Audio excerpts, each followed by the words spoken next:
All right, Clive. Asterix. Mid finished sending half the hideaway traipsing across the twins, has she? I swear, that girl'd do anything to put off visiting her old dad's grave. No excuses now, though, eh? Not quite.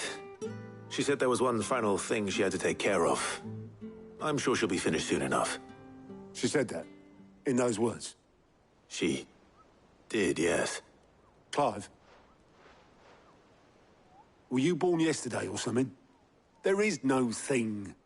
She'll probably be halfway to Canva by now. Mid. I might still be able to catch her.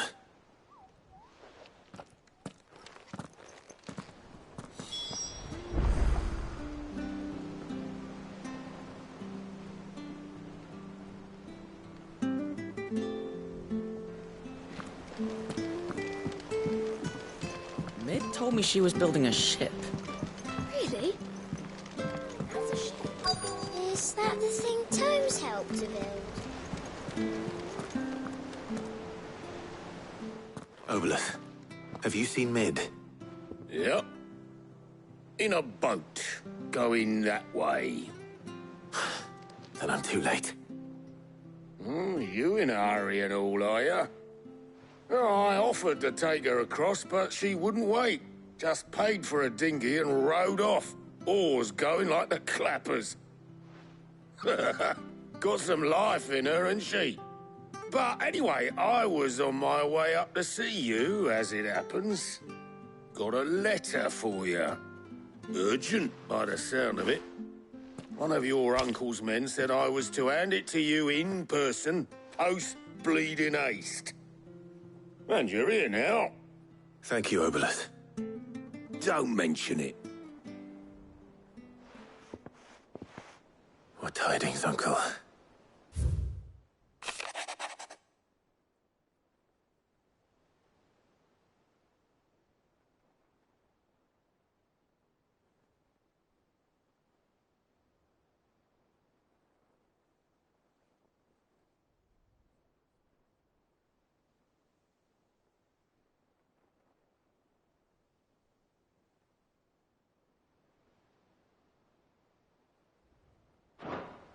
Trouble in Canva. Well, I'll need someone to keep an eye on Mid.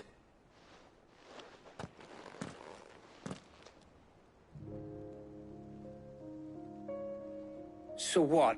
Mid got us to do all the dirty work and then just sailed off into the sunset? It, seems that way. Well, nothing we can do about it now.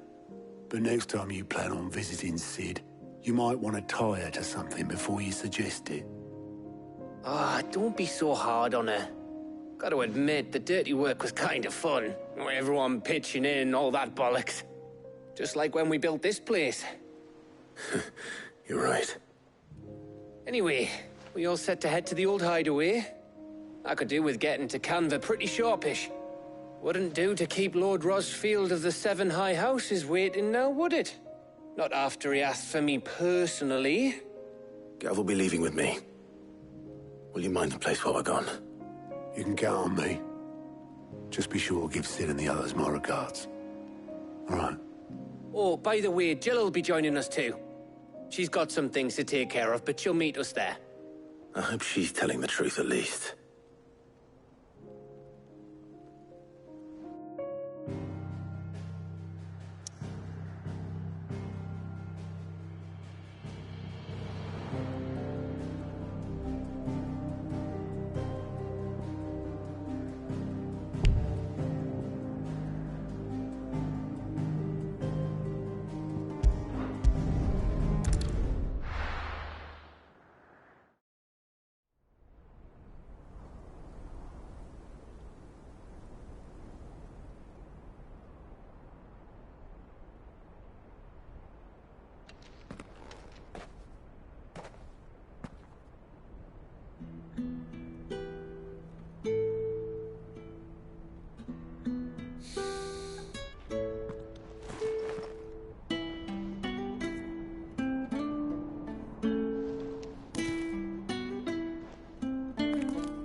Cid.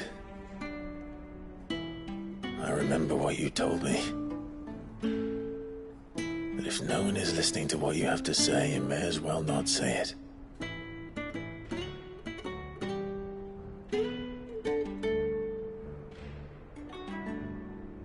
But I will say this, old friend. Hugo Kuka is gone. His shadow looms over us no longer. It's a pity the Phoenix can't be in two places at once. If he'd have been with us, maybe he could have done something for the lost. Not even the Phoenix can bring people back from the dead. Life has a beginning and an end. So we must live while we have the chance. And not as slaves to the crystals, but as free men. May we join you?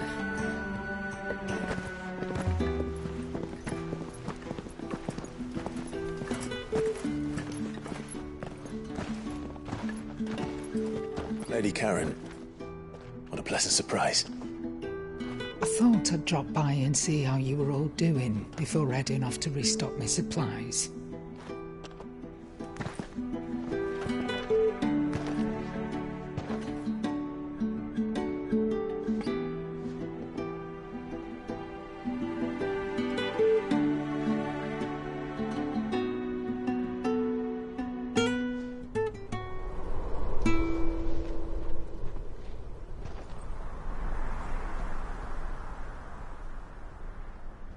It wasn't the most scenic view back then, but it were never as bad as this. I know. The blight marches on. And soon, there will be no escaping sights like these.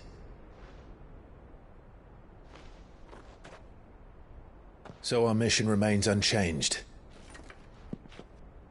We cannot stop until every Mother Crystal is gone, and their thirst for ether with them. The only one that remains in Storm is Drake's Tail in the Crystalline Dominion.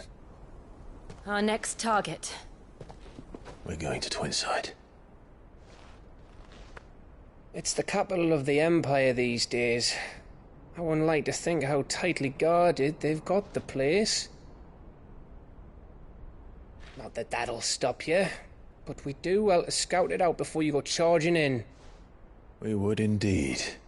If you're off to the Dominion, you can take this great lump with you. Goods. Oh, I am sorry. Have you forgotten you're the most wanted man in the Twins? I thought you might like to disguise yourselves as the attendants of a travelling trader, assuming you've no better ideas. You wanted to buy yourself some tools, didn't you? Well, now's your chance. You're letting me go? With them? Oh, thanks, Nan! Stop that! You'll break me bones, you great galoot!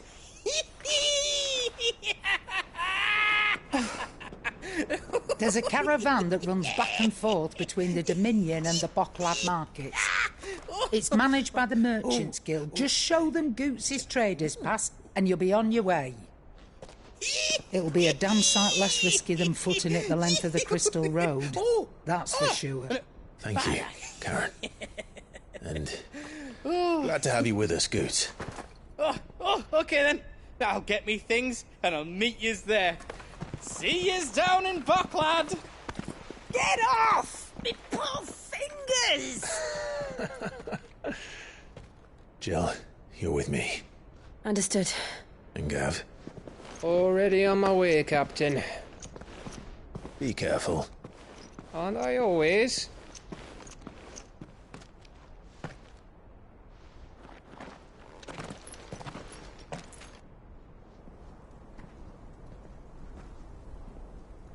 Do you see that, Sid? Your protege's making a proper little outlaw of himself.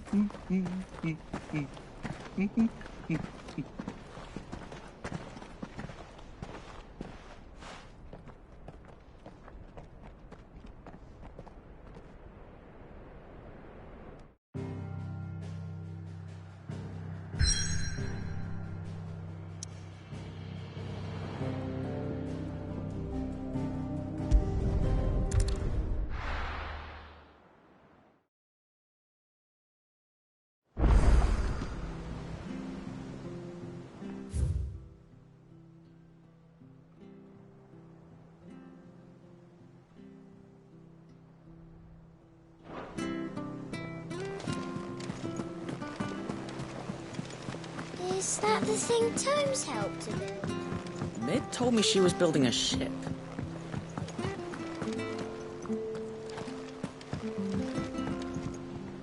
Ah, my favorite pupil.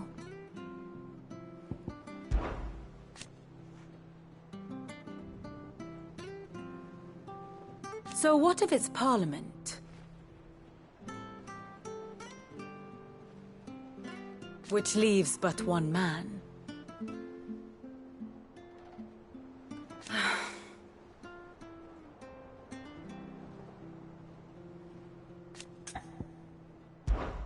What is it that you wish to learn?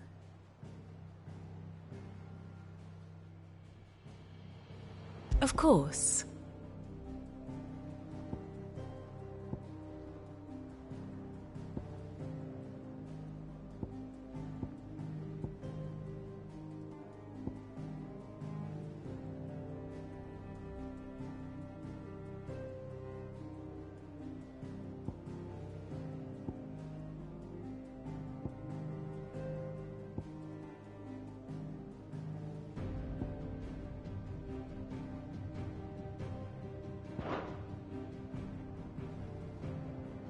One must understand one's place in the world.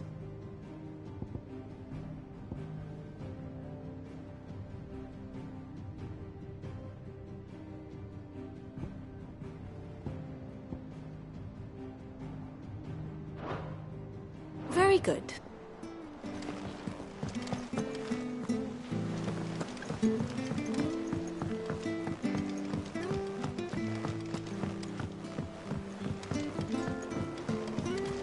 I don't know where Sid gets the energy.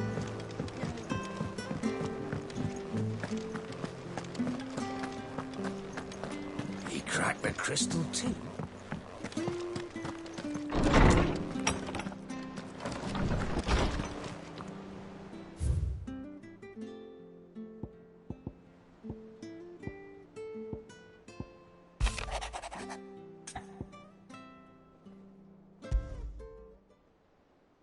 Trouble with the ledgers. Shouldn't he be asking Otto for help?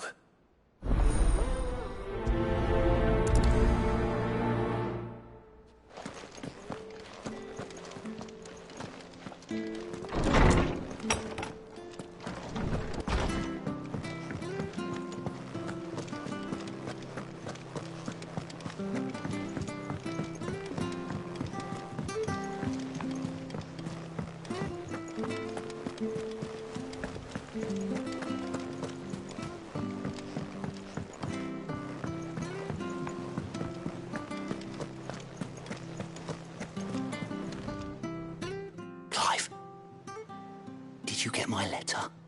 That's why I'm here. Shh. Otto might be listening. Is this better? A little. Listen, I've some bad news. It turns out the Hideaway may be slightly behind in its payment to certain lenders, and it may be my fault. But I swear to the goddess, I thought I had the numbers square. Sadly, that square turned out to be more of a circle. Zero, you might say. I can straighten it out, I swear, but it's going to take some time, and I'm going to need help keeping it from Otto. Bit late for that, I'd say. There you are! What a surprise! So let me get this straight. You forget to pay our lenders what they're due, and instead of coming straight to me, you get Clive to come to you. And I hope he'll dig you out of the hole you've dug for yourself. Clive, the man in charge of the place you've been cheerfully trying to bankrupt. And you thought this was a cunning plan. Why? Well, who needs paying? Oh, just Martha. And the dame. And, well, Lady Karen. But only 500 talents. We owe 3 of our most trusted friends 5 million gil. Each. 5 million each. They lent us the bulk of the money we used to rebuild the hideaway, you see, and, well, I must have made some sort of oversight. Those ledgers were my responsibility, and it was my decision to entrust them to you. This is my fault. Do we have that much to hand? I can always ask my uncle. No, we don't. And no, you won't. We've lightened Lord Rosfield's purse enough. After the king's ransom we had off him, he deserves better than to see our begging bowl. Besides, we'll need to learn to stand on our own if we're gonna make this work. All right. But that doesn't mean you have to shoulder the burden yourself. Is there anything I can do to help? There might be. How'd you fancy taking these to Martha and the dame? Rocks. Rocks, he says. Worth 1,000 talents apiece, these are. A little something Sid and I set aside for when times got lean. And I reckon 15 million in overdue debt probably qualifies. I just hope our associates' eyes are a bit more discerning than yours. I'm sure there will be. Should be me making the rounds, really. But you know how it is with this place. Orders to bark, arses to wipe, and all that. I know. Which is why I don't mind going in your place. Go. Do you know why I only gave Master Clive here 2 star rubies? Because you'd rather Lady Karen killed me. Because I'd rather Lady Karen killed you. Yes. Well, I suppose this is goodbye then. Don't worry. I'm sure Karen will understand. Really? Do you think so? No, I don't.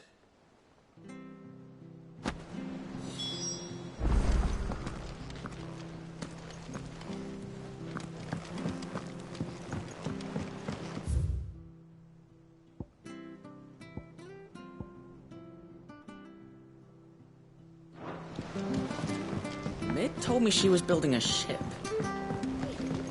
Is that the thing Tomes helped to build?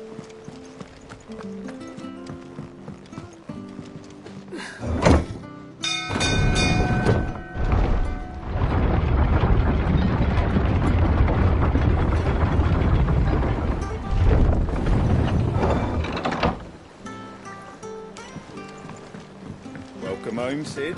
Didn't know you had that.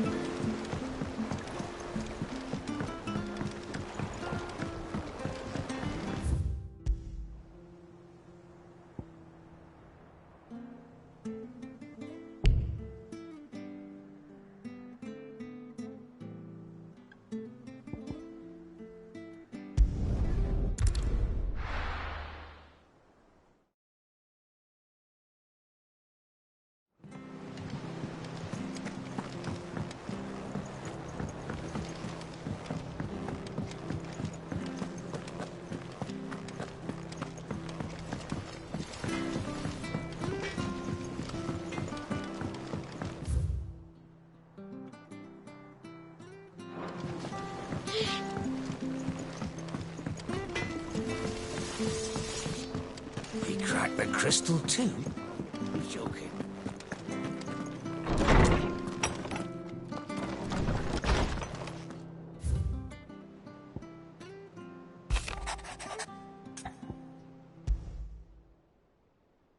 What could be wrong with Torgor?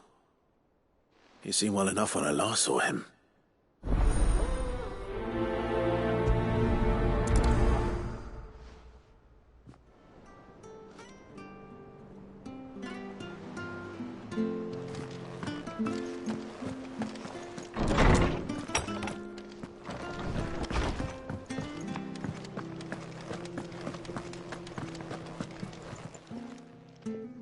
I got your note.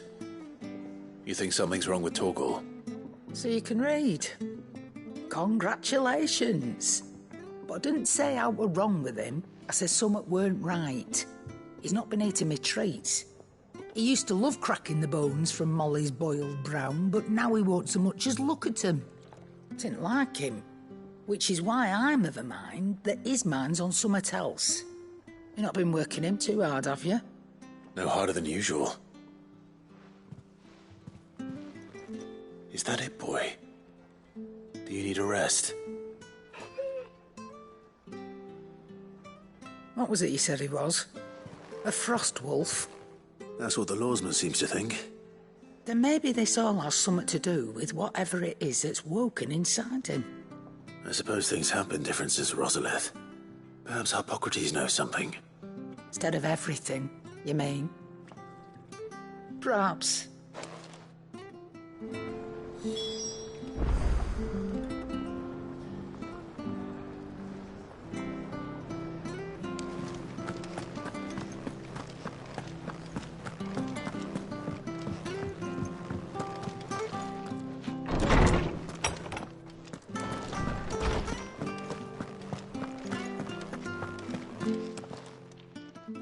Lawsman, I need to ask you about Torgal. Something's not right with him. He isn't ill, is he? I don't think so. But according to Lady Karen, he seems to have lost his appetite, which is certainly a new development. She says he's hardly been touching his bones of late, and she believes it may have something to do with what happened at Rosalith Castle. I rather think she might be right, though not about his appetite. All canids are instinctively inclined to crack open bones for the rich marrow that resides within, and I see no reason why a frost wolf should be any different. Accordingly, I suspect it is not a lack of appetite that afflicts Torgal, but a surfeit of it. If we assume that his newfound magics require additional nourishment to sustain, it may well be that the bones Lady Karen is accustomed to providing are no longer sufficient. Frost wolves, after all, habitually prey upon far larger animals, whose bones may yield altogether different nutrients. As to where one might find a suitable substitute, some antelopes that graze the meadows of eastern Rosaria have been known to grow to a size more than double that of their lesser cousins.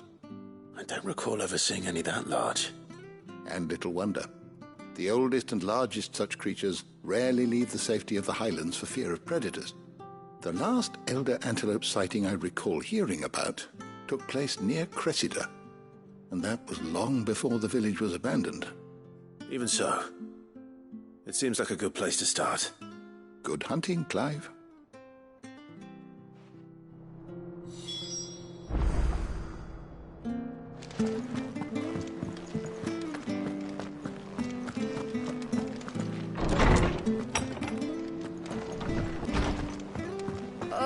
I'm never drinking again.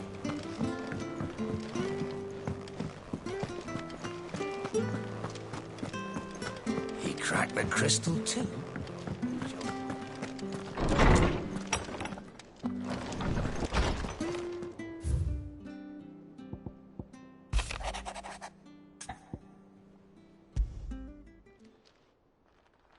Hopefully it's nothing. But I should speak to Blackthorn just in case.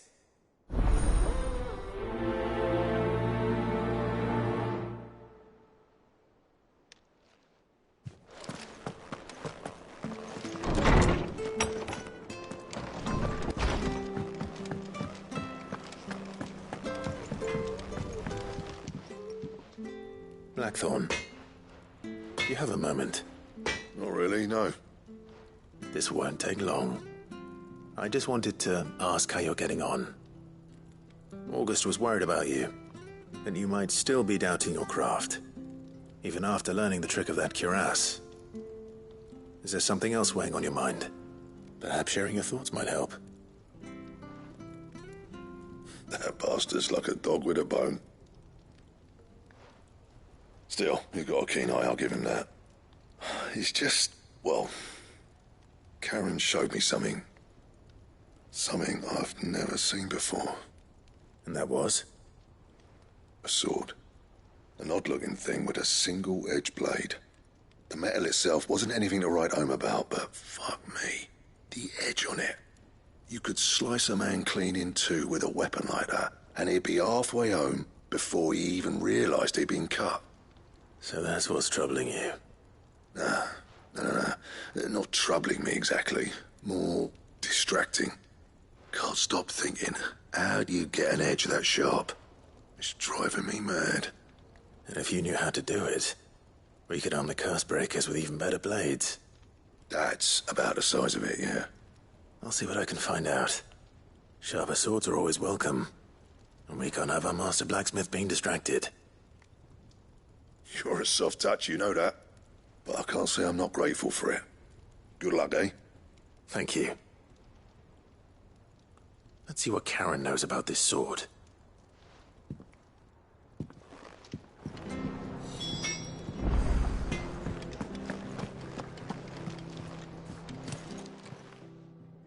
You're looking well, Karen. What do you want? Out with it. I want to know about the sword you showed Blackthorn.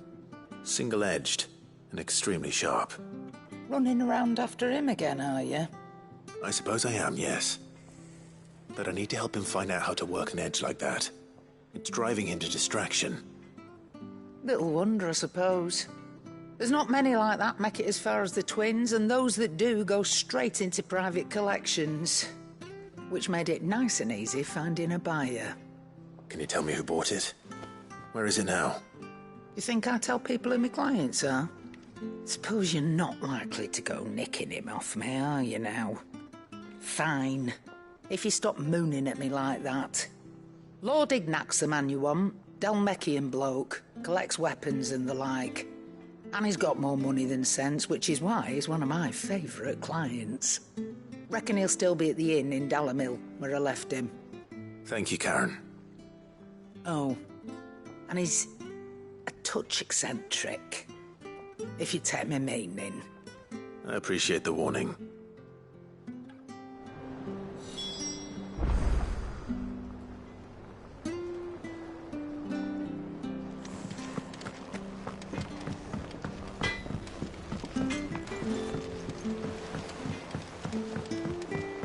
I went up to give some greens to the chocolate.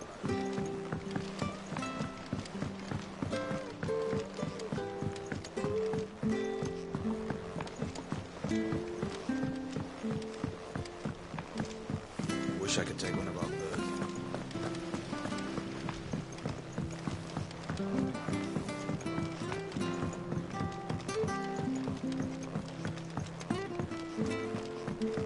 Well, here, Sid. Reckon you might be just the man to help me out of a bit of bother, if you've a mind to. Let's hear it. Well, it's about this alembic the chief's got me making. Lovely bit of kit it is. Bung in a solution you want splitting, and it will separate it out, just like that. Problem is, it won't always get rid of all the impurities. And with some of the stuff we need it for, that ain't good enough. Which is why I've been looking for something to filter the liquid we'll be cooking off. And that's where I was hoping you could help me out.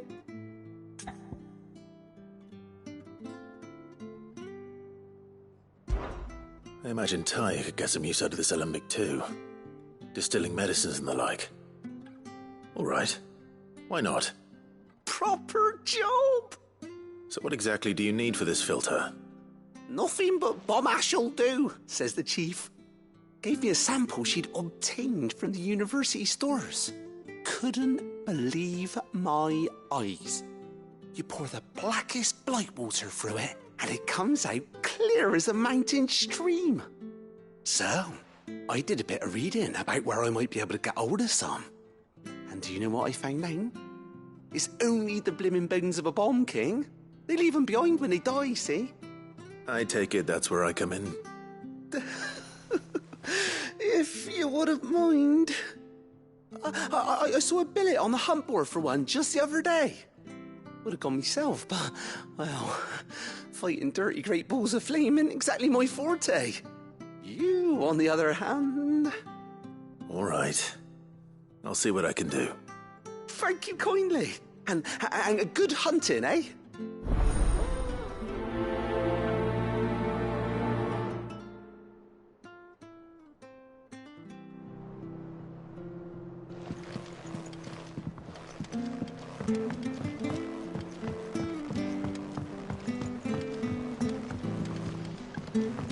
Sid might need some help tidying up.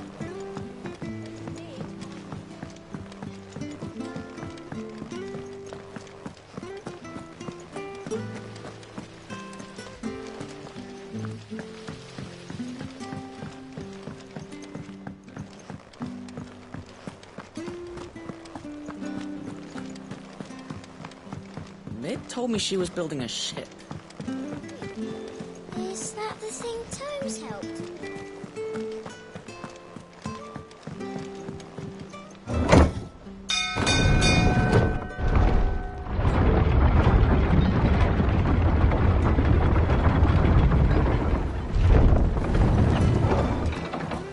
Welcome home, Sid. Didn't know you had that many.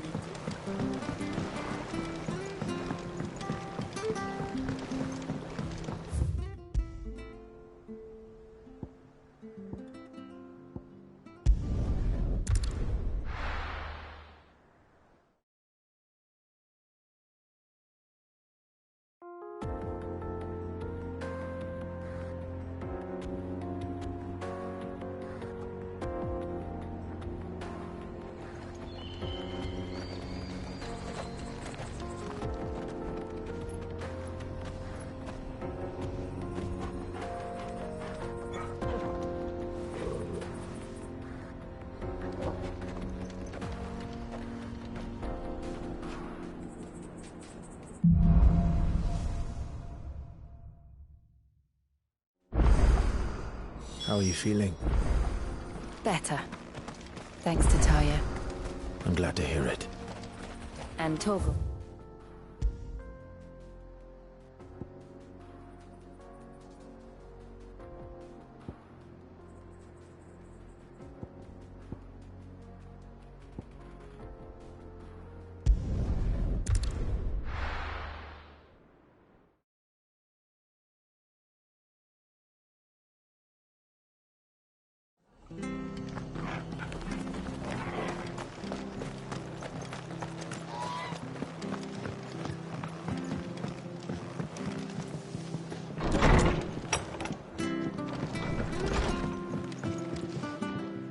Clive, we weren't expecting you.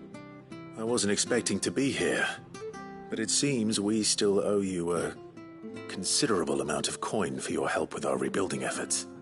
And though I doubt it's what you were expecting, we were hoping you'd take this as payment.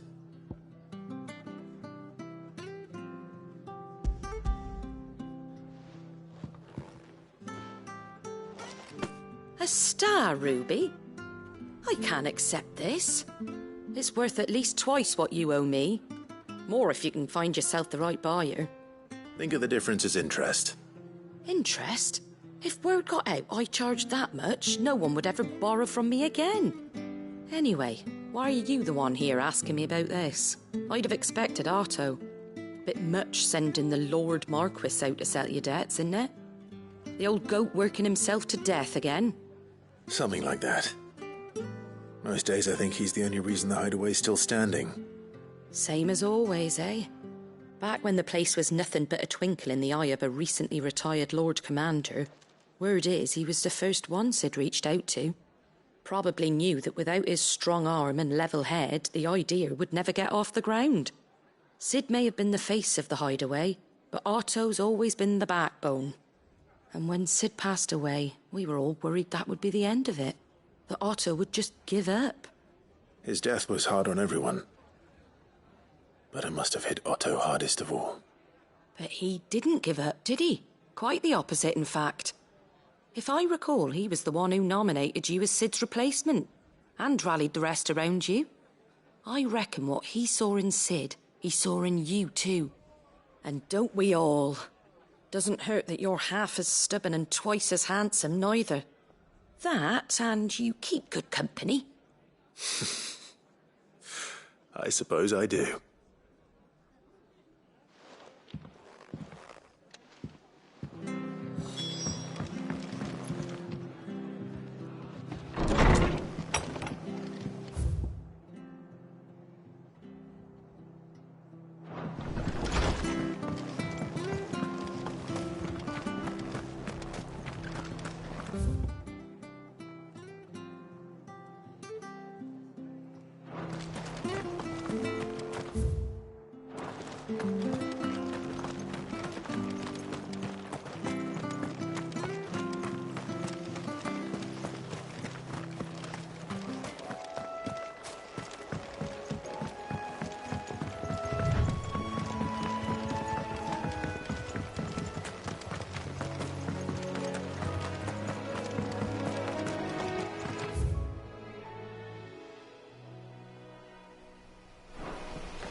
him!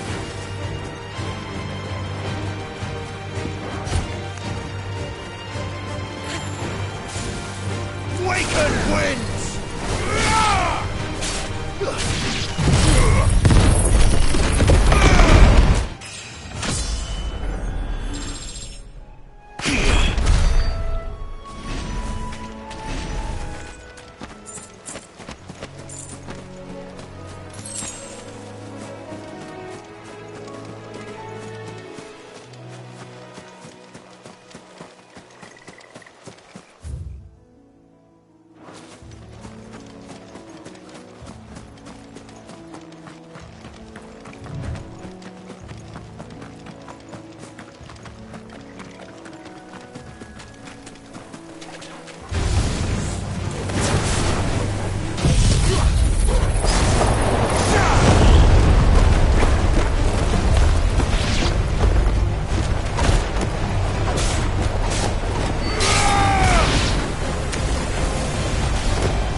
This one.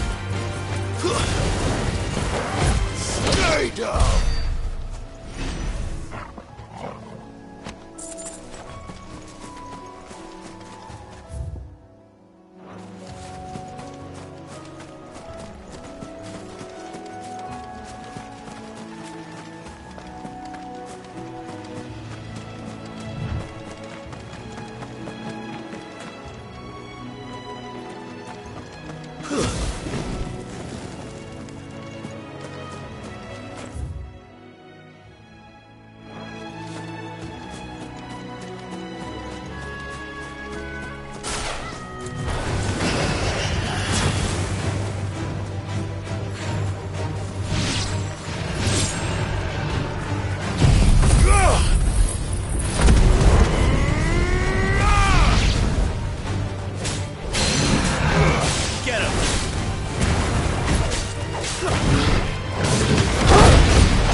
This one.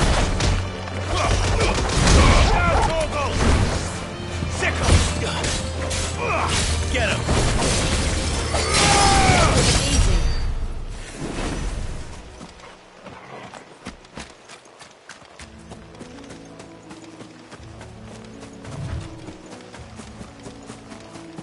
Well, it's certainly quiet.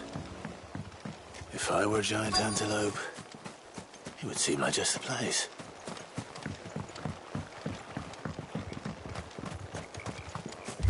I doubt we'll find one bigger than that. You hungry, Torgal?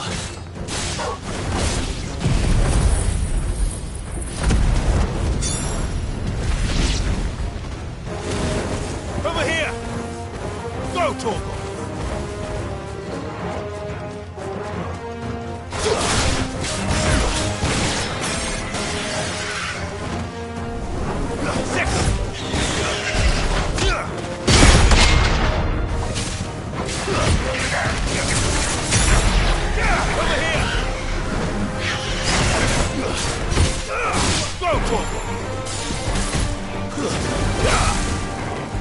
Enough!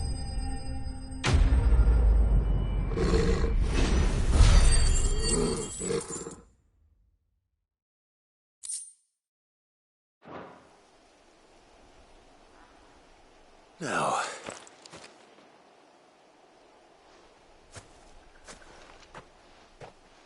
Will it be enough, I wonder?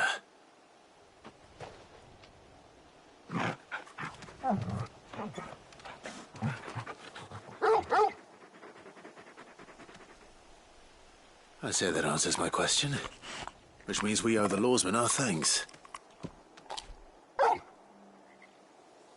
just a big puppy, aren't you? A very big puppy.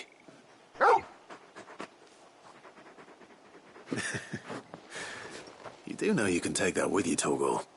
Lady Karen will be relieved to hear you've got your appetite back. Come on, boy.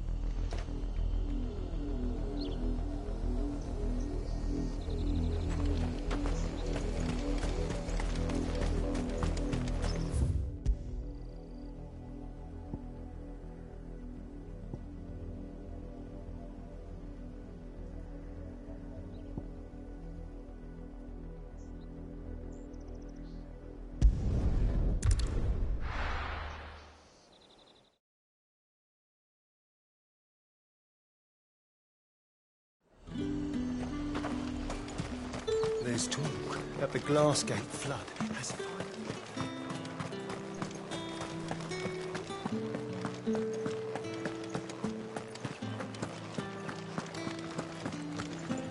Did you hear? The gates to heaven.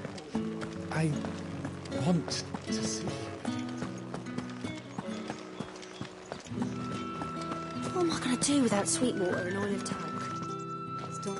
Milady, I come bearing gifts. Gifts? Whatever is the occasion.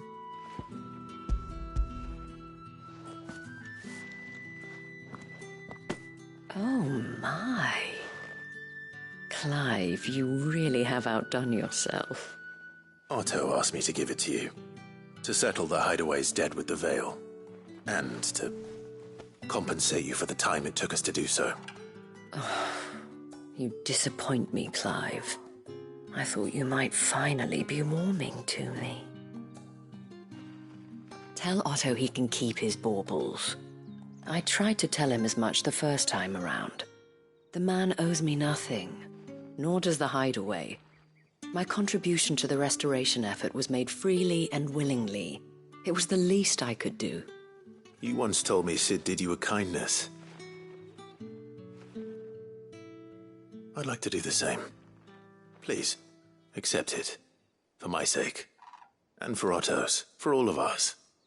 For all you've done. It is rather fetching, isn't it?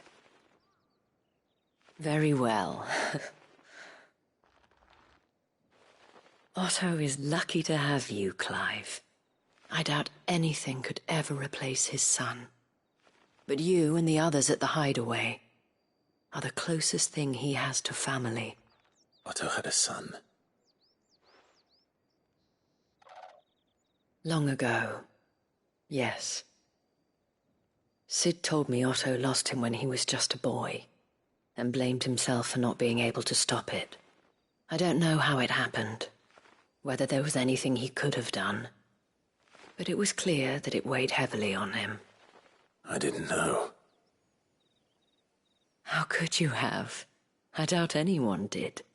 Besides Sid, I've never met a man more keen to bear his sorrows in stoic silence. An ill habit, given that both have always been surrounded by friends desperate to help them. I'm beginning to see that.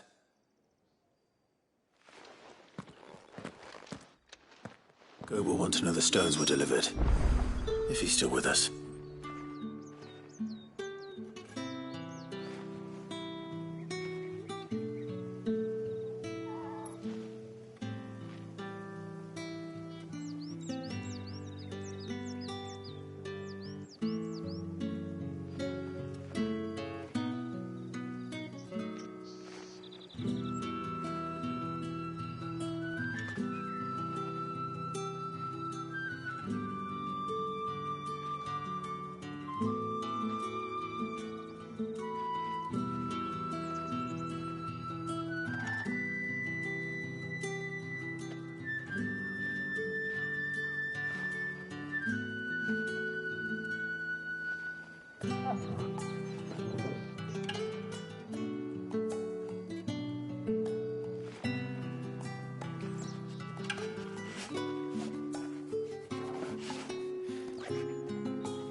People take notice of wealthy men. Shouldn't be too hard to track down Karen's collector. Drake's Fang is gone. The whole Mother Crystal gone. What are we gonna do? Calm yourself. We don't know for sure. It could have just been a trap.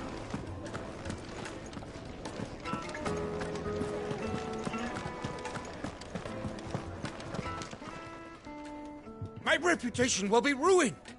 Ruined! Calm yourself, Lord Ignac, I beg of you, before you do yourself a mischief. Pardon the intrusion, but... Out! Get out! I paid for these rooms so I wouldn't be disturbed. Leave me be! Please, allow me to apologize. His lordship is going through a difficult time, and he's never been fond of guests arriving unannounced. Radim! Get rid of the filthy oaf this instant! Very good, Lord Ignac. Would you mind stepping outside for a moment?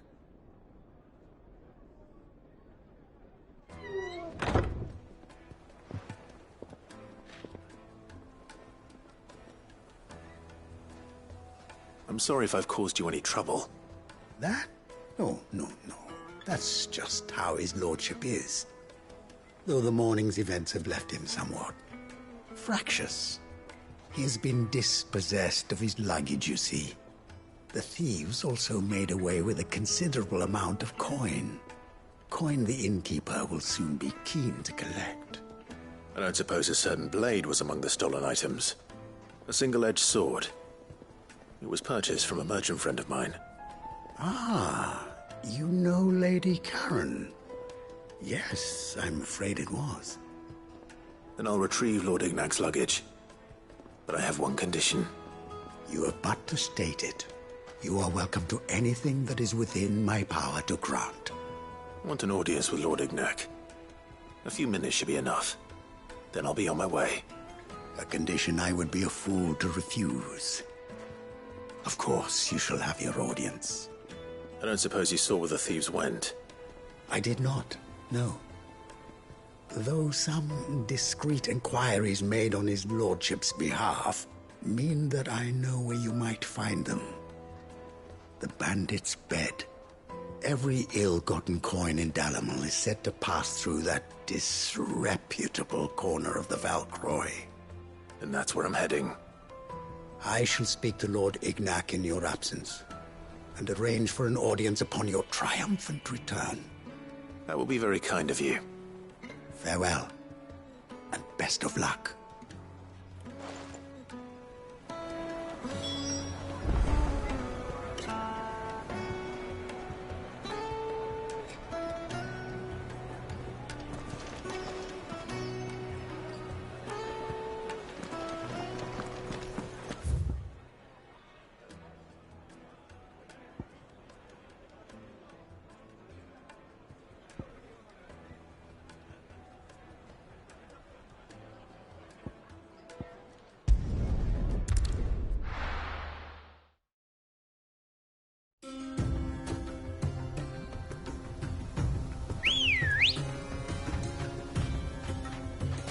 Come on.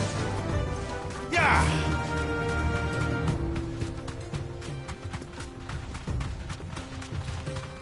Company.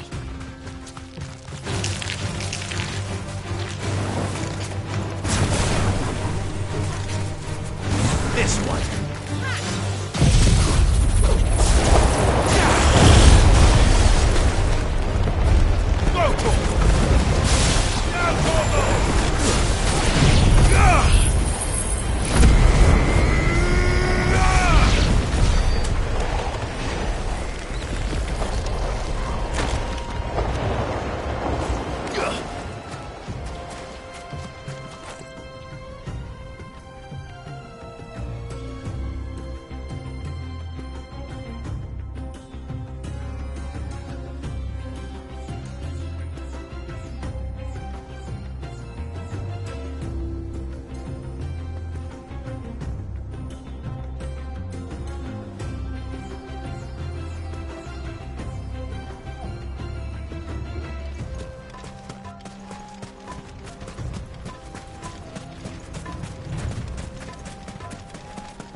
Good girl.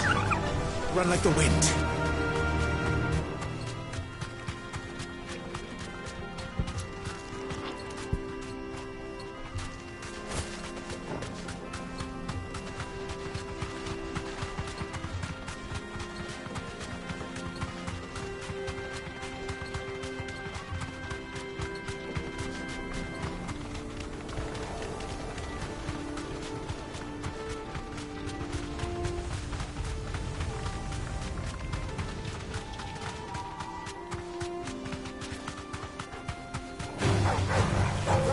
Safe. Titan! This one. Titan!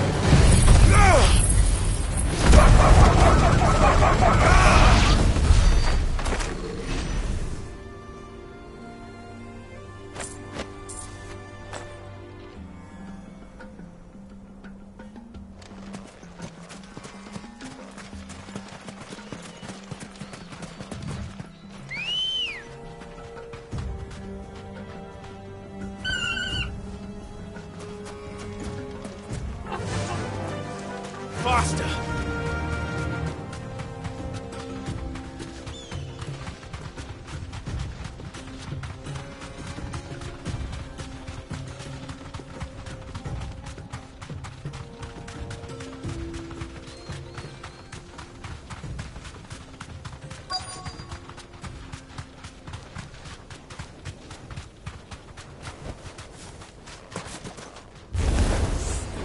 Got company! Come on, lads, let's tear the bastard's head off!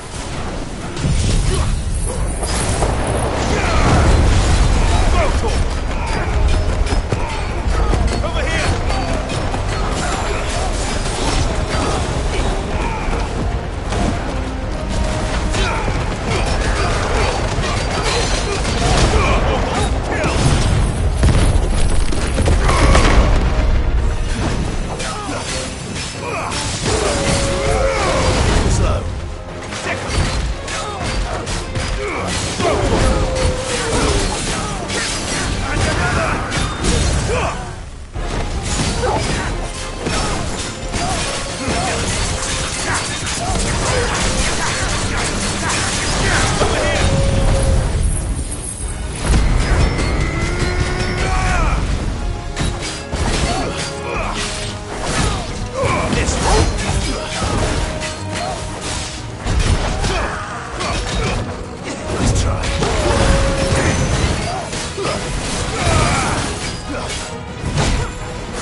This must be Ignac's luggage.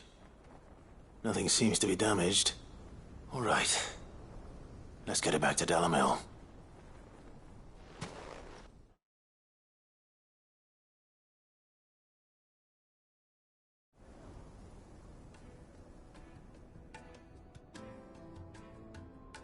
I hear I have you to thank for the return of my effects. What shall I call you, my good man? Wyvern. Glad to make your acquaintance. A formidable name indeed. Well, Wyvern, I appear to be in your debt. Redeem here tells me you wished for an audience. Is that all? A few moments of your time should suffice, yes. You're a peculiar fellow, Wyvern.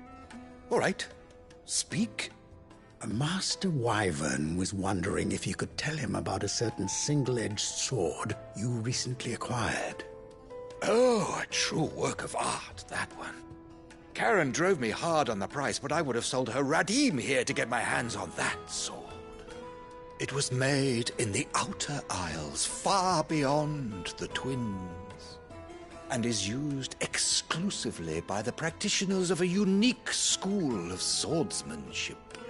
They believe no combat should ever exceed a single strike, and hone their blades to such perfection that none ever does.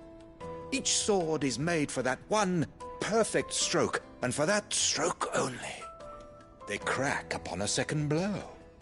There's a brutal sort of beauty to it, really. But how do they hone such an edge? Fine question. Why, they use a whetstone, of course. Whetstones, rather. A whole array of them, ranging from the coarse to the fine. 10,000 licks with the sharpening stone, then 10,000 more. But it is the final stone which lends the blade its legendary sharpness. A mineral quite foreign to this great realm of ours. And that is the key. The secret ingredient. Wyvern, it occurs to me that my little lecture is hardly equal to services rendered. Take this, together with my regards. The very stone of which I spoke, far rarer among collectors than even the blade itself, and a far more fitting payment. Thank you. Pardon the intrusion, my lordship. However, it is long past time we prepared ourselves to depart. So it is. I am locked in bitter competition with a rival collector of curiosities. I am one step ahead of the unscrupulous scoundrel, but he is hard at my heels. And there are many other collectors out there. Too many to count, but only one do I consider my nemesis. Lord Byron Rosfield. And is a perennial thorn in my side. I can imagine. Farewell, Wyvern. May our paths cross again. Radim, we mustn't dawdle.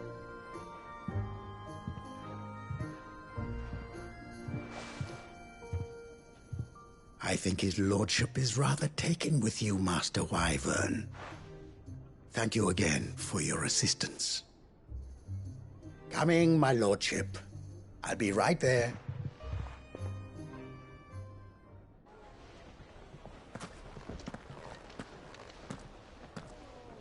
Trust Uncle Byron to find such an interesting rival. Now, let's see what Blackthorn makes of this whetstone, shall we?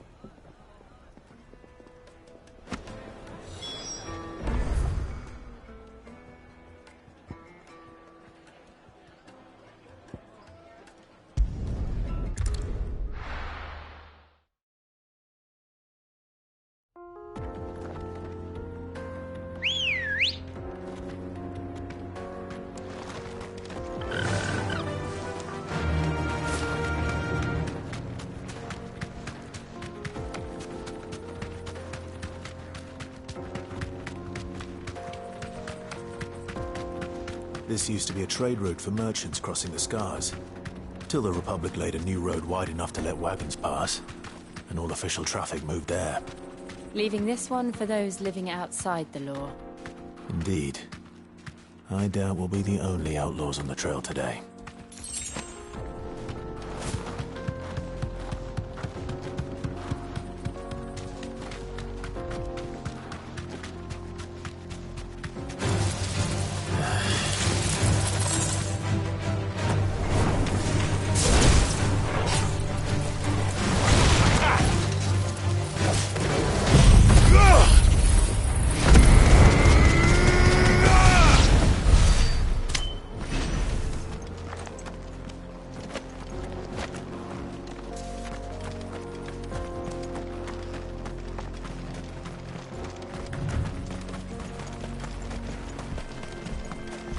So what do you think? Really? It's as bad as that? Oh, aye. There's trouble up ahead. And too much of it for us to handle. I take it there's danger on the road. Oh, what about this fearsome-looking fellow? You think he'd be equal to the task? Well, no doubt. Assuming he's willing to hear us out. Well met, friend. My brother and I have been tasked with finding a merchant's missing cart. You seen it by any chance? How does a merchant misplace his cart? Oh, the man's a coward. When he thought goblins might come a-snarling, he ran, leaving his livelihood abandoned in the pass. He sent the two of us to fetch it, but it's gone. Now, I'm not much of a thinker, but I know the work of thieves when I see it. My brother's right on all accounts. And by my estimation, the bastards are lying in wait just down the road. We may have seen our share of action, true, but we've not got the skill in arms to boldly brave an ambush. You, however, have the look of a man who needn't fear a band of backwater ruffians. What do you say? Will you help us out? Chances are they'll come for you either way. But if you promise to lend us a hand, at least you'll pocket a reward for your troubles. Well, if I'm going to have to deal with them anyway. You've clearly got a fine head on those broad shoulders. We're lucky you came along. Now, hoping to make a heavy purse in Bocklad, our merchant friend loaded his cart with as much as it would carry. Reckon he won't be forking over the rest of our fee if we don't find those goods. So, while you're seeing to those bandits, you keep your eyes open. All right. Just don't expect me to drag the cart out of there myself. No. You can leave the cart to us. You just put an end to those bandits and point us in the right direction. You do that, we'll take care of the rest.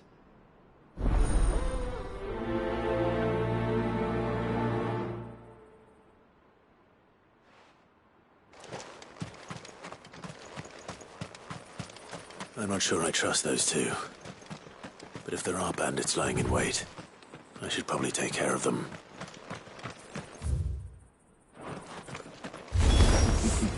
Good driving, you lot. We've got guests. These must be our bandits. Get him.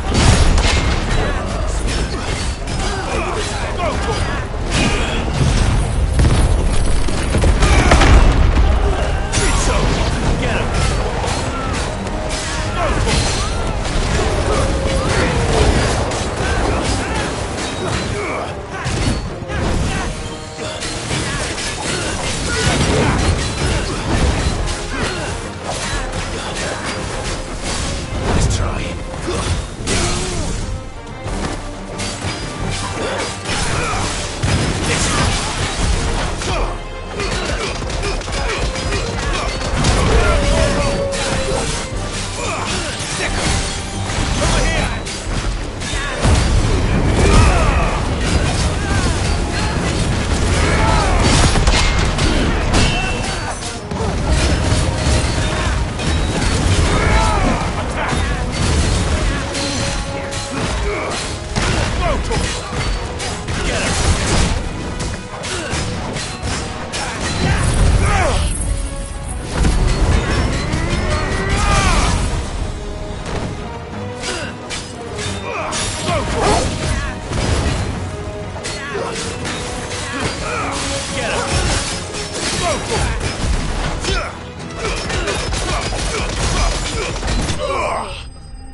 That's them dealt with. Now, where's that cart?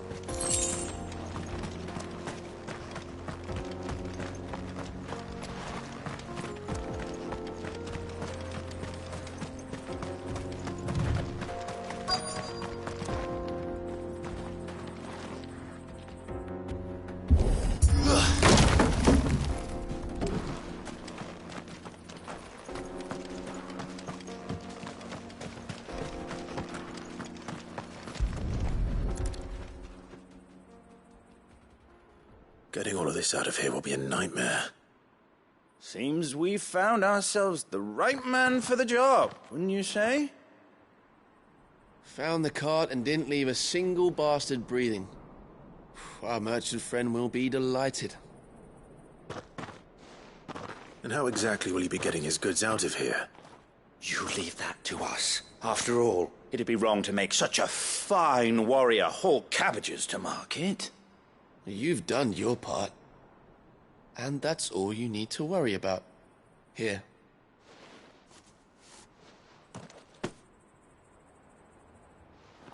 It's been a pleasure.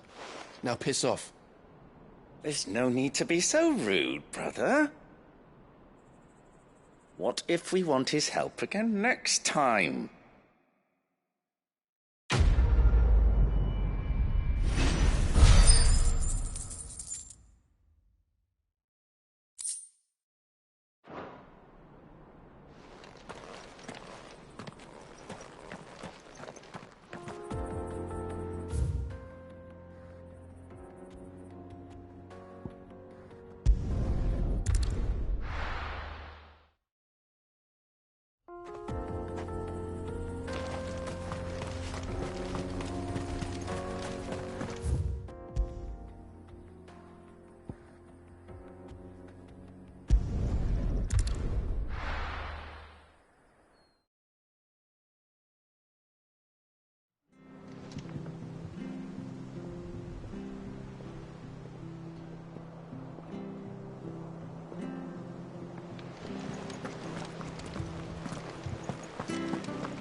Is that the thing Tomes helped to build? Mid told me she was building a ship.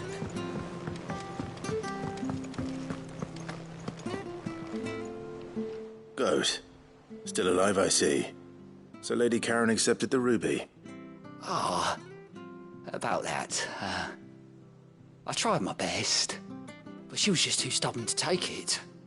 She threw it right back in my face, in fact, and told me I could stick my stupid stone where the sun don't shine. Karen refused payment. I hope it wasn't something I said. I'm sure you were as tactful as ever. Let me see what I can do. Oh, wonderful. I hope you have better luck than I did.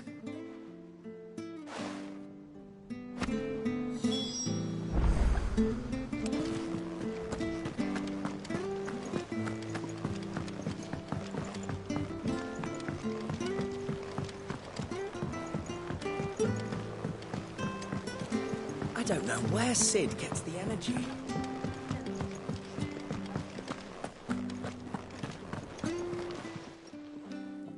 Lady Karen, Goat tells me you weren't happy with our offer. Would you prefer the debt was repaid in coin? What debt? I don't recall lending any of you lot me hard-earned gil. I may have tossed a talent or two in the Hideaway's coffers, but those were donations, and you can hardly call it charity if you go asking for it back. Of course not. But one good turn deserves another. And our circumstances have changed. Surely you wouldn't shun the gratitude of a pauper who happened to have become a prince. Oh, so you're a prince now, are you? Fine. But I'm selling it and taking what I'm owed, then you're getting the rest whether you like it or not.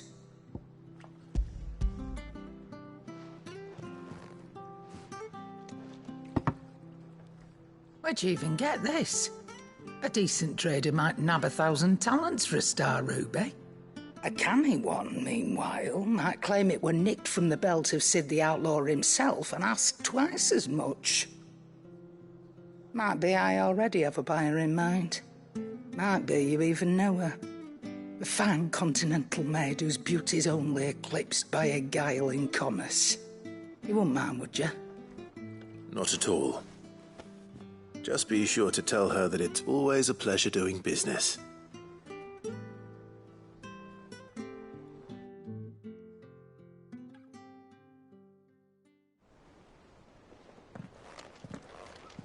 I hear you ended up delivering all 3 stones. Thanks to this lump. I sometimes wonder what I pay you for. Speaking of which, I still haven't been paid last month's wages. Oh, so you remember what's owed to you then? Get your ass behind that disc of yours and don't get up before those ledges are square. Right away.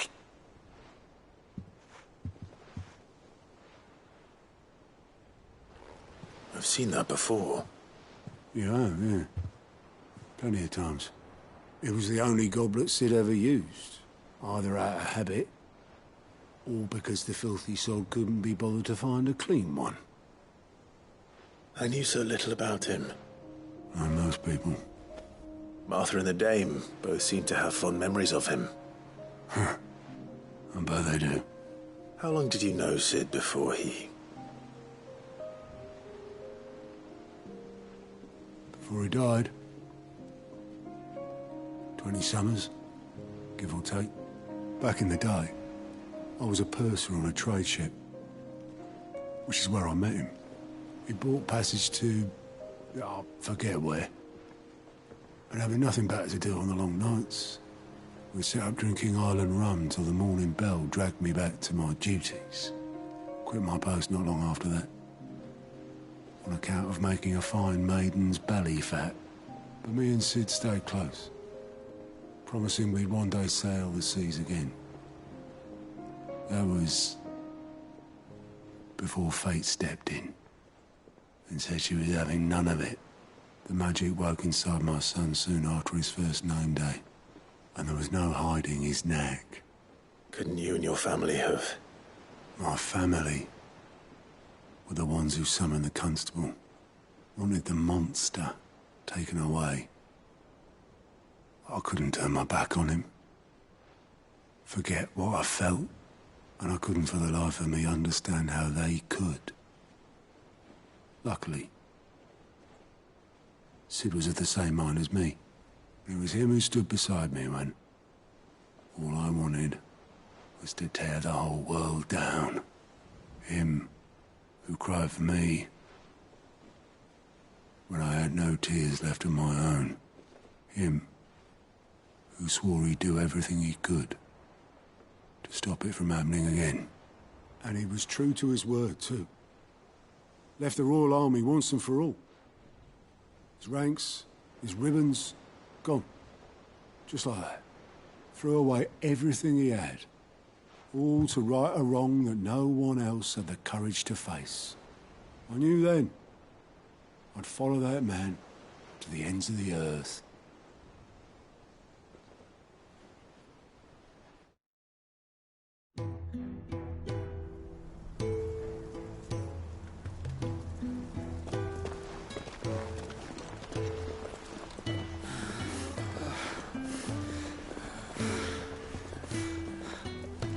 He was always too clever for his own good, was Sid. Saw the world for what it really was, while the rest of us were content to go along with the lie we were shown. And it can't have been easy, bearing that burden alone.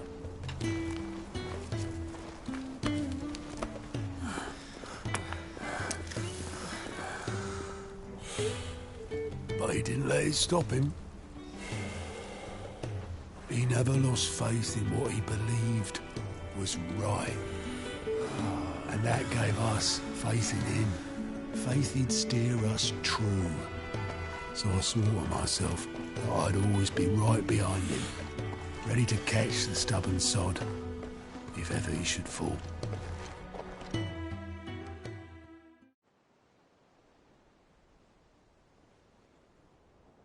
But I couldn't even do that.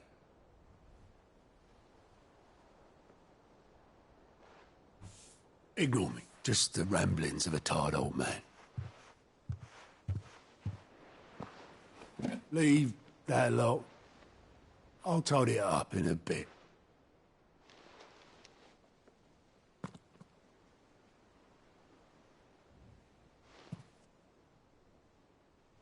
This is Sid's handwriting.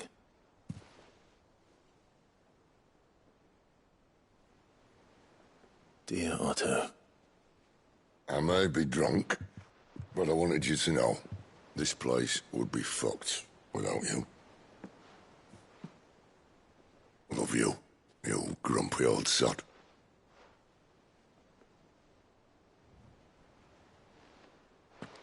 This note. Hmm? What about it? Sid was right. Without you, we'd all be lost.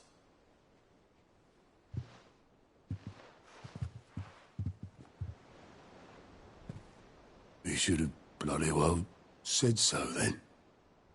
Just once. Before he went. But then, why would he? Him, or anyone? I'd only have told him to piss off.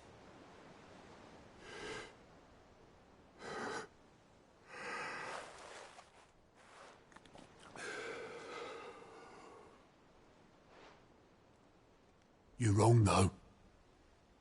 Both of you. It was never just me keeping the hideaway afloat. It was all of us. I just shoved people in the right direction, and I barely seem to be able to do that anymore.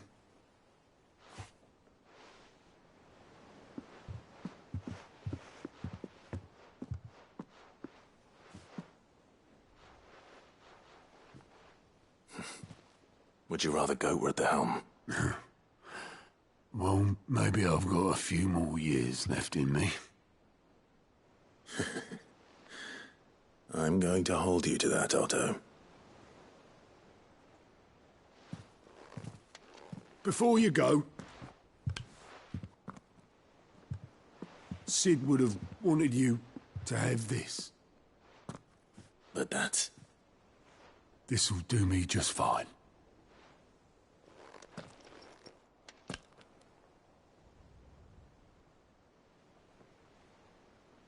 Thanks for the ray of sunshine. I'll see if I can't pay you back. Already have.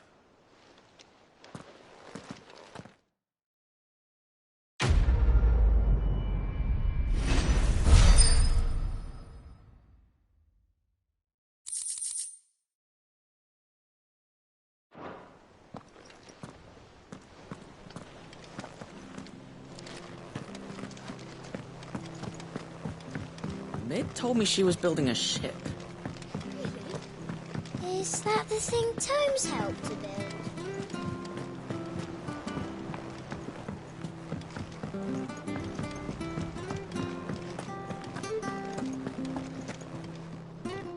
I noticed you and Torgal had gone off somewhere. Take him for a walk, did you? You could say that.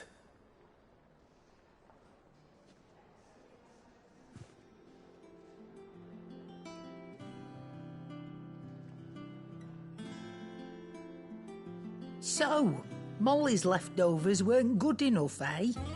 That'll teach me for treating you like you're still a pup. All right, no need to shout. Now we know what you're after, I can see about getting some in. Speaking of which, I brought one for later. Can I leave it with you?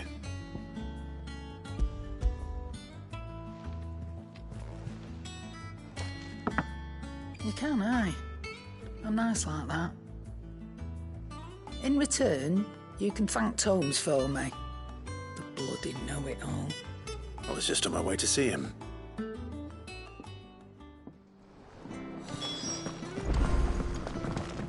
He cracked the crystal. Sorry for the wait. But hopefully you'll agree it was worth it. You learned something about that sword, then? I did better than that.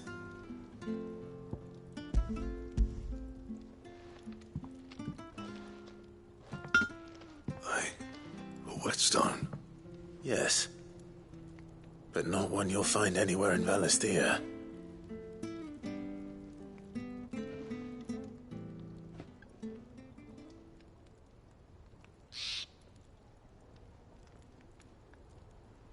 No wonder I couldn't get the same finish on the grinding wheel.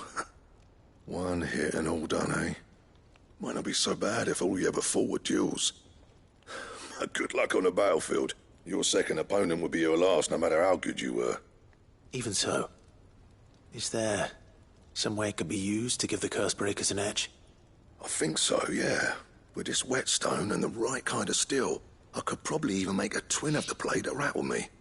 But there'd be no replacing this little rock once I worn it down to a sliver. I reckon we get a dozen swords from it, if that. Swords that the curse breakers wouldn't know how to wield properly, and that would see them through a single fire piece. Nah, no point trying to copy that thing. Be about as much use as a wax anvil. But finishing our blades with a whetstone this fine, now that's something to consider. And what's finer than fallen masonry, eh? Or more hard-wearing, for that matter. Just imagine it. Good Valisthian steel with an edge as sharp as any found in the Outer Isles. I won't make a copy, nah. I'll make something much better. I'm sure the curse breakers will be delighted. Just don't push yourself too hard. Don't you worry about me, sunshine. I've been working day and night since I was half your age, and I'll still be here when you're long gone. Hey, thanks, Clive. I mean it. I owe you one, August too. It's good to know someone's looking out for me. He'll be happy to hear you said that. And I'll see that my debt to you's paid. First new blade I make's got your name on it. You come and find me when you've got the materials. All right. I will.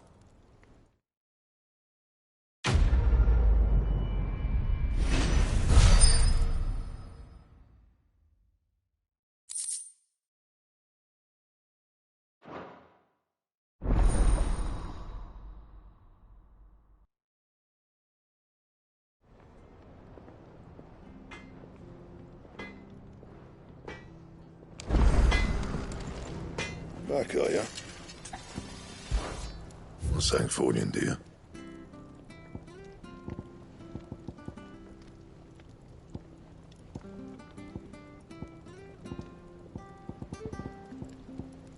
Bring me the materials, and I'll think about it.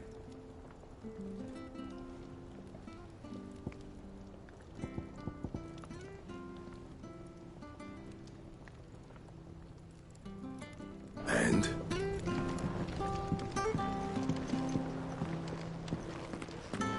You cracked the crystal too?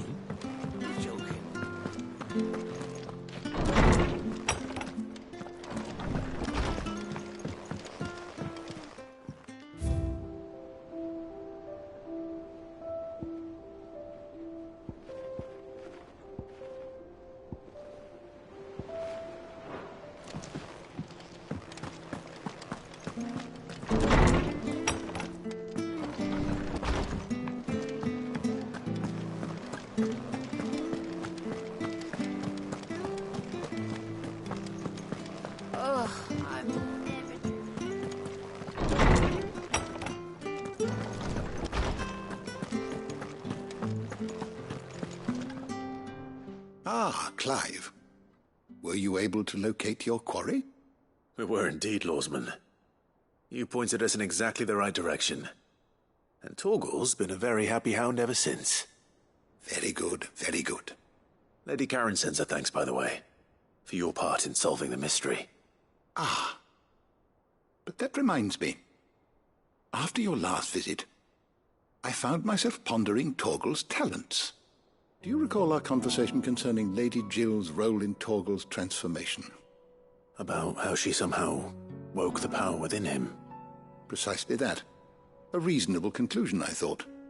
But one which raised certain questions in my mind. You see, the Fenrir of legend served Shiva and Shiva alone. And while the powers attributed to him are certainly impressive, the records imply they are somewhat different in nature to those you described Torgal as having used. What are you suggesting? That Torgal may be the beneficiary of more than one icon's power. Consider that in addition to Lady Jill, he has served as a loyal companion to you, your brother, and even the late Cid. In short, the icons hitherto near at hand, or should I say at paw, have been diverse and plenty, and that number has only grown as the realm's dominance have fallen to your sword. One can but speculate as to how all of this has affected Torgal. He has seemed more fierce of late. And if I am not mistaken, he will grow fiercer still. We are fortunate indeed to be able to count him amongst our allies and not our adversaries. Oh, he's more than an ally. He's a friend.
Is that the thing Tomes helped to build? Mid told me she was building a ship.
Welcome home, Sid. Didn't know you had that many teeth.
After it.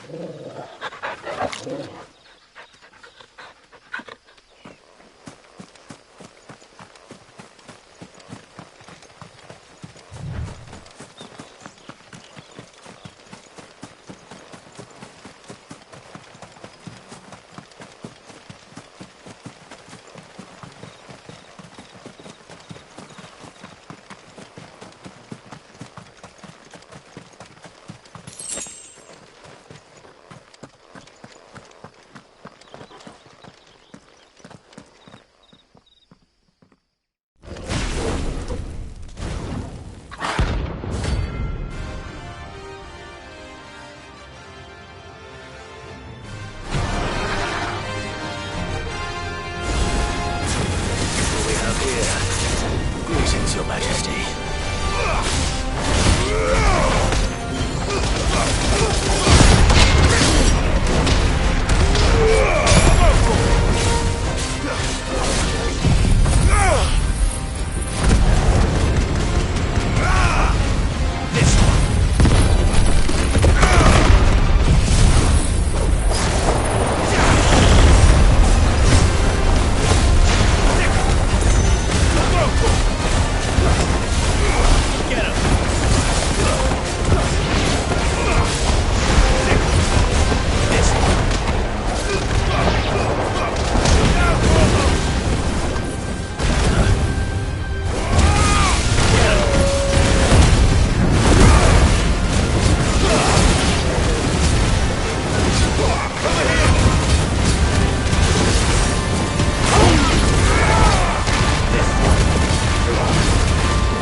Your reign is over. Now to collect the ash. I should... This looks like the stuff. Let's see if there's any more.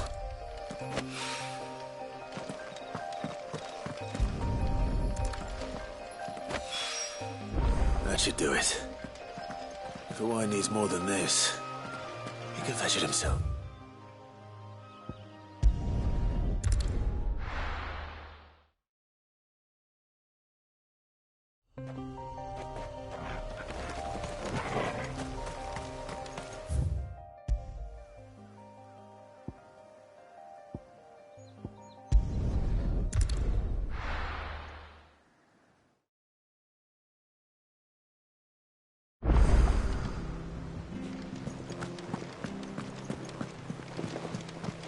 Is that the thing Tomes helped to build? Mid told me she was building a ship.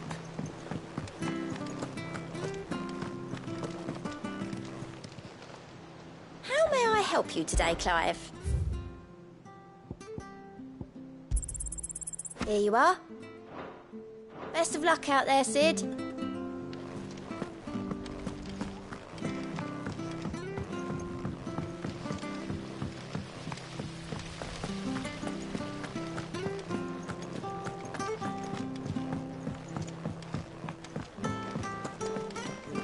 Mid might need some help.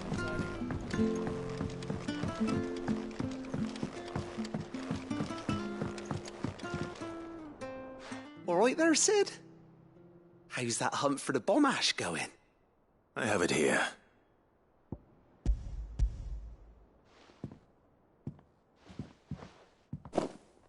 That's the stuff.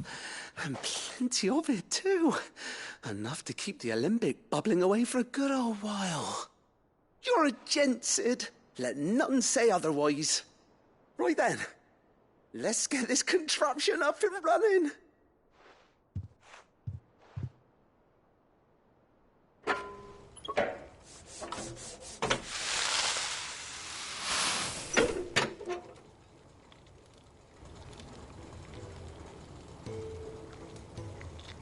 There we have it. The Telemon Alembic. And it works just like the chief said it would. Very impressive. Says the man who cut down a burning boulder. Speaking of which, I still haven't returned the favour. There's no need. The good it will do for the hideaway is reward enough. Don't be silly. Why don't you let me take a look at that bag of yours? The one you keep your potions in. Reckon I could work some magic on that. What kind of magic?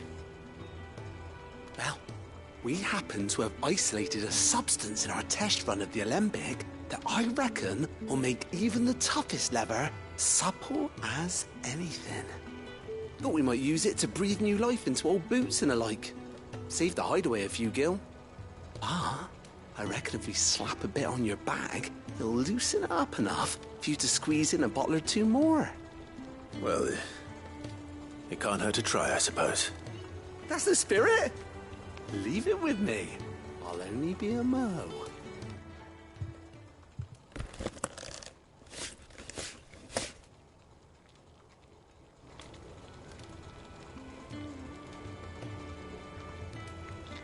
Well, what do you reckon?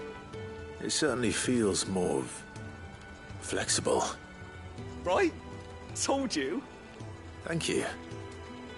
I think. No. Thank you for supporting Mid and the rest of us in our endeavours. Without you, we'd never have been able to discover wonders like that stuff I rubbed on your bag. And I'm telling you, there's plenty more where that came from.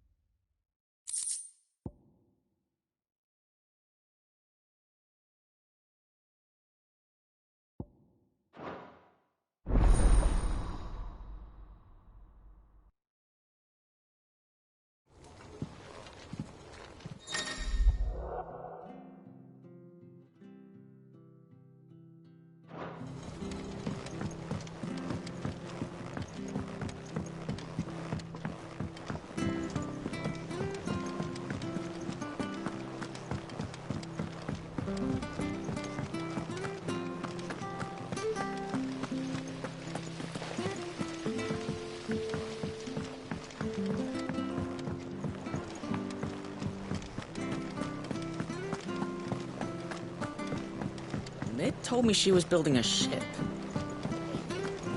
Is that the thing Tomes helped to build?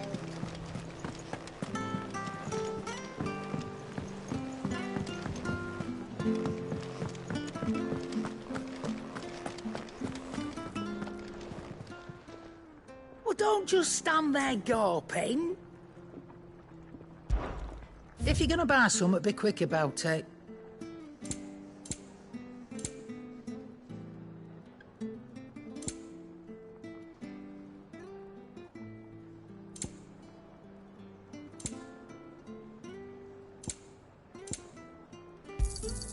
It'd better all be here. You'll not find a better price than that. You're rubbing me blind, you know. You'll not find a better price than that. Come again. Or don't. I'm not much bothered either way. Clive? What do you want?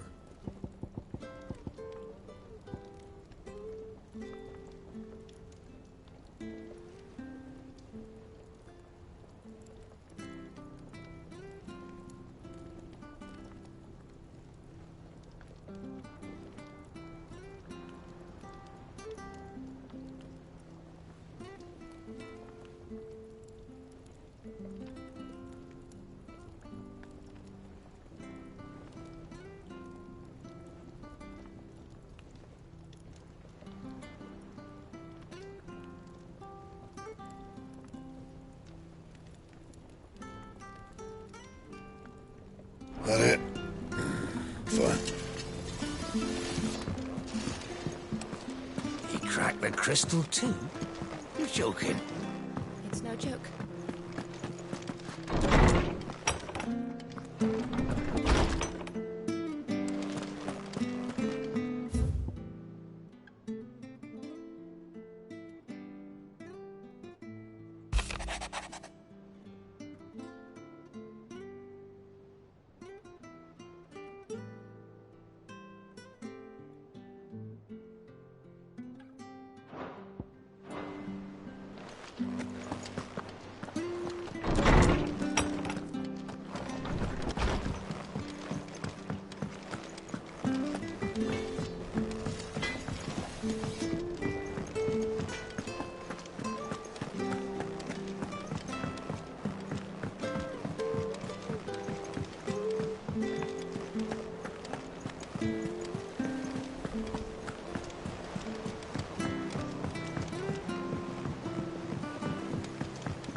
Mid told me she was building a ship. Is that the thing Tomes helped with?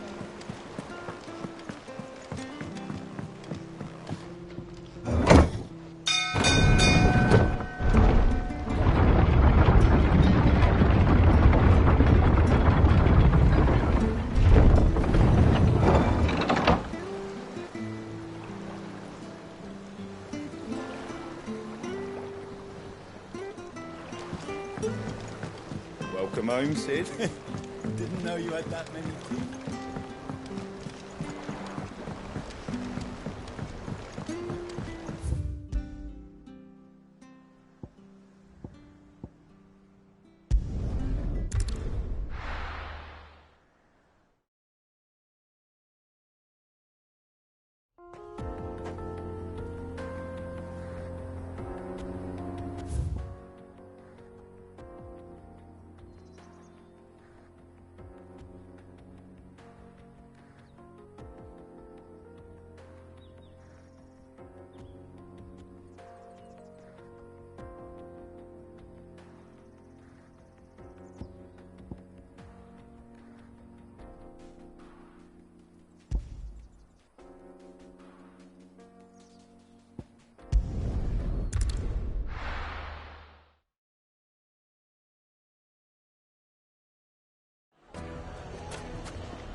Ready, girl?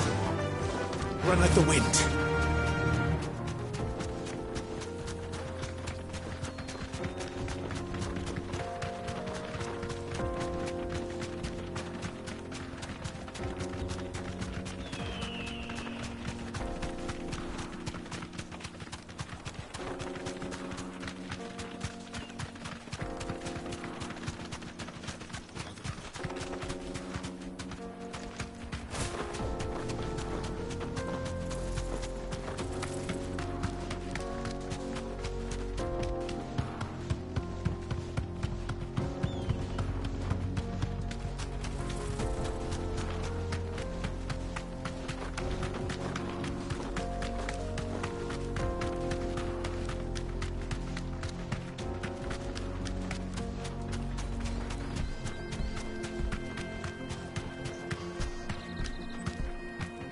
Thanks, girl.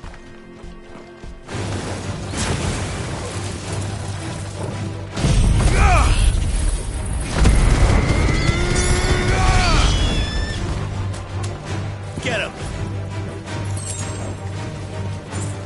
Go, Torval! Sick him!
Good girl.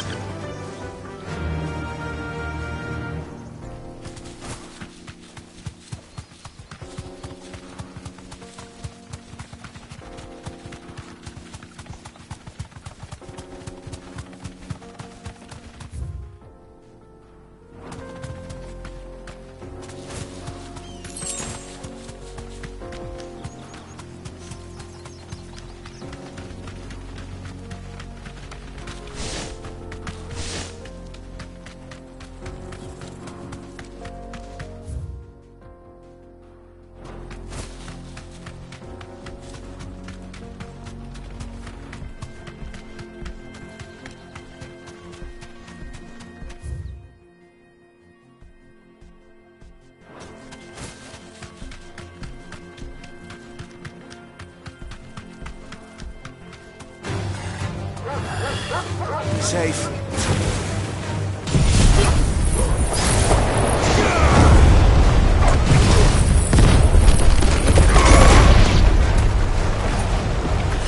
Over here!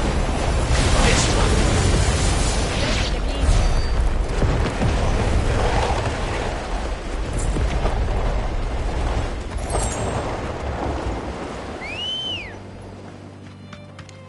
Let's go. Fly, Ambrosia.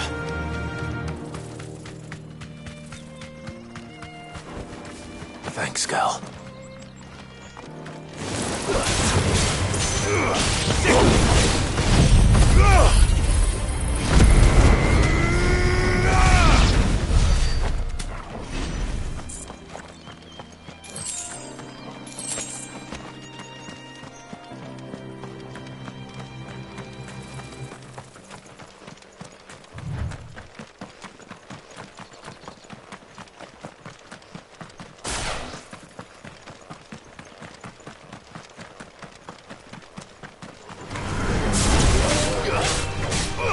Over here!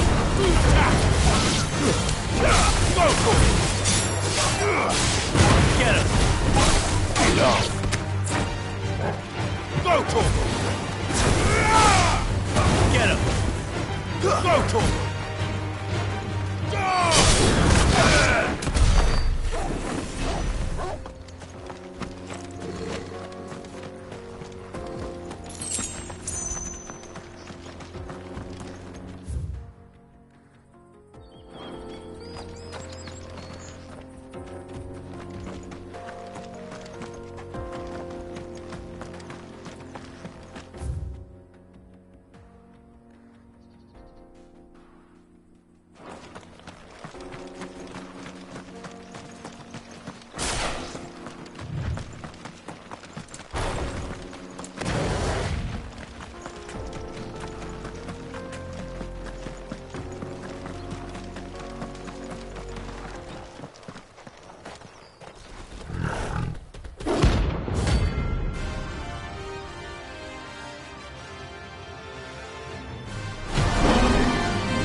Playtime for the pack, is it? Let me introduce you to mine.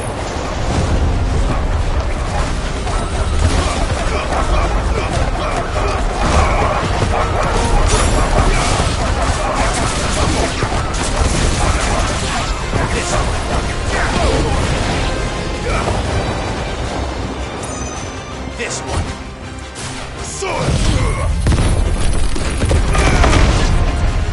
You're finished. Get him. Sick him.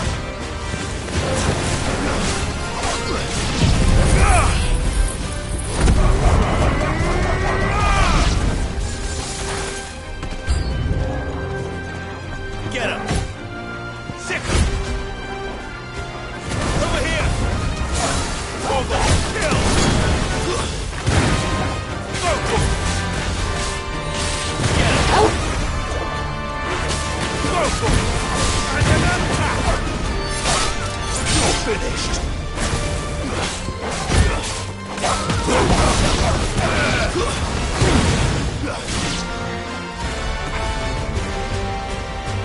And then there was one.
That wasn't too bad, was it, Torgal?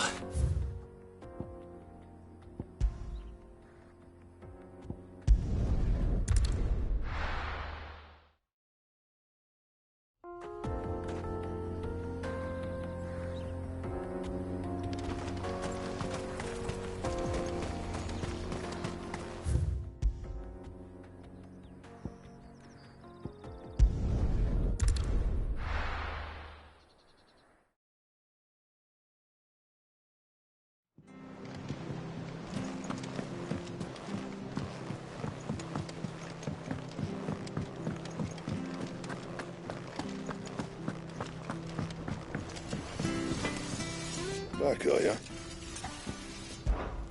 What do you want? No scratches, right?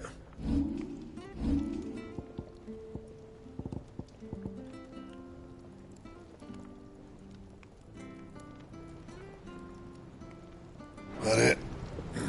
Fine.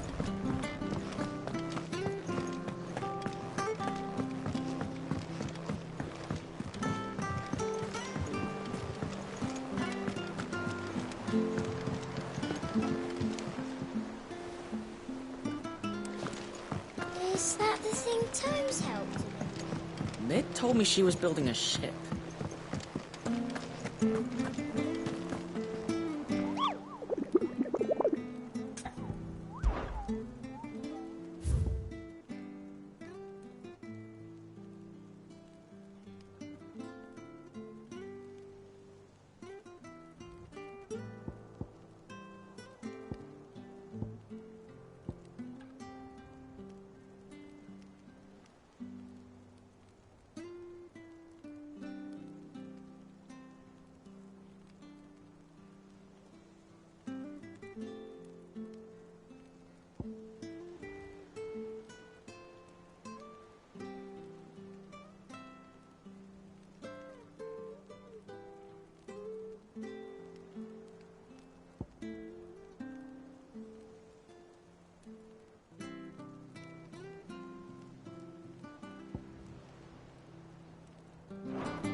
Welcome home, Sid.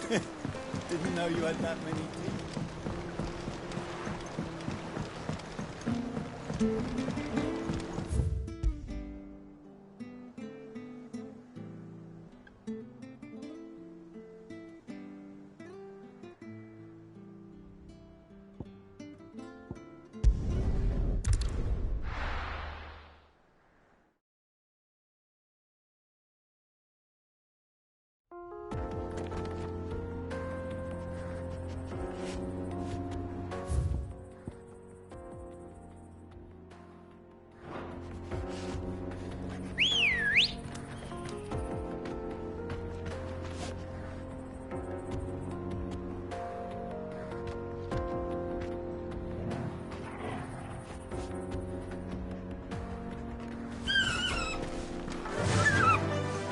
Run like the wind.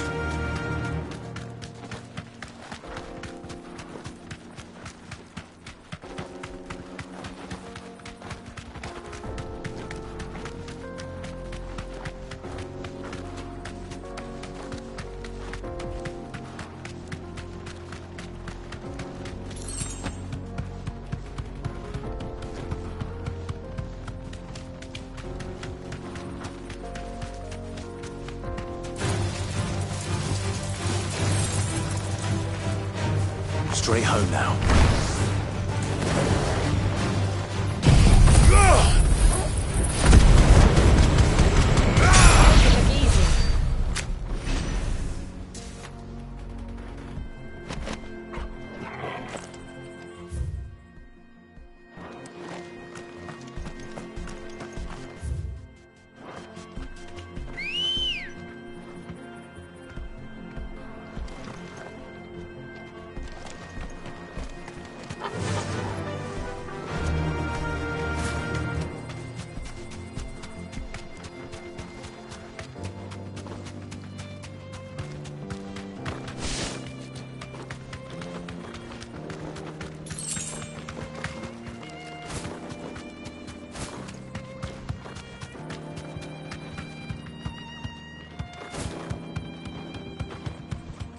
I see the Dalnecks lag behind Rosaria when it comes to bridge building. The fallen ruin should hold, at least. The path continues on the other side.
So this is Zemeckis.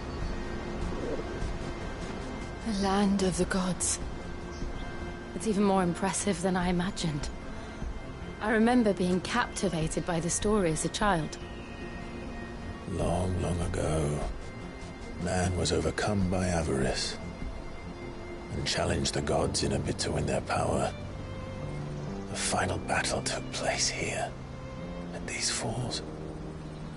Or so the legend goes. If anyone ever manages to plumb those depths, perhaps we'll learn if there's any truth to the tale. That the gods emerged victorious and punished man for his defiance by visiting upon him 2 curses. Dominance and bearers. To tell the truth, I always thought it strange that the dominant and their icons were deemed a curse. Back home, the dominant inherited the throne. They were admired and exalted, not spurned.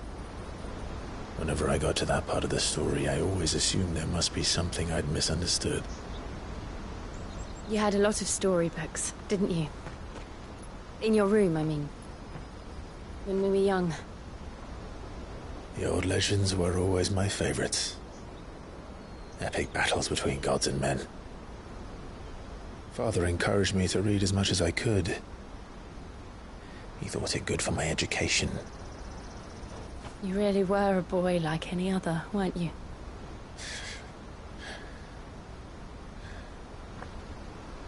Just look at this place. It's enough to make you believe the legends are true. I know.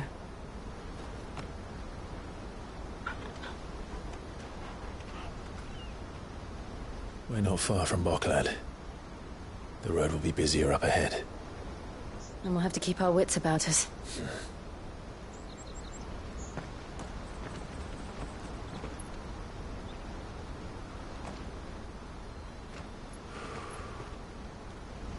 Clive? Something wrong? Nothing. It's nothing.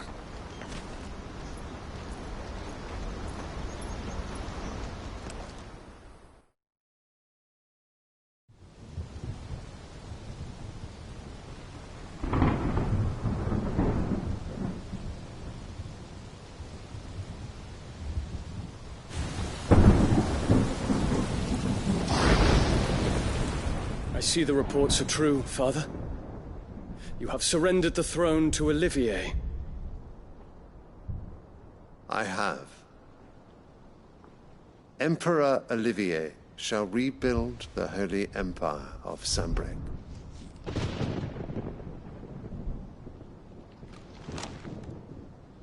How is he to rule an empire? He is but a boy. I shall advise him until he comes of age. Father, please. Or for as long as I am able. The empire we seek to build needs young blood to rule it, and I can think of none better suited to the task.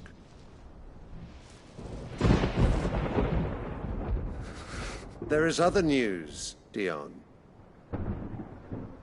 Hugo Kupka is dead, and Drake's Fang destroyed.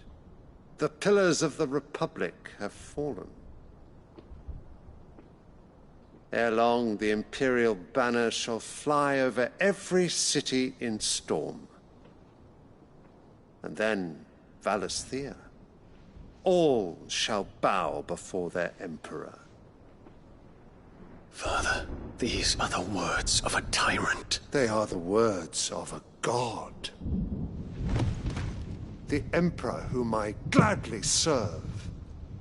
Great Grieger, made flesh.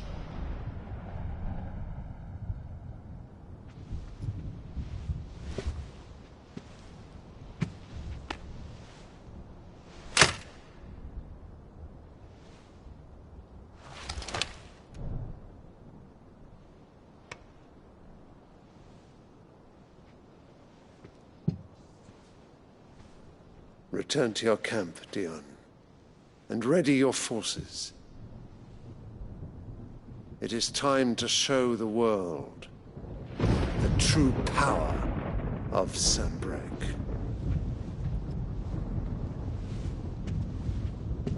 Father. I find you much changed. Is this truly the path you wish to tread? Or are these the ambitions of another? Of Ultima, perhaps? What nonsense is this? I speak my mind, and my mind only. Though I do owe Annabella thanks for reminding me of certain truths regarding the nature of nations, of rulers, and of the divine. You would trust the words of this traitress? She betrayed her country. She slew her husband. You have ever been an invaluable servant to Sambrec, Prince Dion. I trust you will continue to serve your Emperor in the wars to come. Canker! Silence! Insolent wretch! You will bend the knee. All else is heresy. Sire, forgive me. This audience is over. Come, your Radiance. The Rowena Syndicate awaits your pleasure.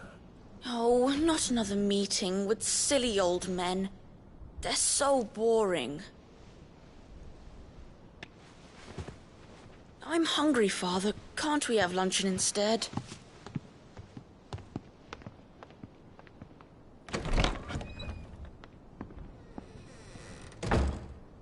Does it pain you that you will not inherit your father's throne? I have suffered worse.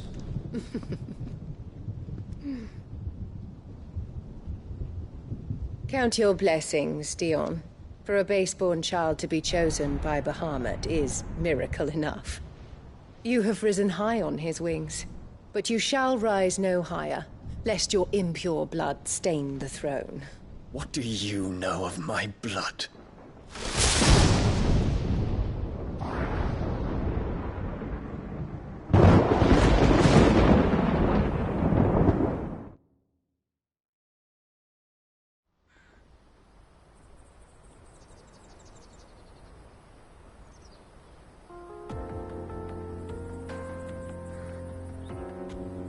The Boklab markets are to the north.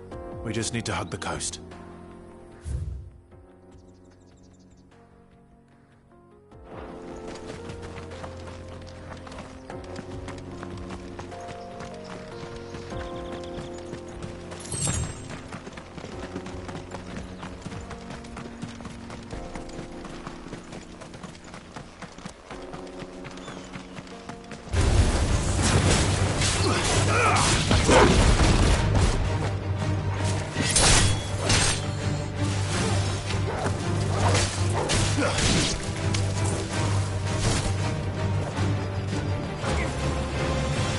This one.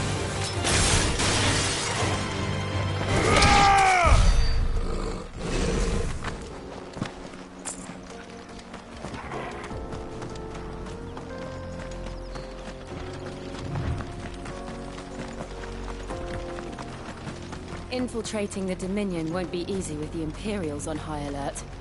No. His Radiance has lost one capital already. We can be sure Sylvester will do everything in his power to hold on to Twinside. His troops are well-trained and increasingly battle-hardened. But it's not as if we can wait for the siege to end.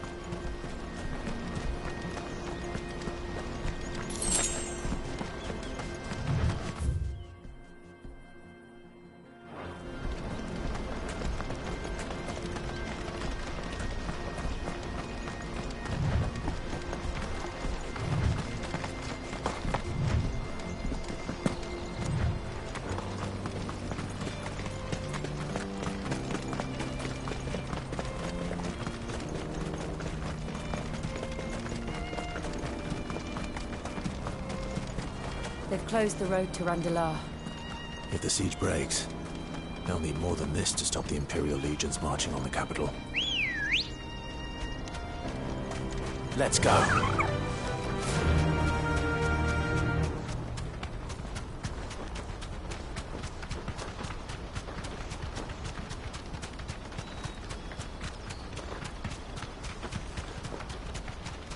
Not much further to go.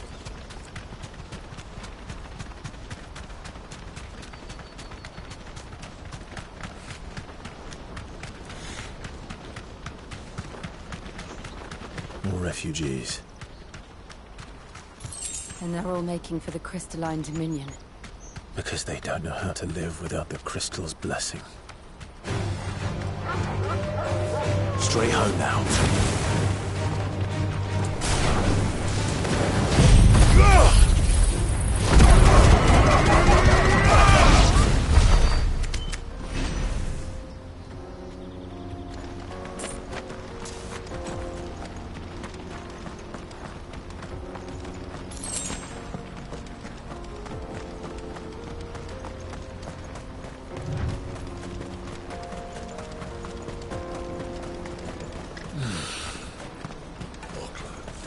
There are no crystals here.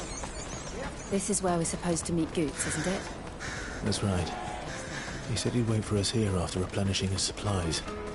I dare say he'll have finished by now.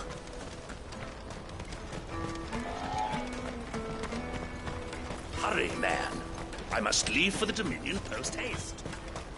Bloody Crimson Caravan, scooping up all the best customers. Leave some for the rest of us.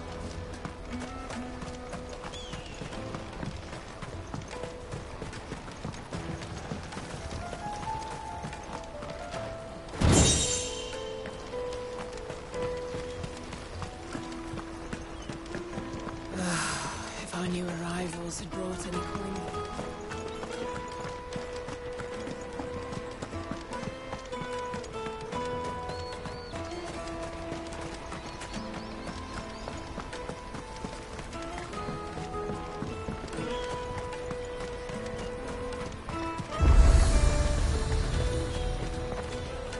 Well met.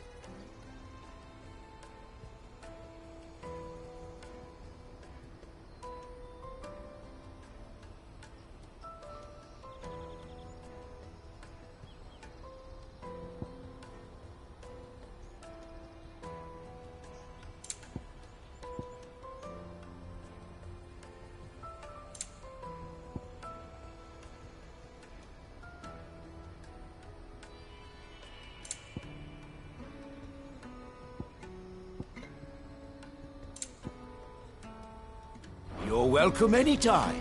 Out of my sight, wretch.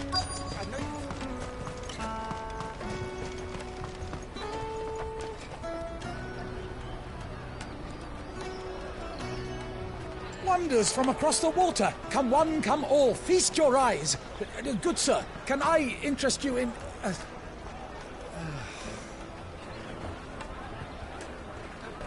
How much? For a measly crust of bread? You won't find any cheaper. Not nowadays. But you're more than welcome to look.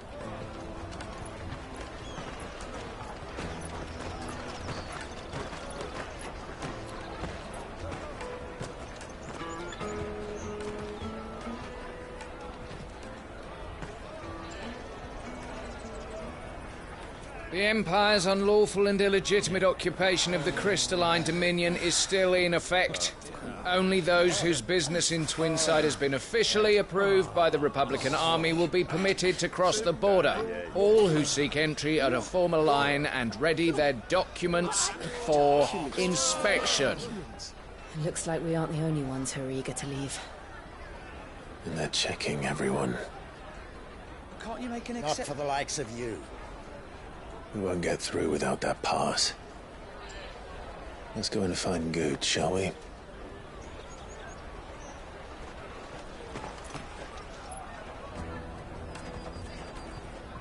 He must be around here somewhere. Come, taste my peaches. They're sweet as nectar. I'll take the large one. Excellent choice, my lord. Ah, Good. There you are. Clive, I'm so sorry. Don't tell Nan, will you? Slow down, Good. Just tell us what happened. It's me trader's pass. It's gone. We cannot ride the caravan without it. We won't even be able to get through the flipping checkpoint. Do you remember when you last saw it? It was in my pocket a minute ago. Then a bairn bumped into me and... Here. You don't think that they might have nicked it, do you? It wouldn't surprise me. A busy market like this is prime territory for pickpockets. So, to get the pass back, we need to find this child. Where would we even start? I know where! I've got a pal in Bock lad who might be able to help us. No one knows more about what goes on round here than she does. Where do we find her? She's the owner of the Crimson Caravans, up that way. Sign's got a red chocobo on it. No time like the present. You two go on ahead. I'm gonna check the rest of my stuff, make sure naught else is missing. All right. We'll meet you there.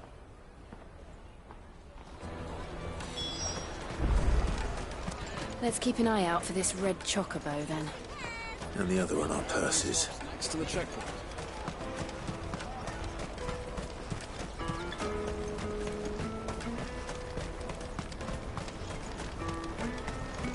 Peaches and pears.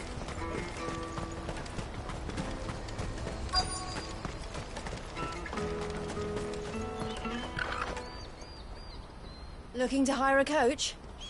It's 10 million for a two-birder to the Crystalline Dominion. Take it or leave it. Oh, we're not here for that. Then I bid you good day. Oh, wait! Don't go, El. He's me mate. As I live and breathe. Goots, what are you doing back in Bocklad?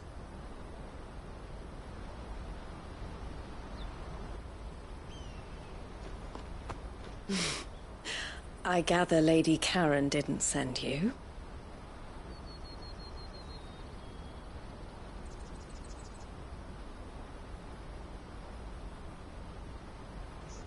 So what trouble have you got yourself into this time? It's me trader's pass. It got stolen. By a little bairn. Of all the... You're the size of a marble.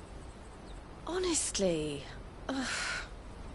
Goots told us that you know the markets well. Might you have an idea which little bairn could have done this? We don't intend to punish them. We just need our pass back. Then, we can be on our way.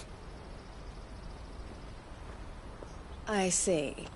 So neither of you has a trader's pass either. Not that anyone would take you for traders, but I suppose that's why you came to me, correct? Now, I can't say for sure who took your pass, but I suspect I know why they did it. Let me explain.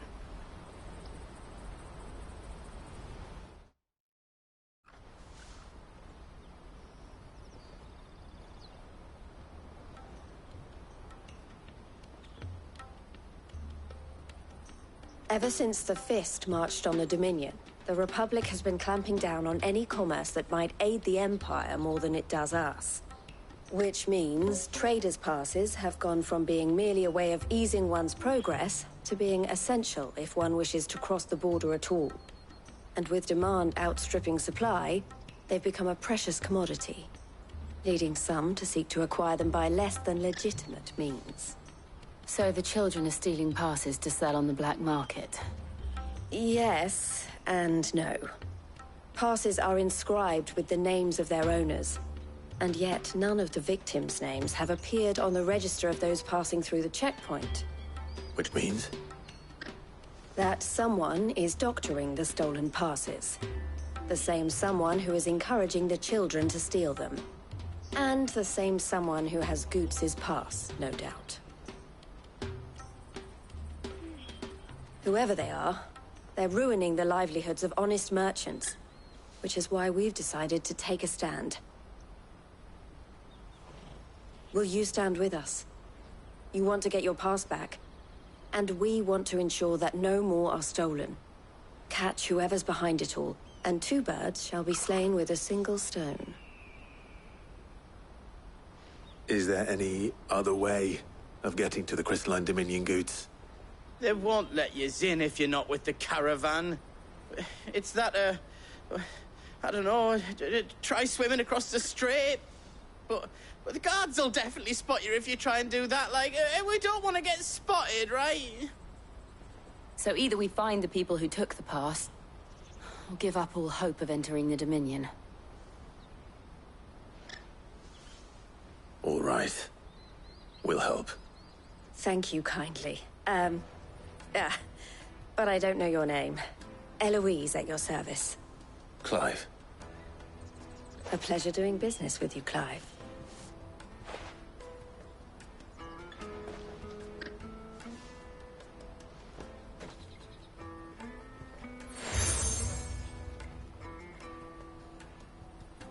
The proprietor of the furniture makers by the coach stop is spearheading the search. Wear that, and he will know you for a friend. I suggest that you speak with him first. The furniture makers. Understood.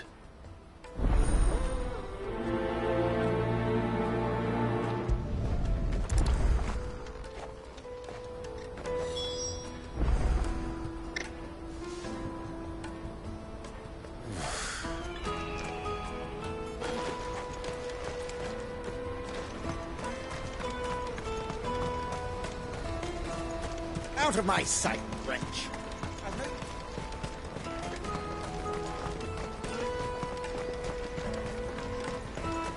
Come on, come on! Jug of snake spit for the road?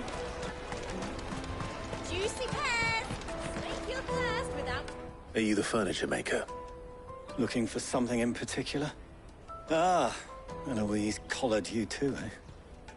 Then I expect you want to know more. She told me you were leading the hunt for the pickpockets. What have you learned? For one, that they're targeting the traders carrying the biggest packs. Harder to watch your back, see? And less chance of the mark giving chase if they're spotted. Not that they'd be likely to catch them. Those imps know every inch of this warren like the backs of their hands. Their eyes must have lit up when they saw Goots. The fishmonger round by the gate's been trying to track down the children involved. You should go and have a word with her. Thank you. We will.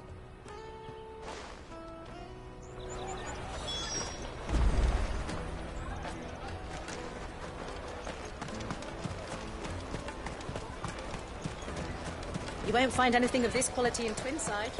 You should come with me to the Dominion. Life will be... Fish for sale! Fresh sorted and smoked!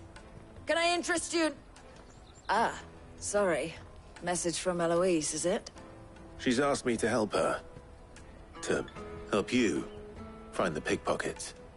Is that so? Suppose I better tell you what I know, then. For one, this isn't a family operation. All the traders say the children who stole their passes were dirty, dressed in rags. Street urchins, by the sound of it. We get a lot around here. Orphans from the wars. A few, perhaps. You saw the refugees gathered by the entranceway?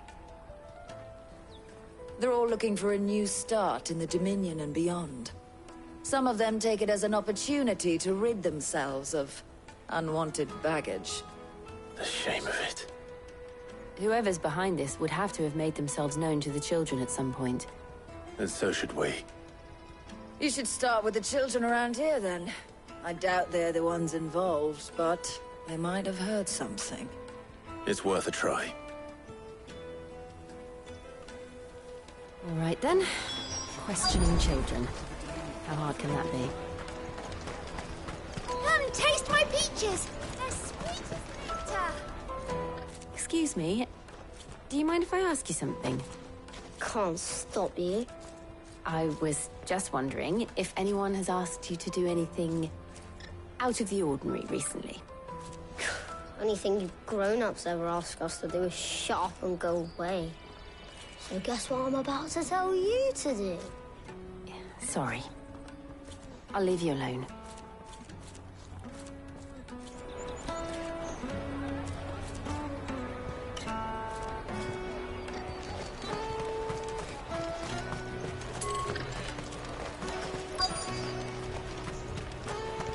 Taste my peaches! You won't find anything of this quality in Twinside.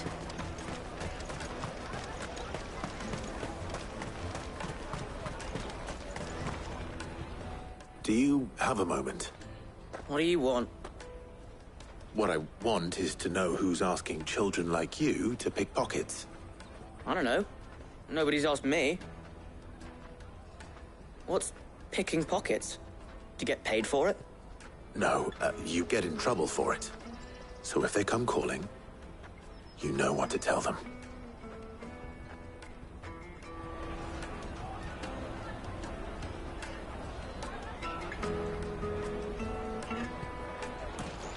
The caravan stops next to the checkpoint.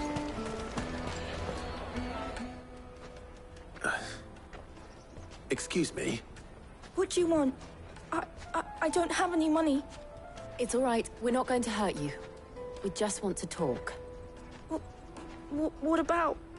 We've heard that some very bad people are making children like you steal from travelers. We need to know who's behind it so we can stop them.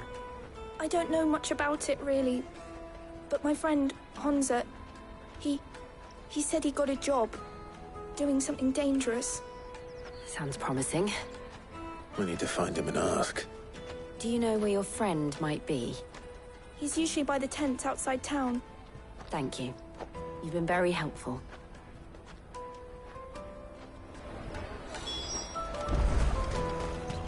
Come on, come on!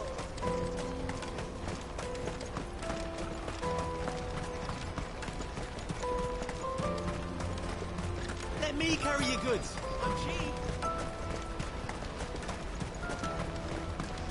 Porter for hire. That's that then. She must have meant the refugee camp. Let's hope he's still nearby. I'm hungry.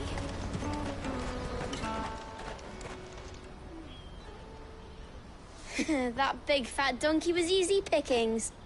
He wouldn't have noticed if we'd robbed his boots off him. Yeah. Wish we hadn't handed over the pass, though. Could use one of those things to get out of this dump. Chance would be a fine thing. The moment they found out, they'd string us up by our guts. Would they now? Perhaps you'd like to introduce us to these charming characters. Shit! We're in trouble now! What do we do? You two get caught if you want. I'm off. Hunter! Where are you going? So that was Hansa, eh? Jill, you watch these two. I'm going after him. All right.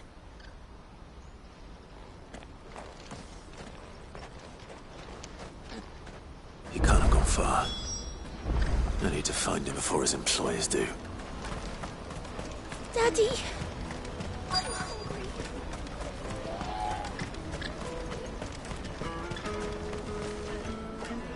Did you see a boy run past? He stole something from a friend of mine.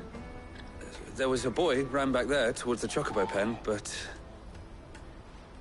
Thank you.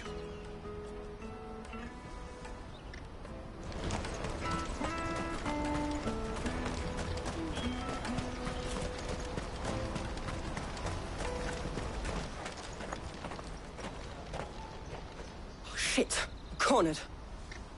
It's all right, Hansa. I'm not going to hurt you. I just want to ask you some questions. Fine. Not like I've got a choice. I'm looking for the people who are making you steal for them. Who are they? Called themselves the Carstones. They said they'd give me a good gill if I did what they told me. I knew they were bad, but bread doesn't come for free. Didn't come at all half the time, before I started buzzing for them. You know, if I didn't do it, they'd just pick on someone else. Someone they could push around easier. Hansa. You found him then? Jill. Where are the other two? Eloise is watching over them. She sent Goots and I to look for you. You're... him! I haven't got your pass anymore, if that's what you're after. I gave it to the Carstones. Whatever you do to me, I can't get it back. Not that I go against them anyway. If it weren't for their gill, me and my mates would have starved.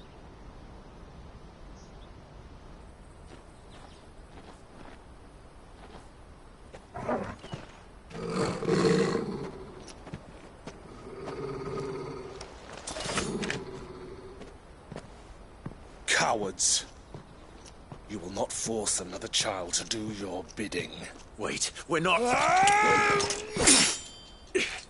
Don't hurt him.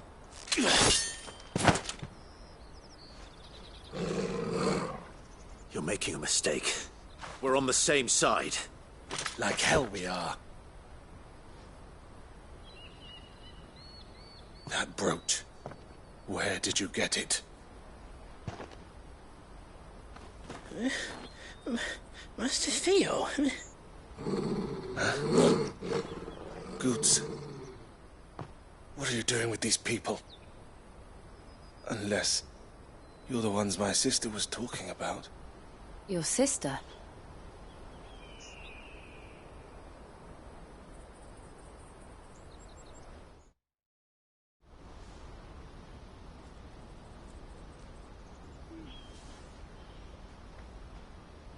Eloise didn't tell us she had a brother.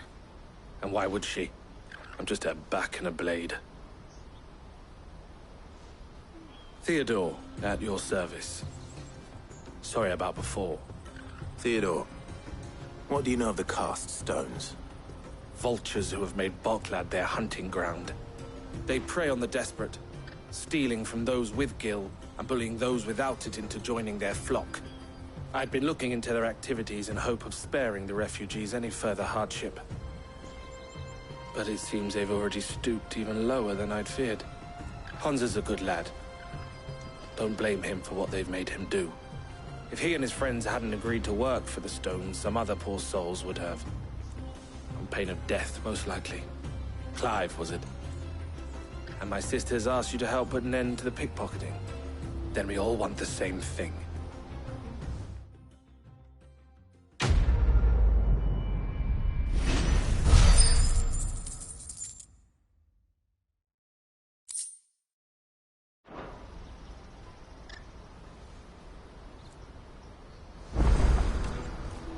Oh, where is it? So, what's the plan? What else? We find the Carstones, and we crush them. You get your trader's pass back, and I make Boklad a safe place again. All right then. All right then. Hansa, where are they camped? Don't worry. They'll never know you told us. Couldn't if I wanted to. They always come to town to collect the passes. Meet us outside the gate. I tried following them once, but they spotted me halfway down the trail. Said they'd string me up. We'll try it this time. Which way were they going? Back down the road towards Lateney's Cleft. To Lateney's Cleft, then.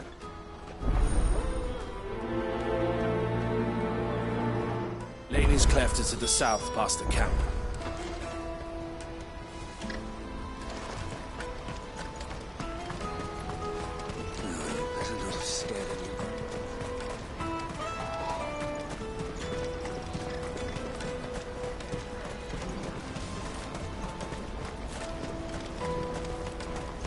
Daddy.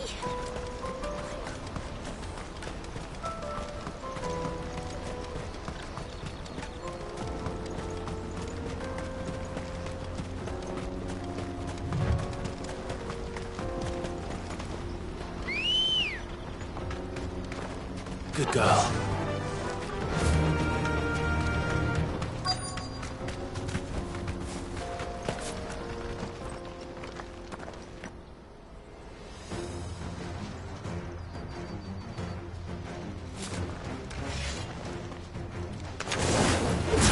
That's the one who's been sticking his nose in our business. You should have minded your own.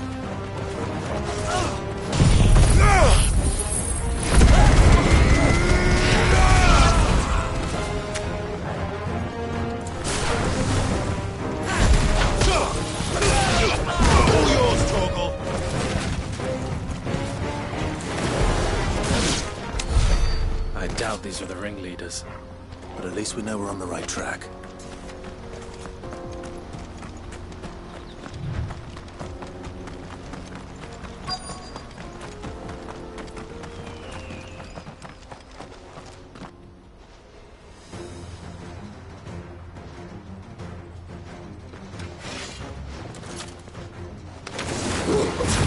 We got company!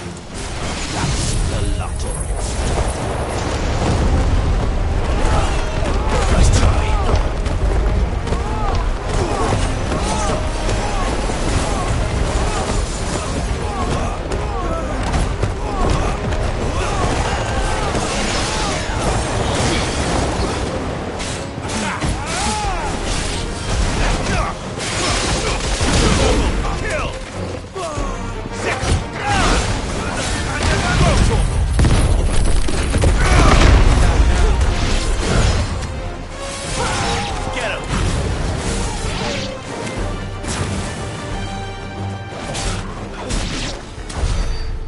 Soldiers. Fewer now.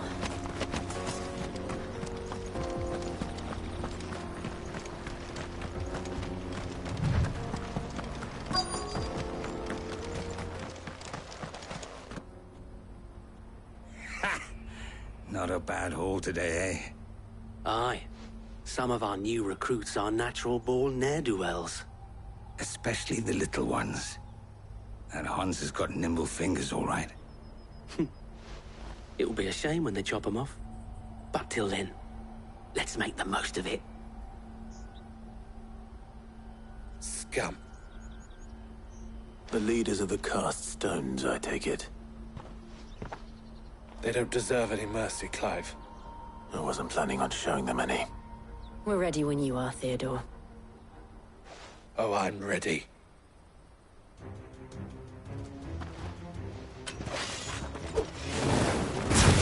Fuck! It's that guard from Bocklad! Kill him! Kill them all!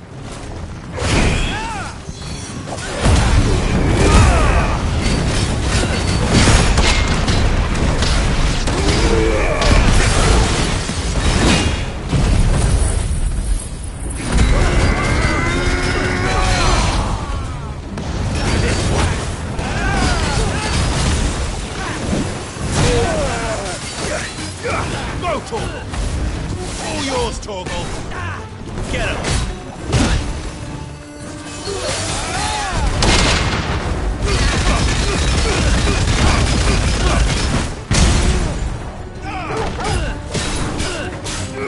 Go, Torgal!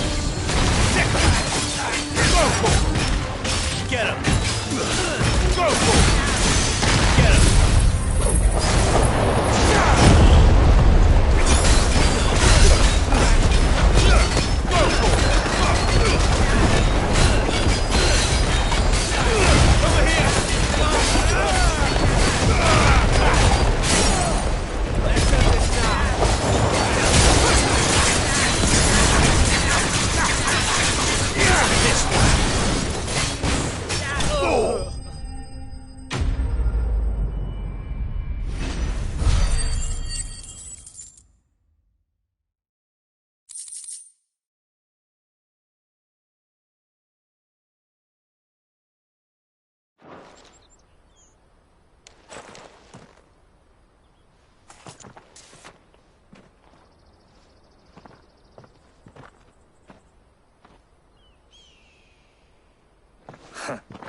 And they say crime doesn't pay.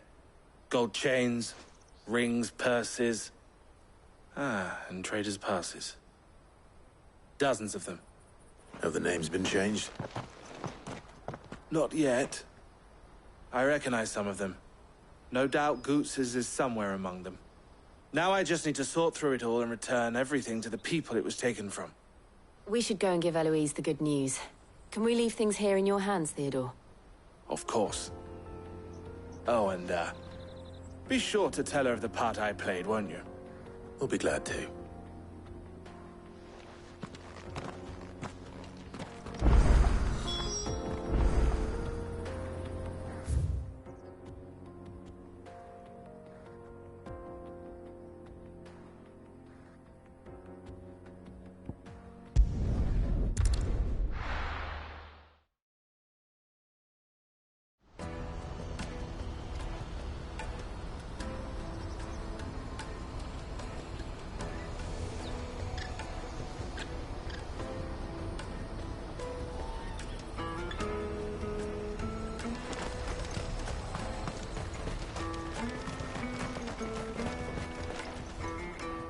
Ah, Clive. How goes the hunt? My brother isn't getting in your way, I trust? Quite the opposite.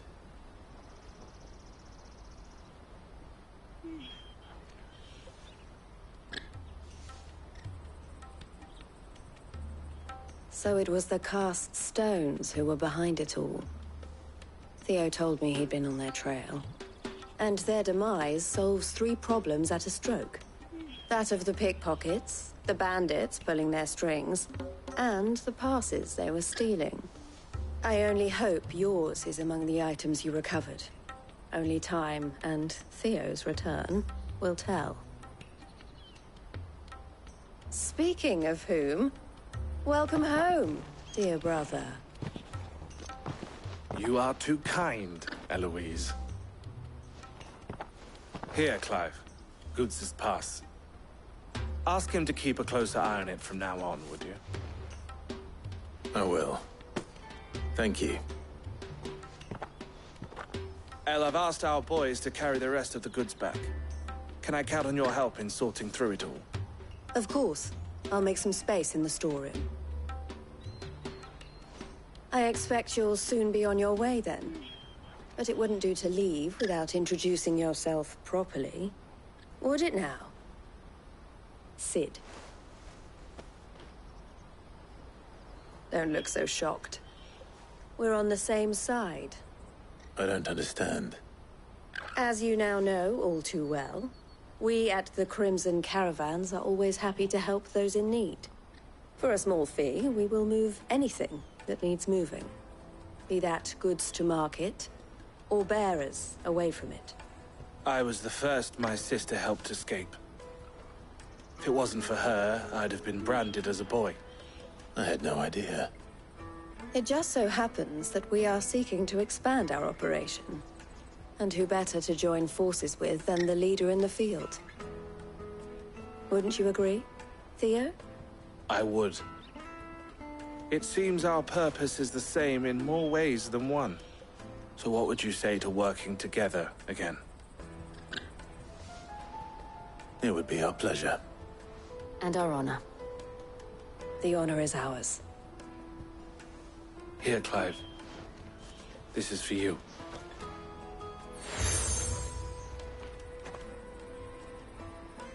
What is it? El has friends in high places, while I have associates in, lower ones. That mark is proof that you're a friend to us both.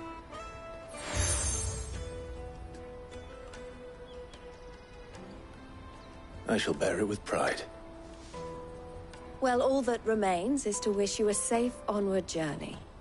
Goots's pass should secure you a place on the caravan, but if you encounter any difficulties, we would be delighted to provide you with a coach of our own. For a discounted price, of course. Say, 9 million? We'll try the caravan.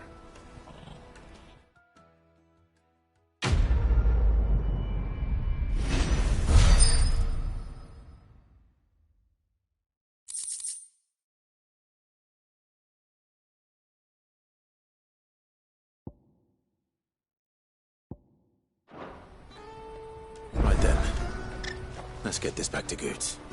And then it's on to the Dominion.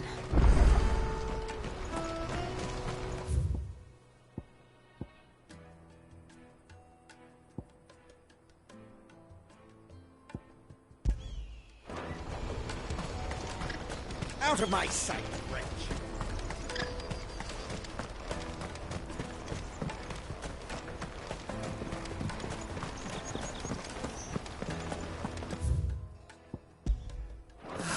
If I knew arrivals... Now I just need to see about getting the word out.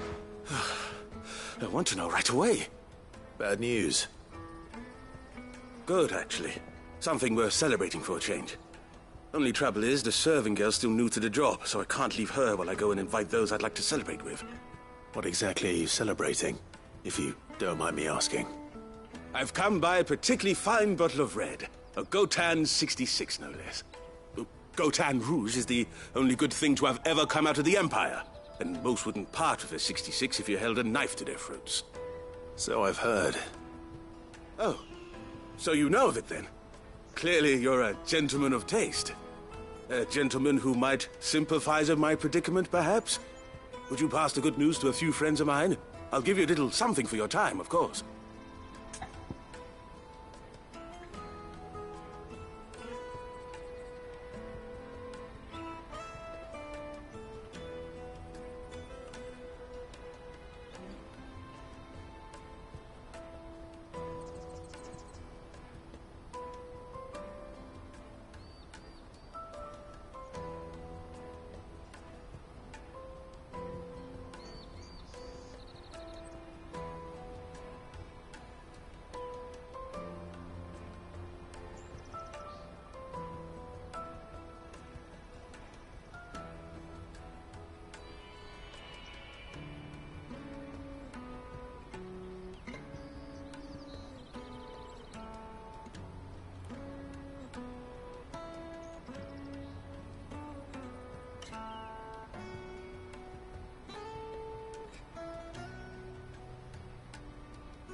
Sounds simple enough.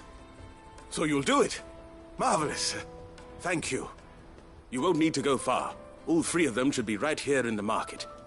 There's Aldrich the porter, Milan the butcher, and Bolek, a guard over at the north gate. Three of the finest fellows in Boklad, if you ask me. Tell them to come to the tavern when they finish for the day. Stop by again when you let them know, and I'll give you your little something. I'll be right back.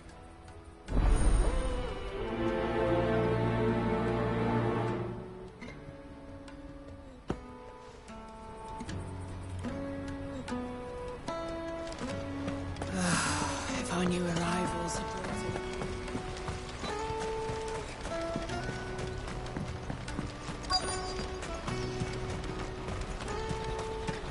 Hurry, man. I've been asked to find Aldrich, the porter. I don't suppose that's you, is it? That's me, right enough. You need something delivered? The innkeeper sent me. He said there's a cup of Gotan 66 with your name on it when you're done for the day. A 66? Look at me. If he's just got hold of it now, it must have been in the crates he had me carry down from Sambrek. From the Empire to Boklad. You must be a braver man than most. That's a treacherous route at the best of times. Such is the porter's lot. There's not a patch of storm these feet haven't traipsed across. It's Oriflamme one day, then off to Canva the next. The farther you're willing to go, the fatter the purse. Which is why there's no shortage of competition for some of the longer routes. I'd say I've done enough for today to earn myself a cup of something tasty. Thanks for letting me know.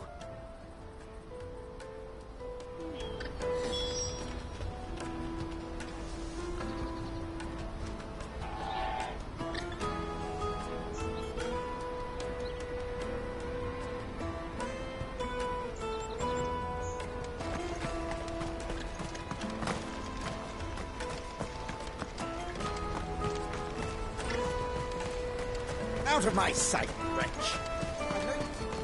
Peaches and pears. Come on, come on! The caravan stops next to the ship. Are you Milan, the butcher? That's me. What can I do for you? The innkeeper's just had a special delivery. He thought you might like to join him for a cup of wine after you pack up for the day. He knows me only too well.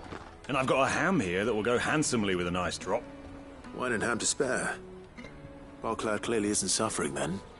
Comes with being the place everyone has to pass through to get to everywhere else. Those who travel the Crystal Road bring all manner of goods with them. We get meat from Sanbrek, herbs from Rosaria. Why, sometimes we even see curiosities from across the Narrow. My old man knew what he was about when he set up shop here all those years ago. Anyway, thanks for the good news. Oh, you know what? Maybe I'll shut up shop early. Wouldn't want to keep our friend waiting.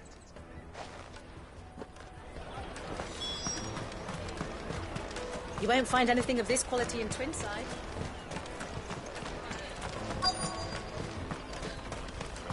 Let us through! I'm looking for Bolek. I was told he'd be guarding the gate. Well, you found him. You're not here to enlist, I take it? The innkeeper sent me. He's just taken delivery of a rare vintage, a Gotan 66. He thought you might like a cup. I've never said no to a goat hand. I'm not about to start now. Thanks for letting me know. You must be a busy man. The market would be flooded with refugees if we weren't here to stem the flow. Oh, my heart goes out to them, all right, but we've got our orders. No papers, no passage. Plenty try to slip past us nonetheless. And every now and then, one of them's foolish enough to try and force their way through. And when they do, well, things can get nasty. You know what? That wine's sounding better by the moment. Well done. I wonder if the innkeeper might spare a cup of that wine.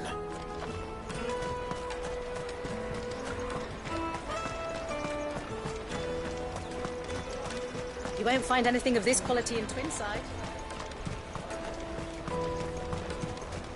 The caravan stops next to the checkpoint. Jug of snake spit for the road? Come on, come on!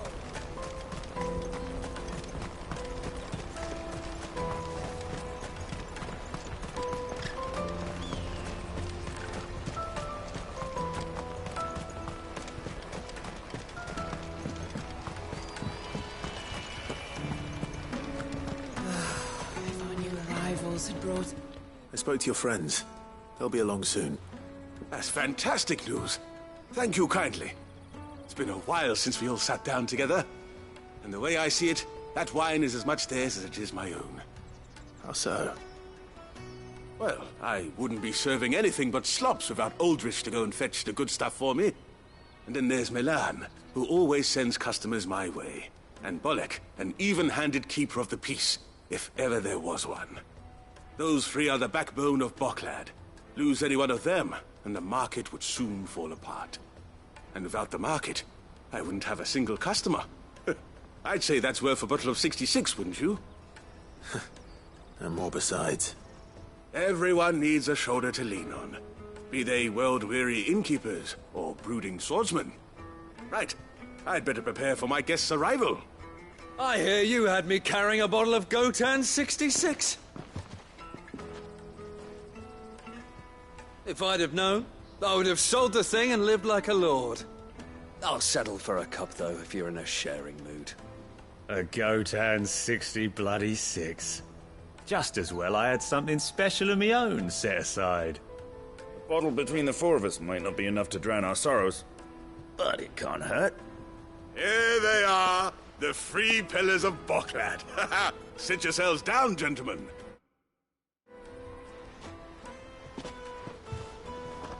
The woes of the world may be monstrous in many, but there's nothing like a few good friends to keep the misery at bay. Never a truer word spoken.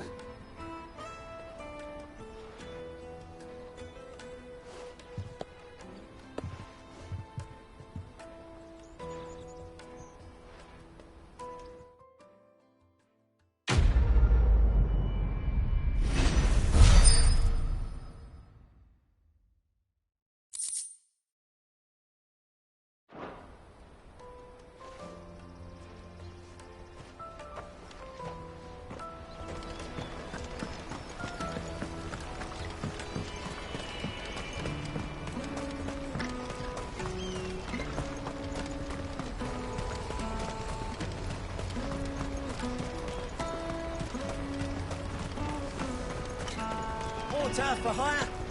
Best service. I see you've been of some assistance to Eloise. Perhaps you can extend me the same kindness? Perhaps. What would I be doing? Finding someone. You see, I've been having trouble with thieves, and despite the many pains I've taken, I can't stop them from rummaging through my packs. I was griping about my lot to a friend of mine a few days back, and he offered to track the culprits down. Now, Joseph's a sellsword, and a good one at that. But he's been gone days, and I'm beginning to fear the worst. Any idea where his search for the thieves might have taken him? The old Zemeckis Road, perhaps? He doubted they would be fool enough to linger here in Boklad. Joseph's lived a hard life. Made him grey long before his time. I just pray he hasn't been killed over a few sacks of grain. I can't imagine there are too many grey-haired sellswords around. Hopefully someone will have seen him.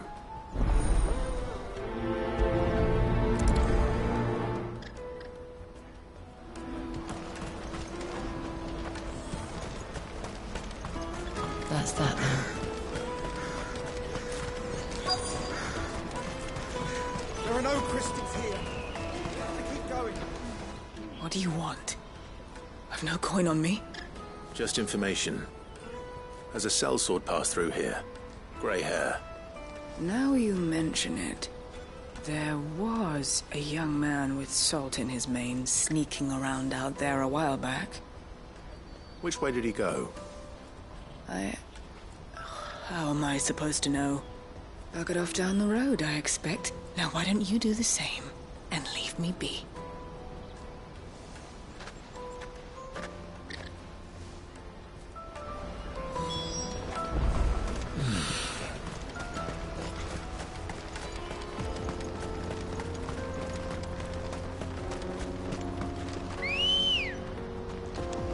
Ready, go?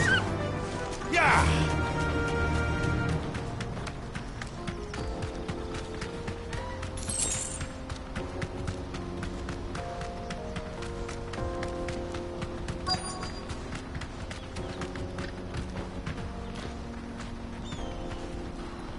straight home now.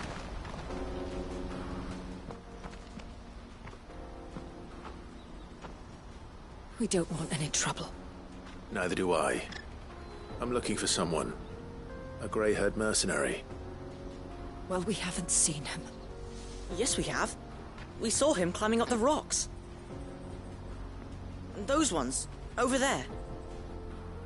Maybe he found his thieves. Mum won't let me near them.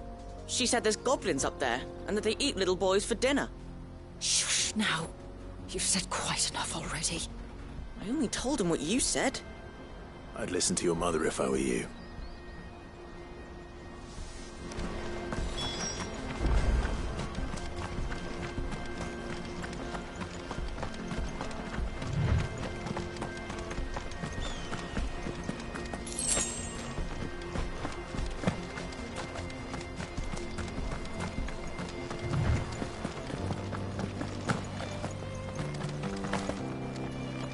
Joseph's thieves really lug their stolen wares all the way out here.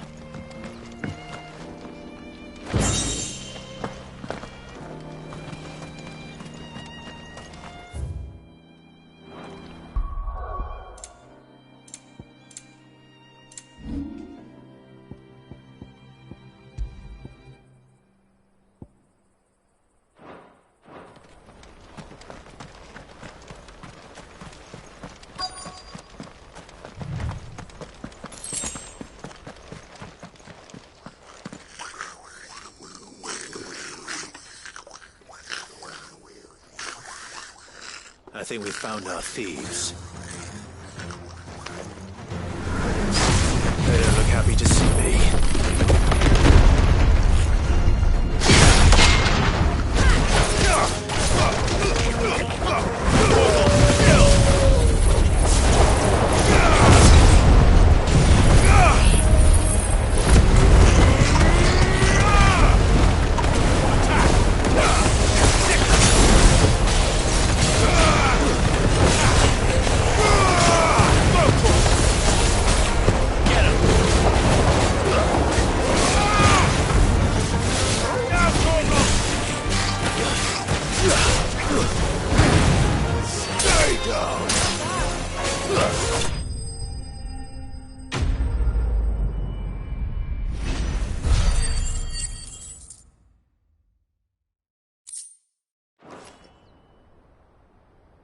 Let's get this over with. Stop! Don't kill him, he's just protecting his home. Joseph? So the boy was right. I don't know you. Your porter friend sent me to find you. She was worried you might have got yourself killed. Have I been gone that long? Wasn't hard finding the thieves. The problem was knowing what to do with them when I did. I take it things are more complicated than they appear.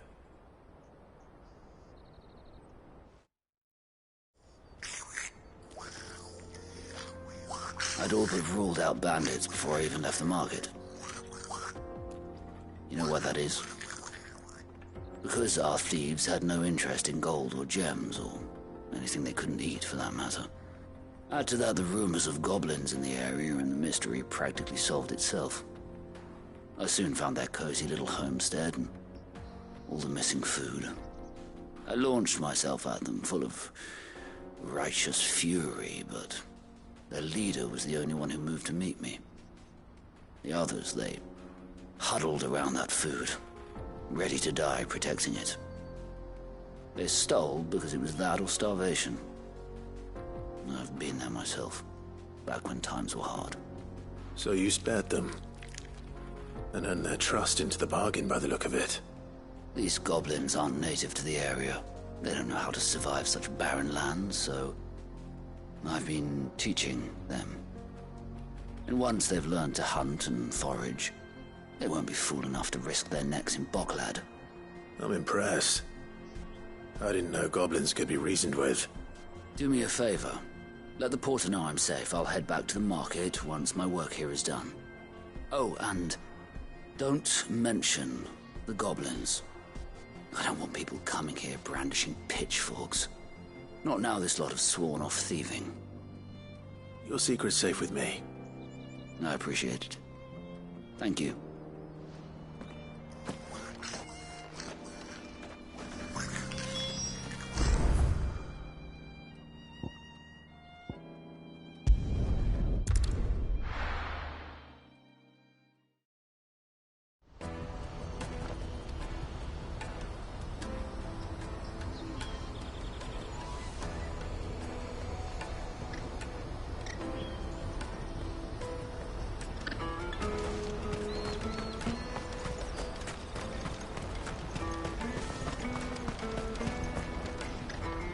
Joseph's fine. He'll be back once he's tied up a few loose ends. That's a weight off my shoulders. He certainly knows his business. You found your thieves all right. And I dare say they won't be coming back. A good man to have around, that Joseph. And if he says there'll be no more thieving, that's good enough for me. Thank you for putting my mind at ease. Here, for your troubles.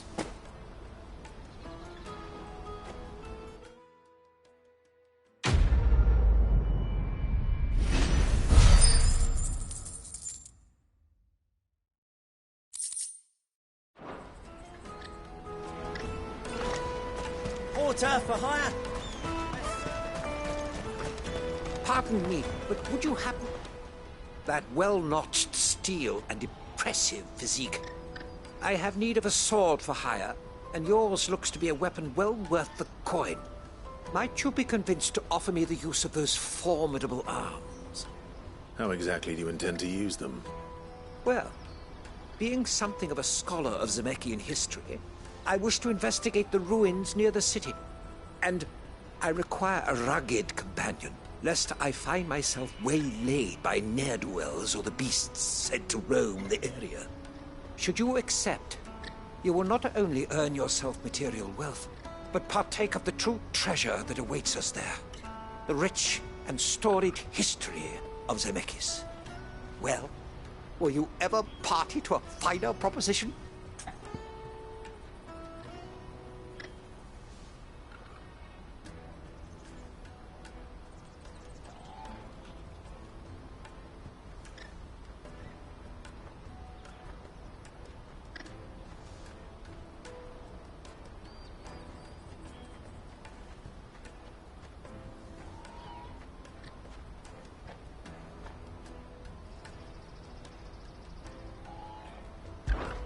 My arms are yours. Wonderful! Then come. We must away. But where are we going? Along the old Zemeckis Road, and from there, onward to discovery. Quickly! There is not a moment to lose. Wait. Good luck with your ne'er-do-wells.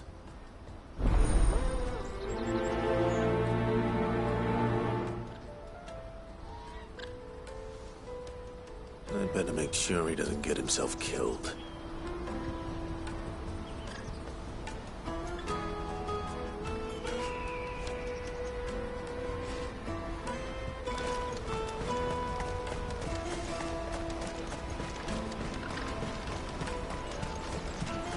That's that then.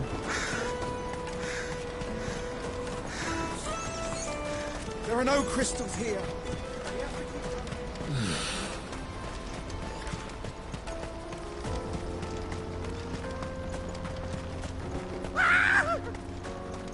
Why am I not surprised?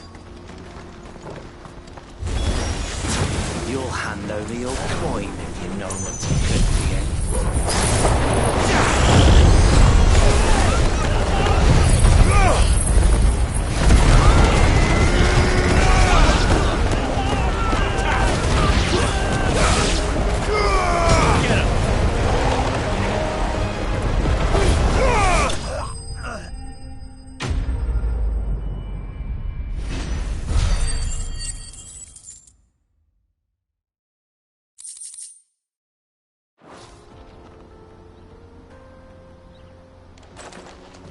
Are you hurt? Happily not, good sir. Thanks to your timely intervention. More importantly, we have arrived. Now, Feast your eyes upon the marvel before us. Ruins, a relic of the fallen civilization. A sight so common that man is oft blinded to its wonder.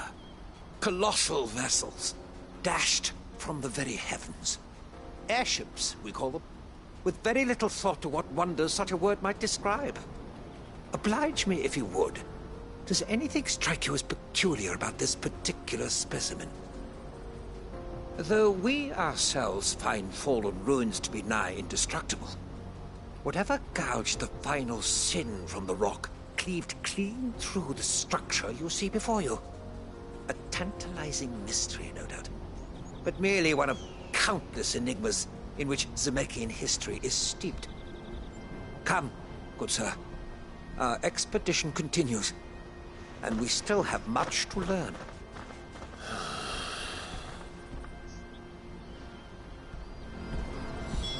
He's passionate. I'll give him that.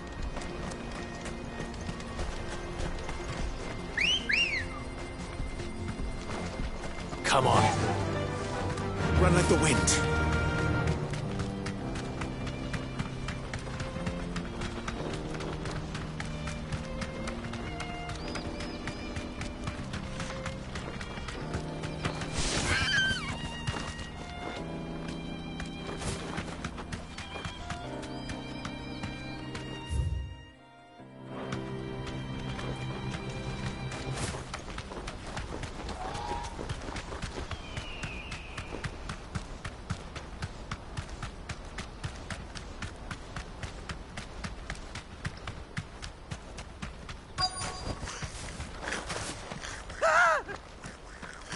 Not again. All right then. Who's first?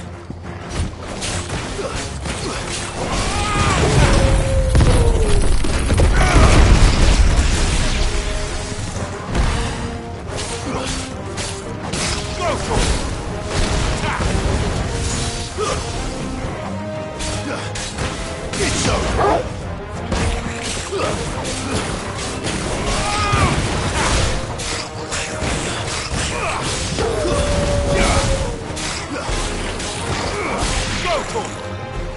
This one.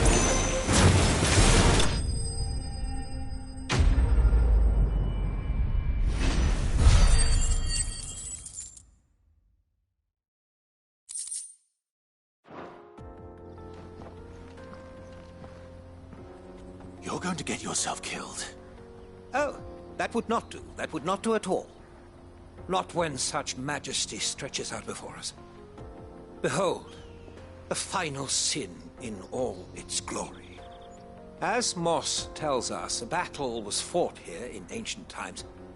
A battle of such ferocity that it tore a great crater in the very land upon which it was waged. In reaching for their holy sanctum, did man enrage the gods, and great was the vengeance that was rained down upon him. Alas, the full truth of the matter is lost to time, though I live in hope that I might see it discovered. But we must not dwell upon such things. There is more yet to see. Onward! History awaits!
Get him!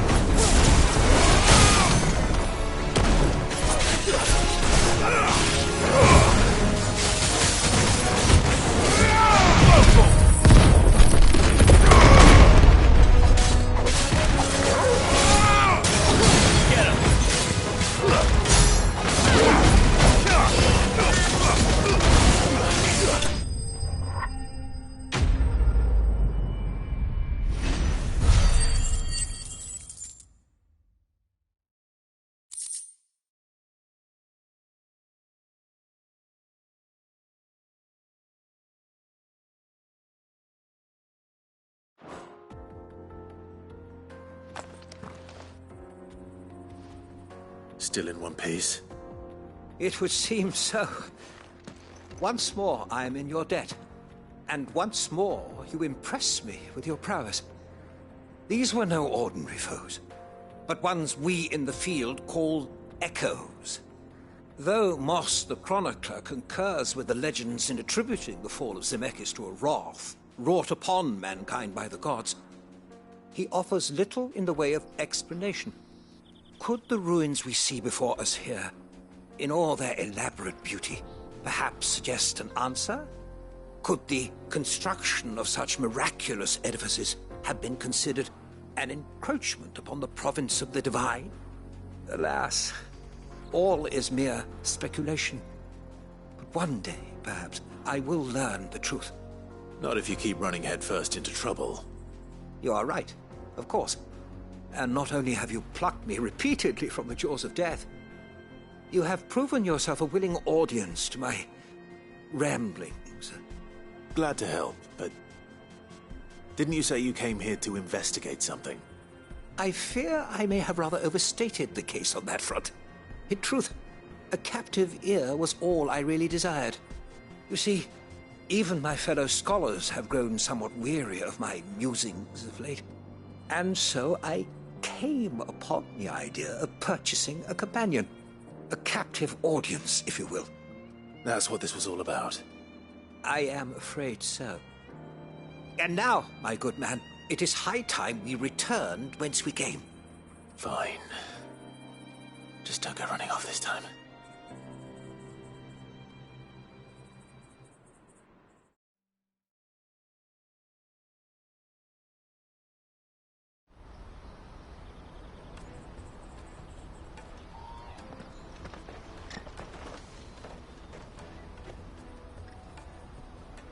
And so ends a delightful day. Here, your reward for humoring my selfish whims, plus a little extra for the trouble I have put you to.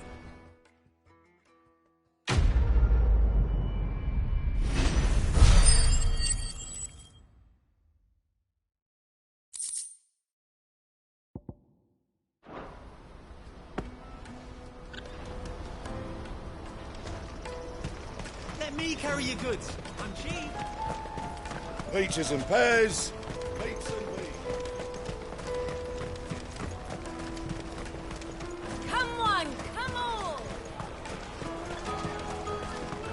Caravan stops Juicy next. pears! Slate your pears! What I really want to be is a... Here you are, good. Try not to lose it again. Me pass! You found it! Oh, thank you so much. Nan would have killed me if I'd come back without it. I'll have to say thanks to Elle and Theo, too. So should you, Hansa. You and your friends don't have to steal anymore. If anyone threatens you again, you know who to turn to. We do. And we already have. Miss L's given us a job shifting the chocobo shit out the stables. It's hard work, and the pay isn't half what we got from the Stones. But if we stick at it, we'll keep ourselves fit. You stick at it, then. And Goots, I'm sorry for stealing your pass. That's all right. I've got it back now. And all's well that ends well, eh? You said you're trained to be a blacksmith, right? Well, I'm gonna be your first customer. I'm gonna save up all my gil and get you to make me a massive sword. I'll do me best. Till then, eh?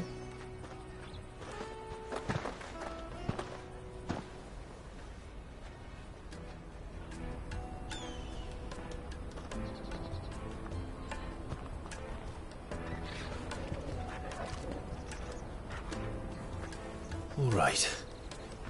We have a place on the wagon.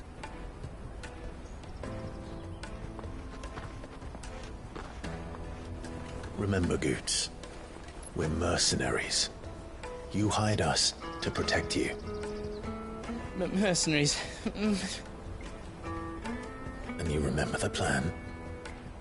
You're to ride all the way to Twinside. Jill and I will go with you as far as the outskirts, then find our own way in. I'll buy that stuff I need. Right. And we'll scout out the Imperial's defences. There's a square with a big bell tower right in the middle of town. If you get lost, or out goes wrong, we can meet up there. All right. Let's go.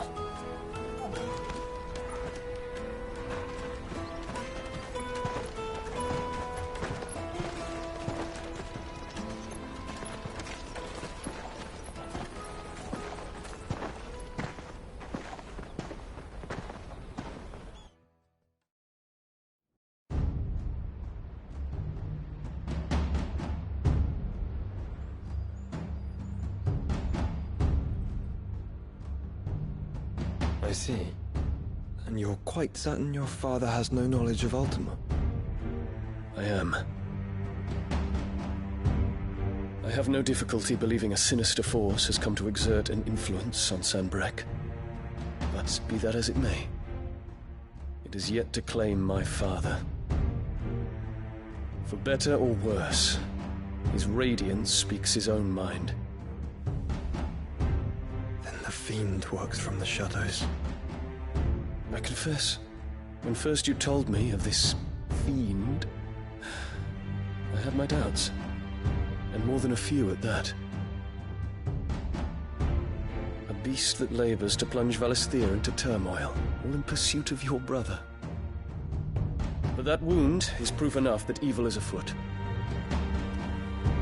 Then I have your answer, Your Highness. You will join me in my fight. I cannot. Not yet. Your Highness, please. As you are aware, the Dhalmekian army is at our gates. They have lost their mother crystal, and with it all hope of a negotiated withdrawal. It is but a matter of time before they invade. If Bahamut is not here to meet them, my people will be slaughtered. Though not by Hugo Kupka, thanks to Ultima's machinations. I know the fate of your people weighs heavy on your conscience, but if we do not put an end to Ultima's plans, they shall face a far darker fate. The chaos he would wreak would sweep all of Valisthea into the abyss. The lives of every man, woman, and child in the Twins are at stake. I believe what you say, Phoenix. But I have duties of my own, and I must discharge them. Come what may.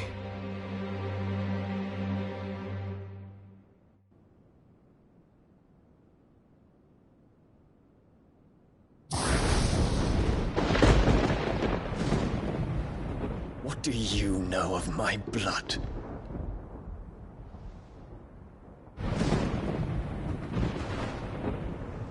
I know that it is wholly unworthy of the highest offices of state, which rightly belong to those of purer breeding.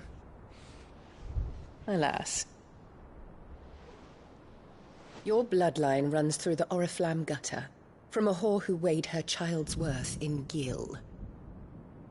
Have you threatened my father? Of course not. I merely whispered in his ear that his mongrel son is plotting a rebellion. What? Sylvester listens to the words of his astrologers. And they have ears too. You have been feeding them your lies! Should you remain loyal to Emperor Olivier, his radiance may yet crown your head with laurel, and not with tar. Fork-tongued witch!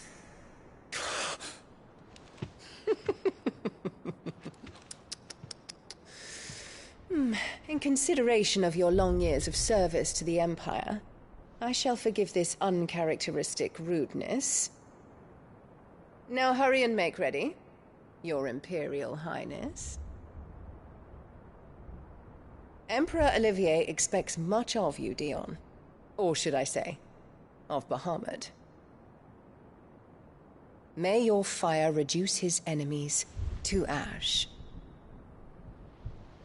till all of Valisthea bows to its rightful ruler.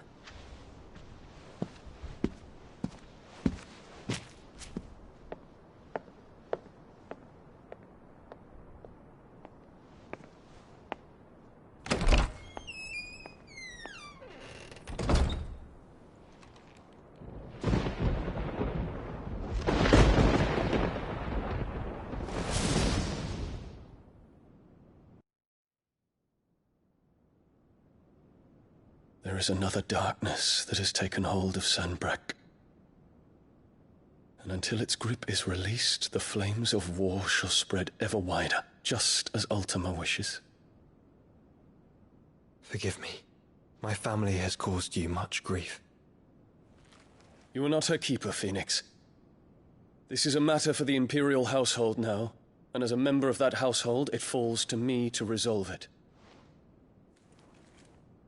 At such time as that is done, what strength I have shall be yours.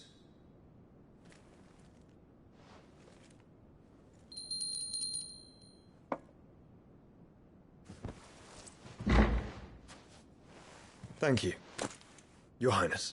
Let us take to the skies together, and bring a new dawn to Valisthea. I should like nothing more.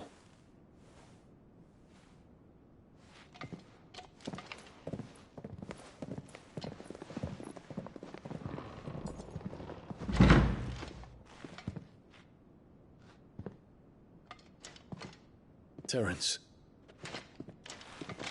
My prince. Tell me true. Do you believe what I'm about to do is wrong? We dragoons have but one leader, Your Highness. And we shall follow him unto the very end. Thank you. And this is my decree. For their crimes against the crown, the traitorous Annabella and her usurping son shall be put to death, and the Empire restored.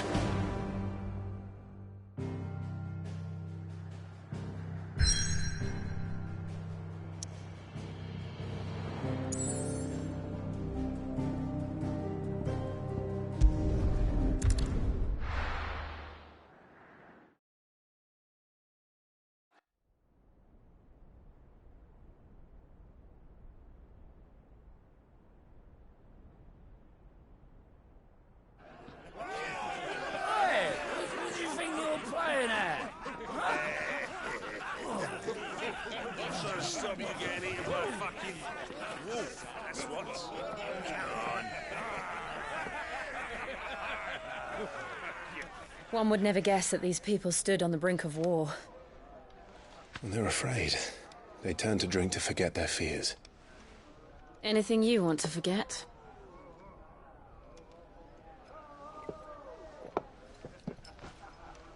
The harbor is empty, and half the market stalls too. The city may seem peaceful on the surface, but it's balanced on a knife edge.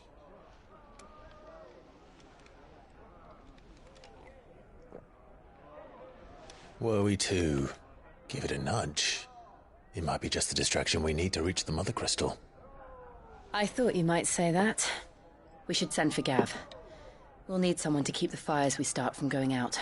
And we can busy ourselves scheming until he gets here. I'll send a Stolas then.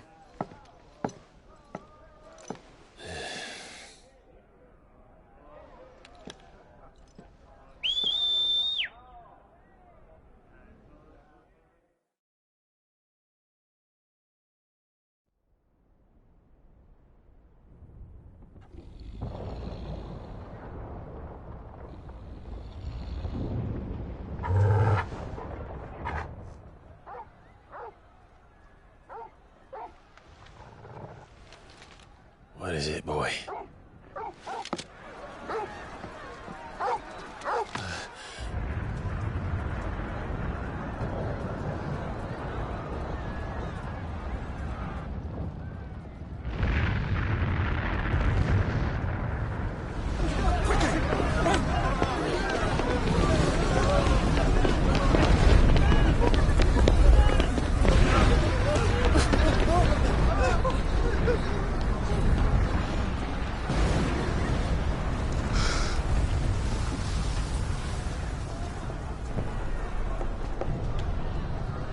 What's happening? I don't know. Torgal!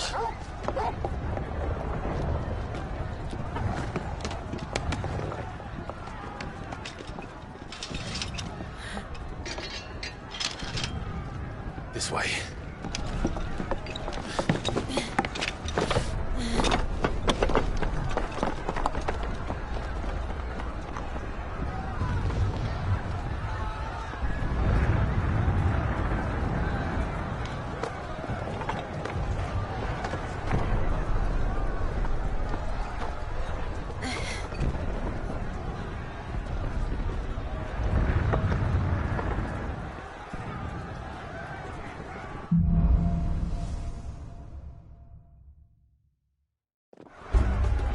The city's on fire. I'm sure Goots is fine. He'll be making for the square.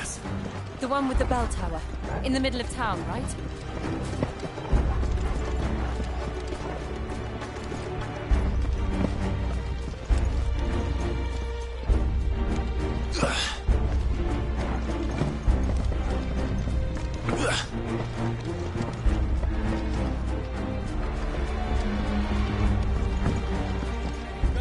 Watchman or sentry is to be slain on sight, but spare the citizenry. His Highness's orders were clear. Those were Imperial Dragoons.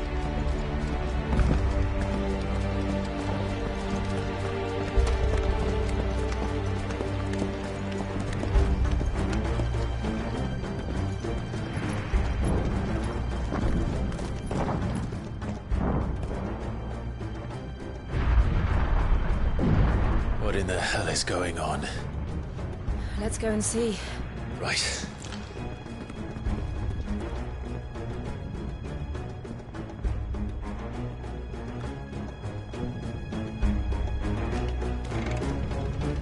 But first we find Goots.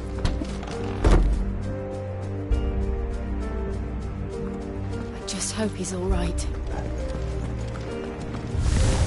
You there! Identify yourself! We have to.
Get him!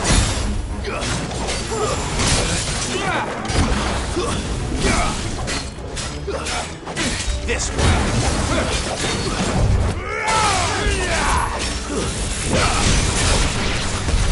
There's no doubt about it. They're dragoons. What is this then? A civil war?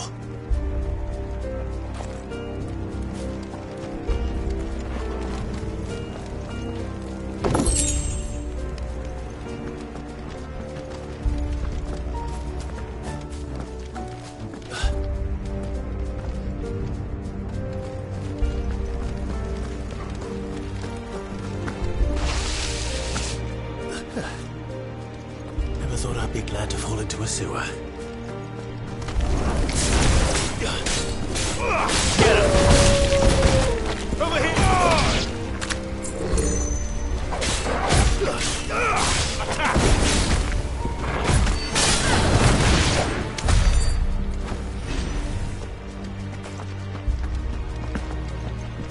Ward secured, Cap. None of the Emperor's forces remain. They gather the men. You press on to the council chambers. Yes, Captain. What of the men and women in the market district? The evacuation is complete, Captain. Good. Then all that remains is dethrone the Pretender.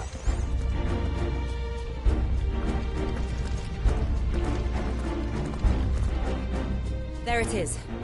The bell tower. Right. Let's go.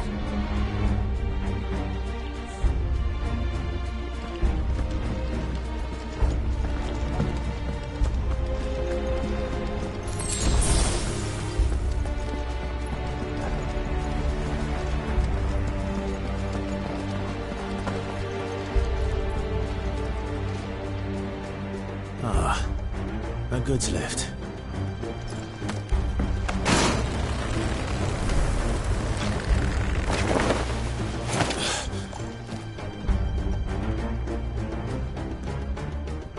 Where in Gringo's Lane did you come from?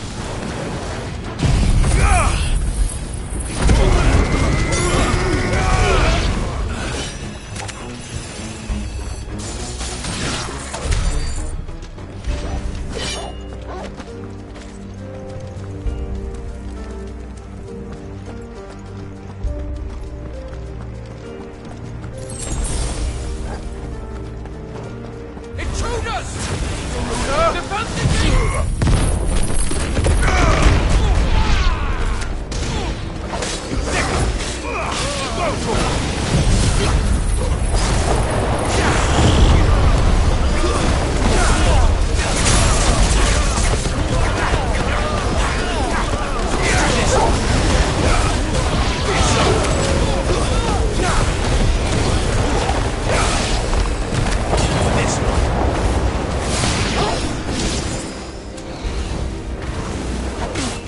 Get him! Sick him!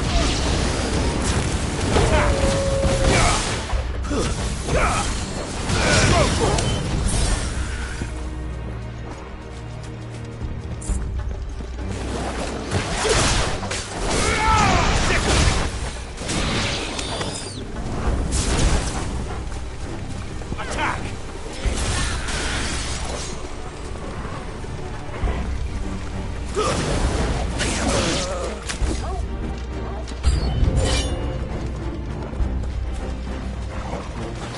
This one! Go to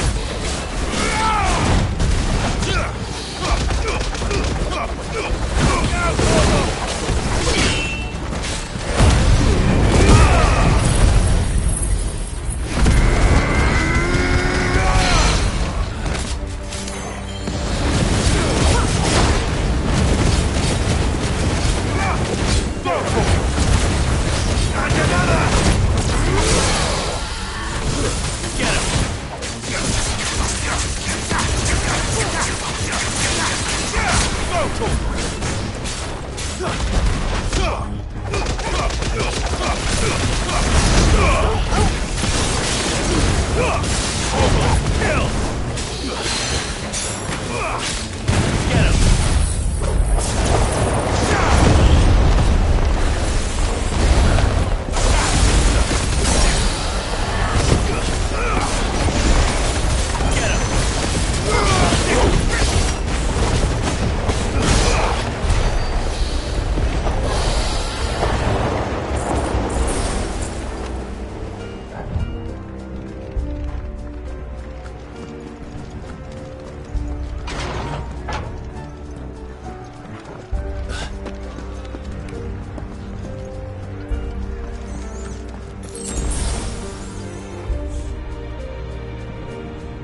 of His Highness!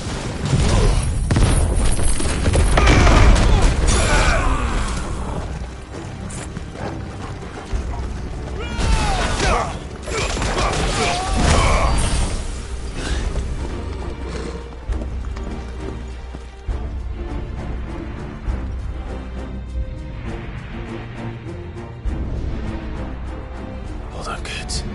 We're coming.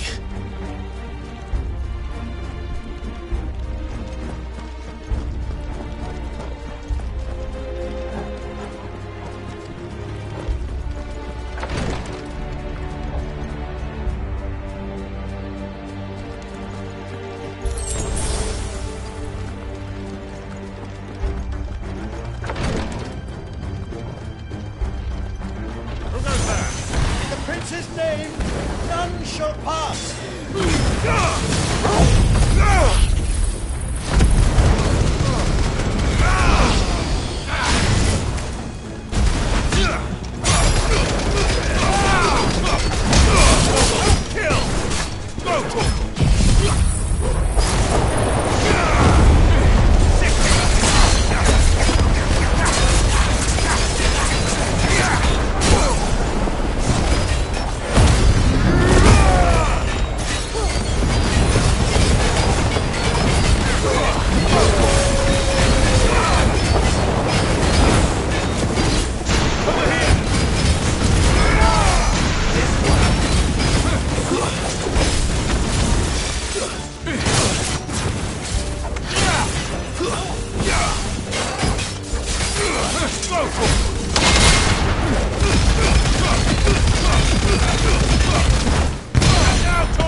This one!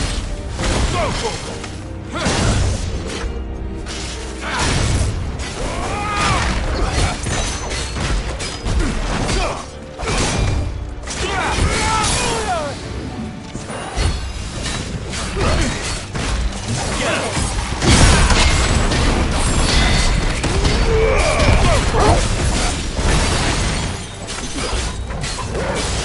Over here!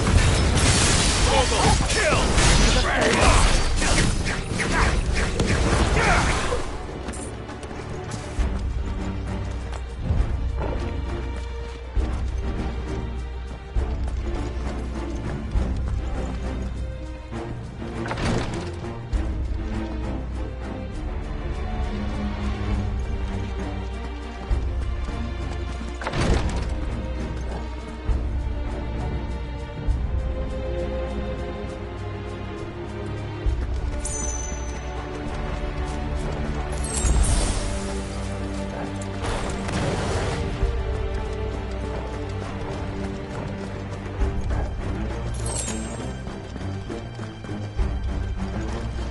Enemies on the ramparts! Kill them! Attack! Go to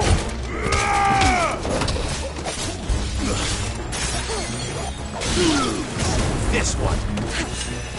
Over here!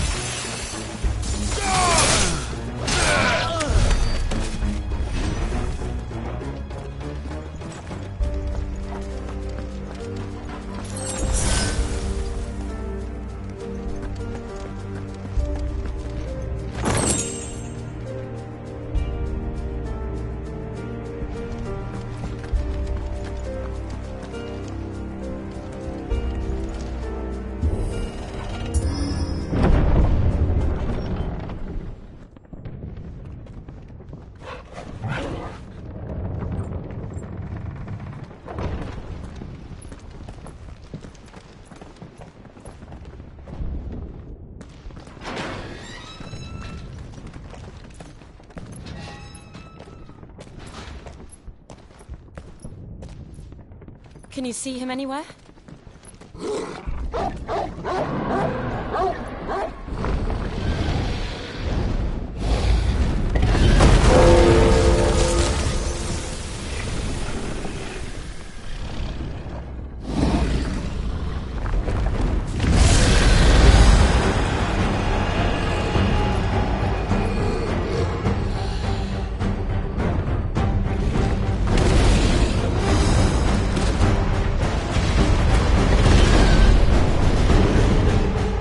It must be one of the Dragoon's pets.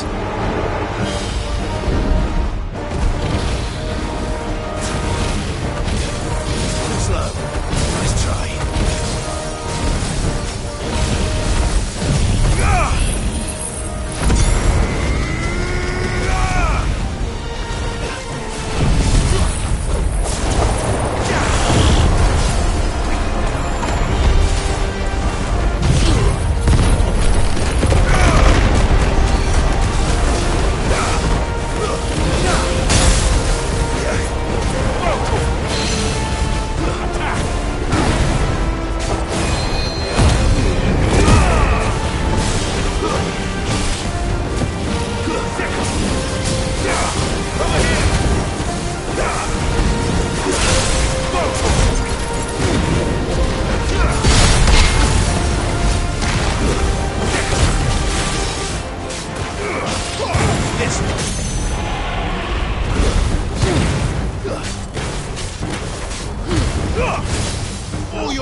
Over here, Clive!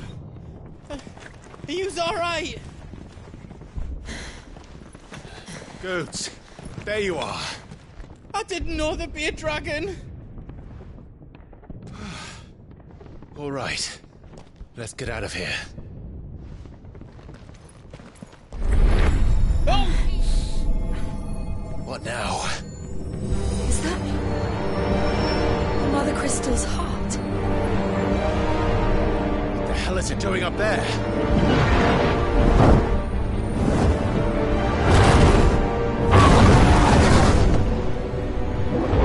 Bahamut.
Your Highness, don't do this. We must leave. Now, Your Grace. I beg of you. This is not what he wanted. Something's happened. Forgive me, Yoda, but I must put a stop to this. Your Grace!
So, what do we do now then?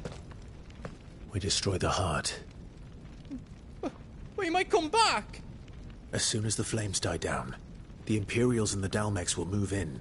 This may be our only chance. And Bahamut has gone for now. You should get as far away as you can, Goots.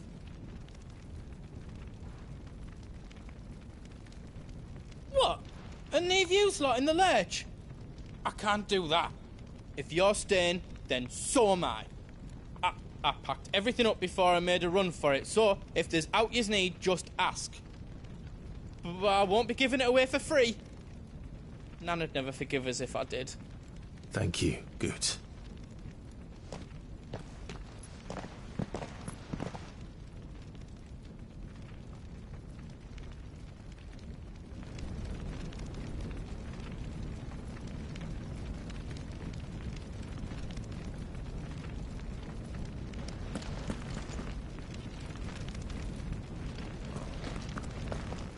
What can I do for yous? Let me show you me wares.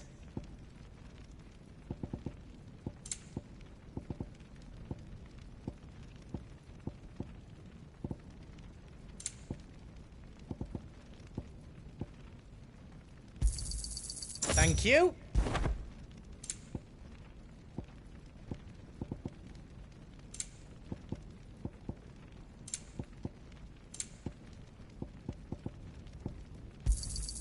Righto, here you go.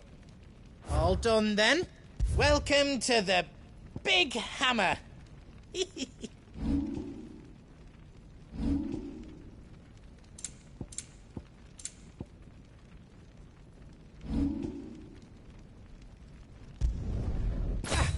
I did it. I hope you like it.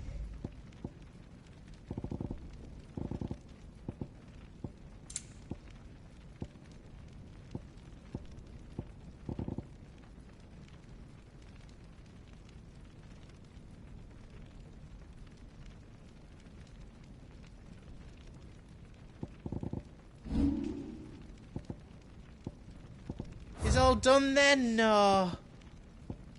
Whatever yous need, leave it to me. Good luck, Clive.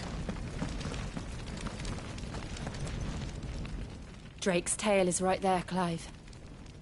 It's time to free Storm from the Crystal's curse.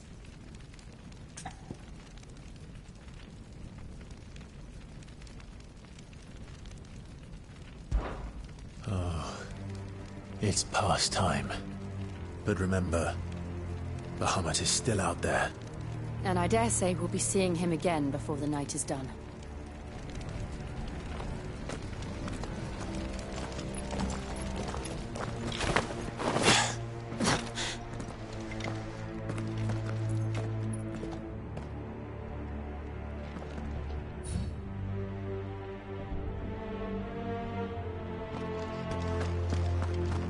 No more roads.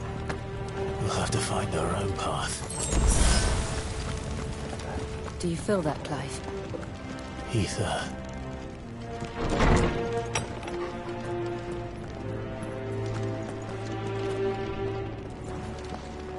Just what we need. Another flood. Already turned. And there's no reason to hold back.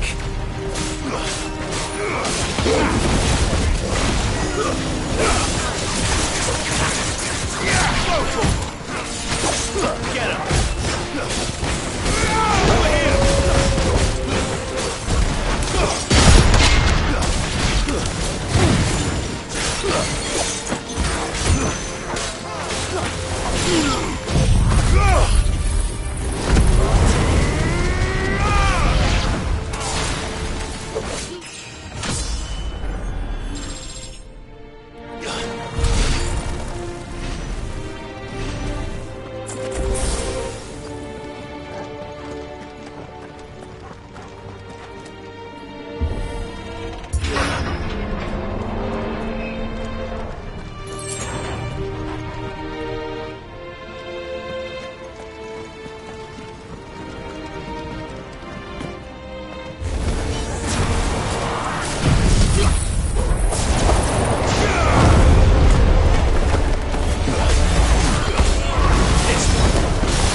Clyde.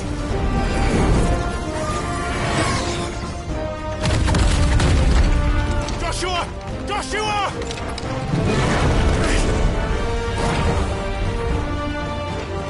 Don't, Clyde. It's too dangerous. Fuck! Hold on, Joshua! I'm coming!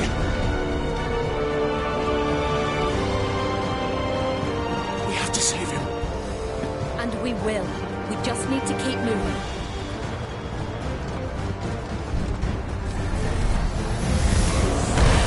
Them again! Not now!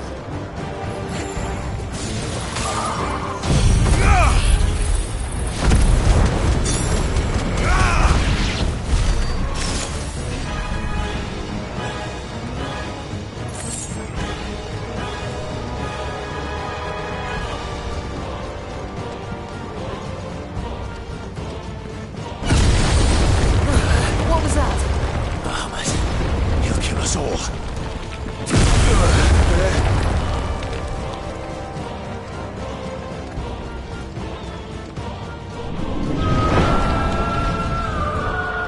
There he is. Joshua! I'm here, brother! Clive. He can't hear you. Joshua! They're heading for the heart. And so should we.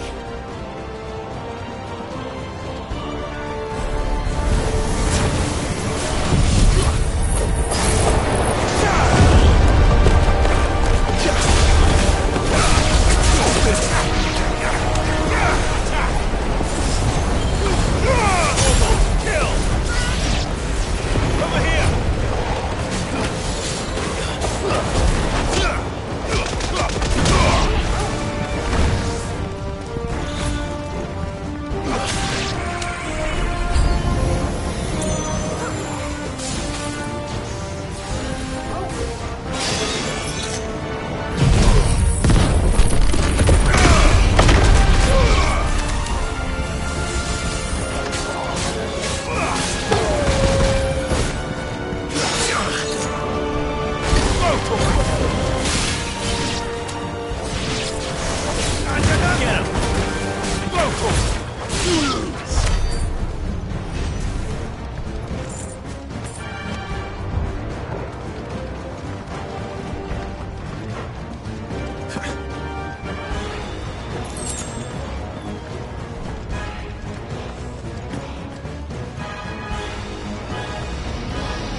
Are those the council chambers?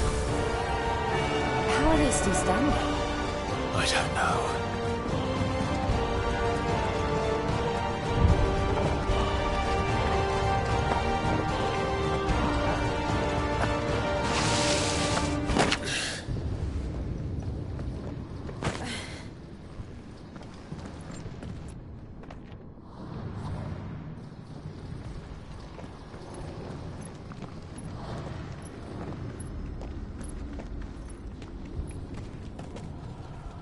He'll be all right, Clive. He's a survivor. We're getting close.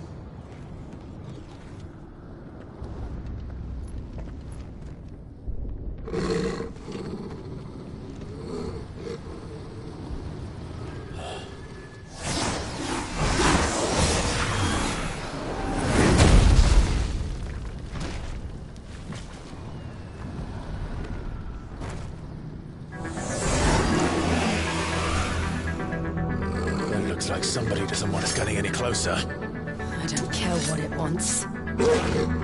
Neither do I. Nice try.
These beasts...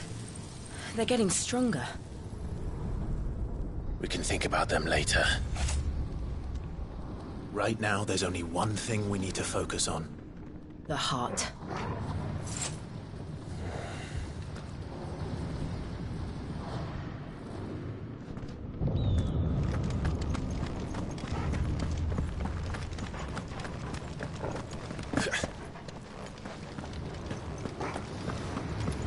We might be able to get up through the building. It's worth a try.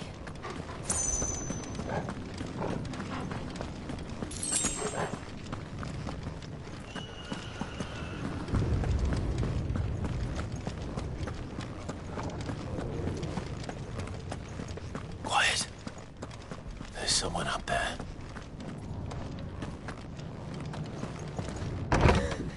Is someone there? Mother. It's you. What happened here? He tried to take him from me. Oh, my boy. My darling boy. Is this the child you made with the Emperor? Why, Mother? Why did you betray us all? You have no right!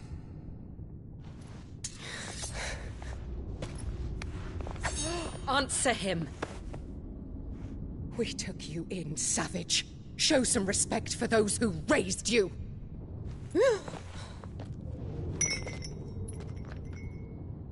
Honorable Elwyn, always thinking of his precious homeland.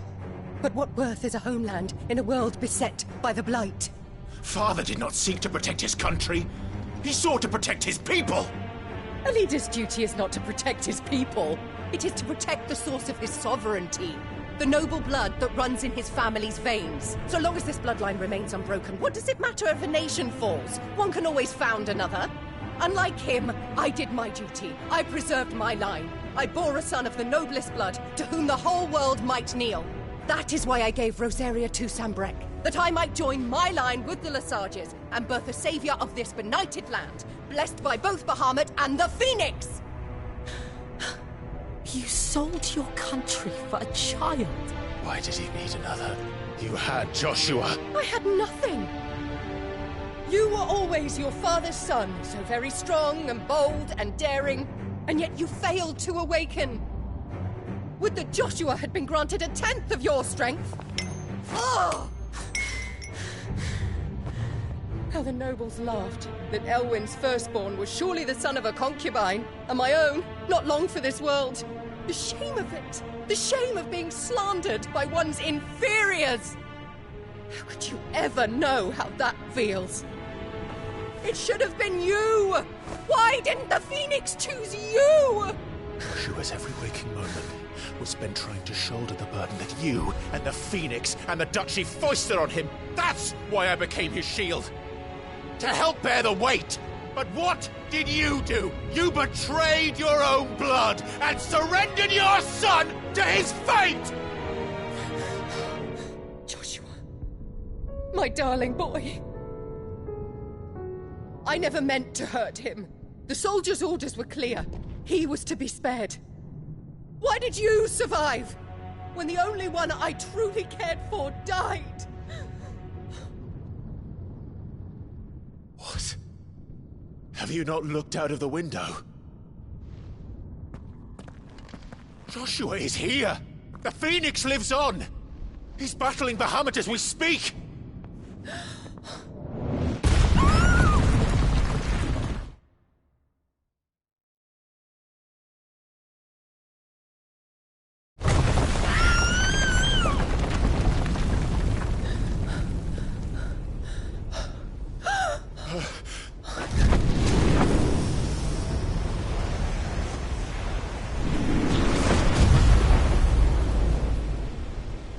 Joshua! Wake up!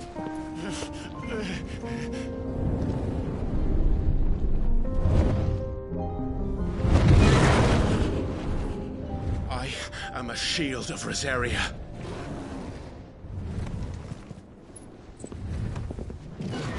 and I will do my duty. What are you...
never found her.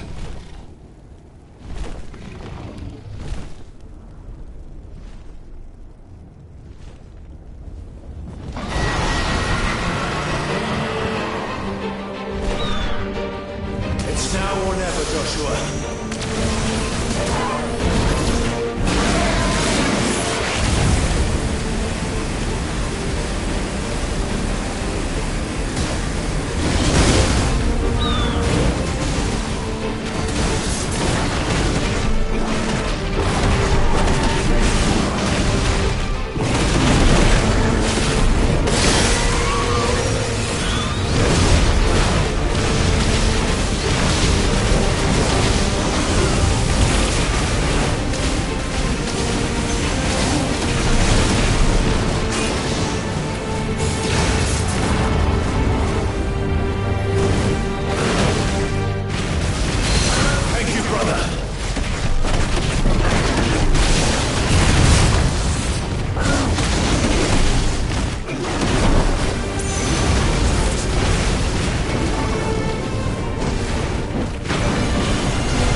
What now?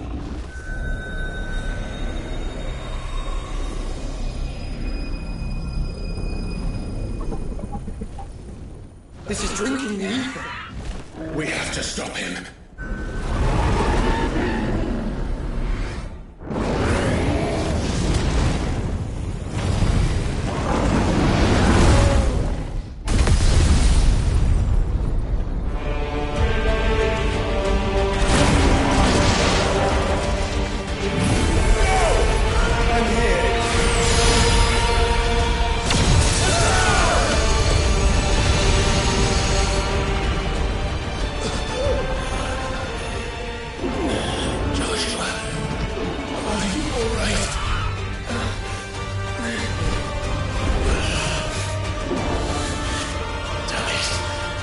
You have to be stronger than this. Come on, Ifrit. Show us your true power.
Such power.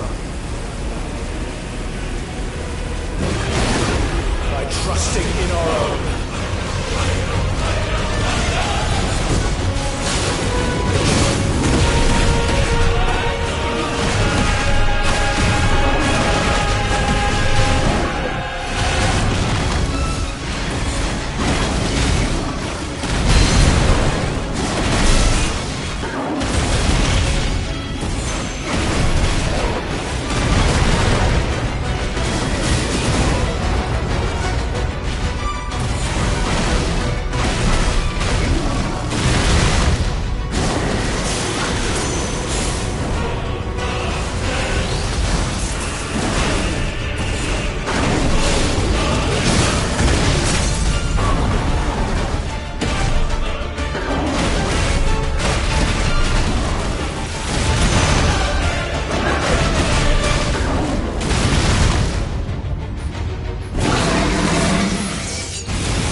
My brother.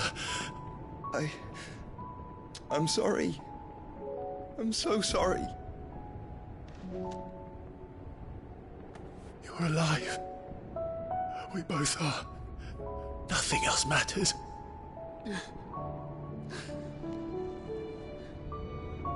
I never dared hope that I would see this day.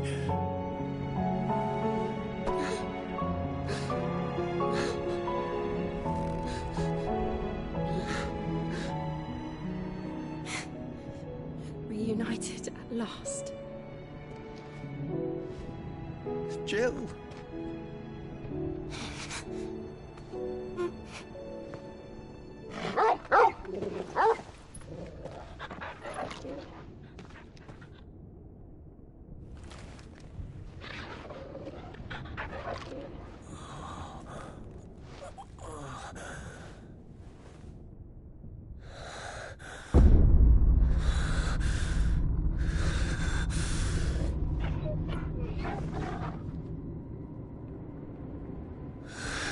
This is for my father!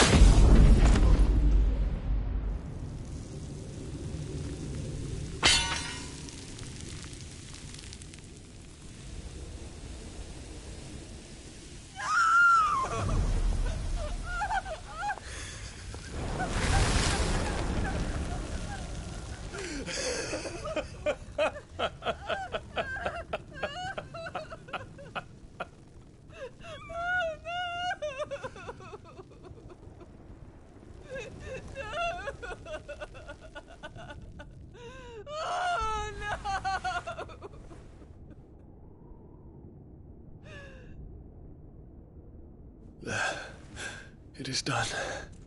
The demon that would tear our house apart is no more. Father.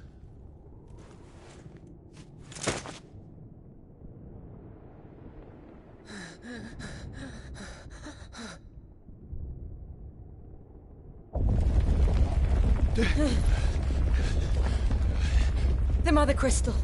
It's collapsing. Right. We need to leave. No. Wait.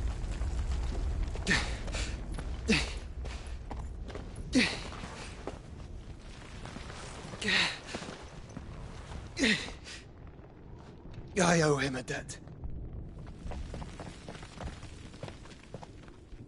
Fine.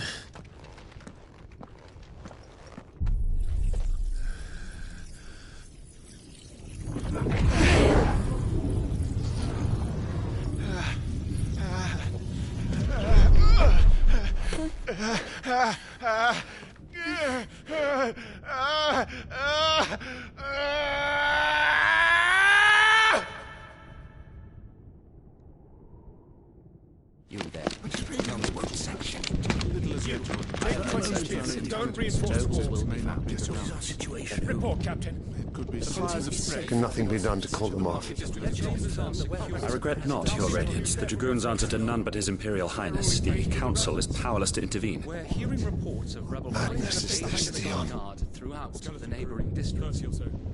Focus all efforts on extinguishing the fires around the capital. The city can wait. What about stocks of weapons and armor? Don't dally, man, go! Your Radiance. Are the doors locked? And I want you to find out Make sure the doors are locked. next movements. By the light! Dion, have you taken leave of your senses? Call off the Dragoons at once! Fear not. The populace will come to no harm at their hands.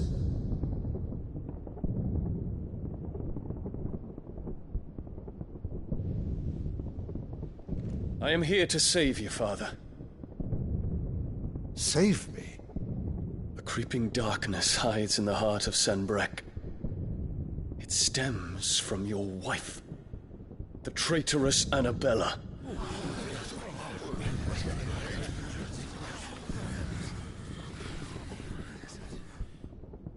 Not another word, Dion. Father, though you may not see it, the darkness has taken hold of you. It has made you forget yourself. I bid you remember, there was a time when you ruled not with cruelty, but with compassion. Why now do you turn your back on your people? Why now do you seek to stoke the fires of war? You too have borne witness to this change, your eminences. And you know, as well as I, who is responsible for it. A puppet now sits upon the throne, but cut his strings, and the master loses the power! What? Dion, you bear steel before your emperor? Guards! Take him!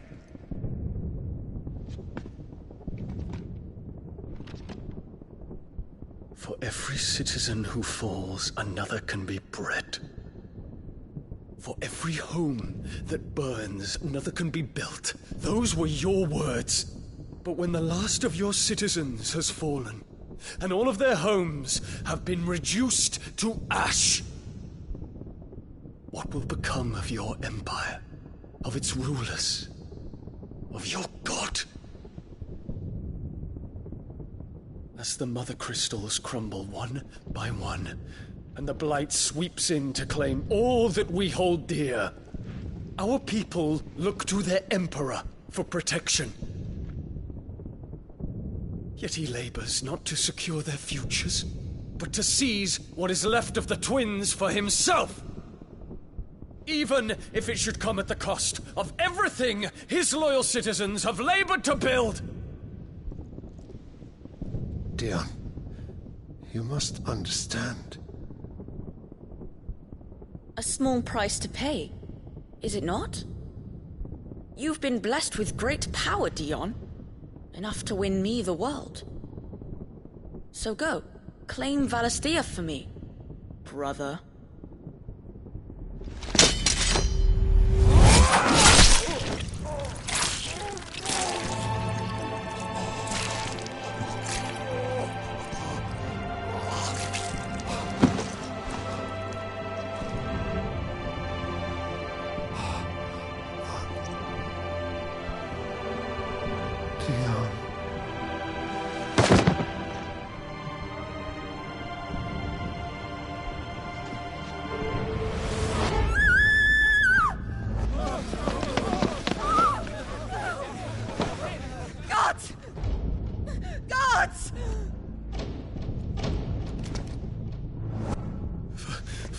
Poor father.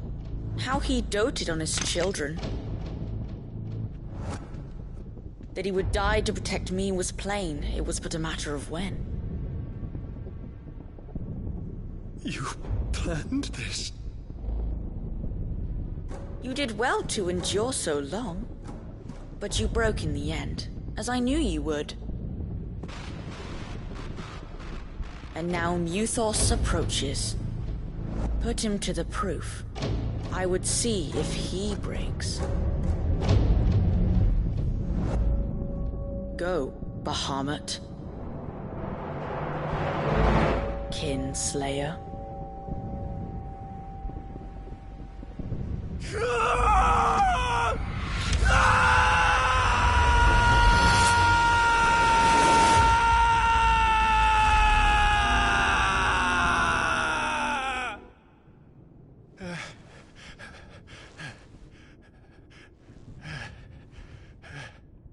Not again. Brother? It's a long story.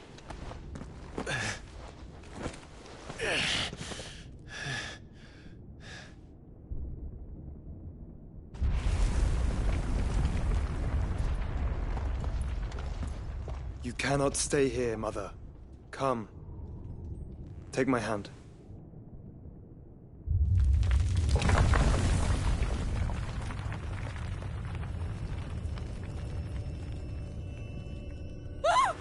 Get away from me! This is all just a dream, just a bad dream! You will not take me, Shadow! You will not take me!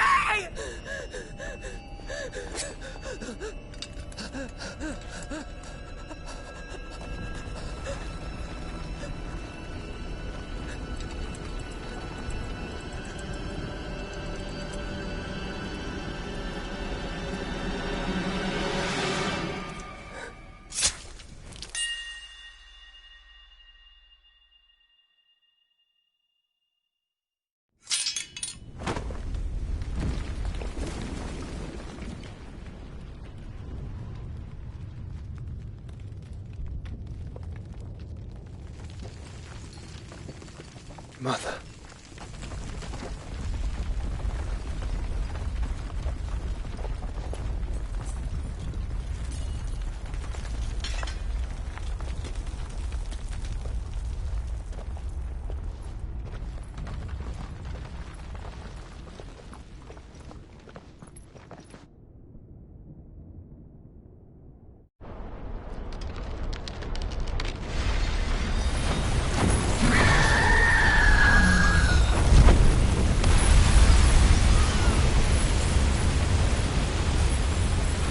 If it is consciousness that weaves your wills together, consciousness that blurs the boundary between your own will and that of others, then we shall set you apart once more. The ties that bind you shall be severed, and humanity return to its proper place.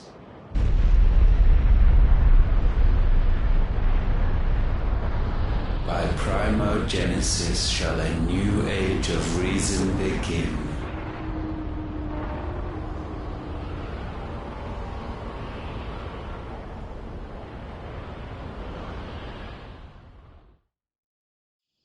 Relax, Your Majesty.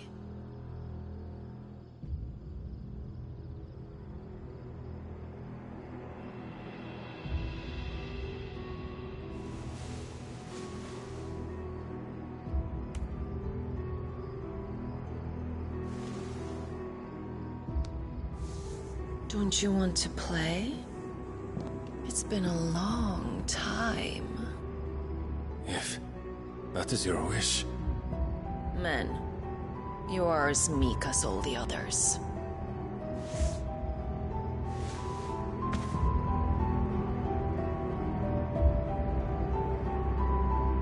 Such feeble creatures.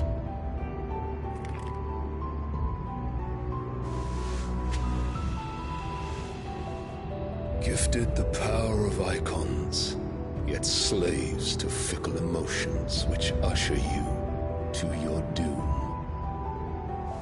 And so you bind your fragile wills with strands of consciousness. The wretched handiwork of a wretched people.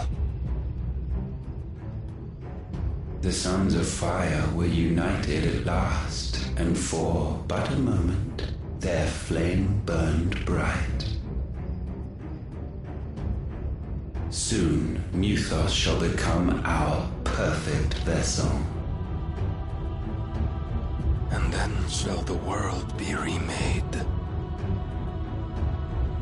Not before the bonds are severed, of trust, of respect, of love. Only when every strand of consciousness is cut away, may Muthos return to our side. By primogenesis shall all be undone.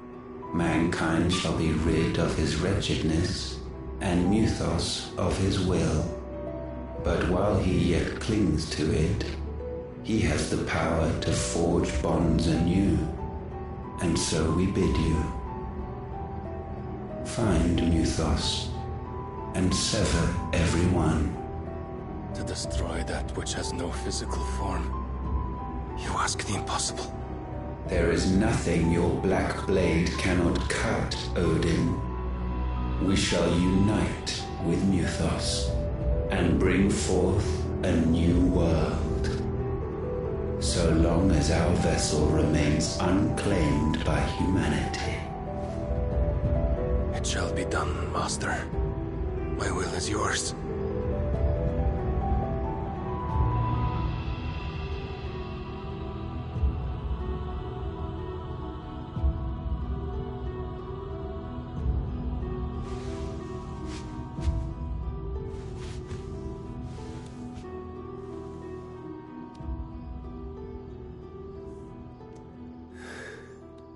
Mother.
How is your brother?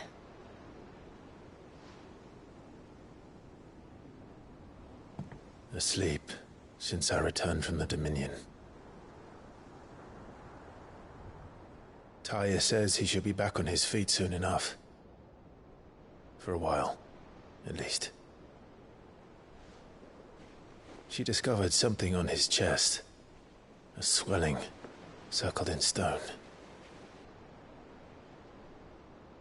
The curse.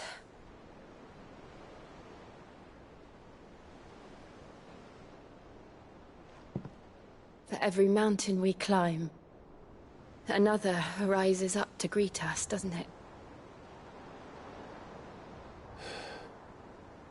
It's never ending.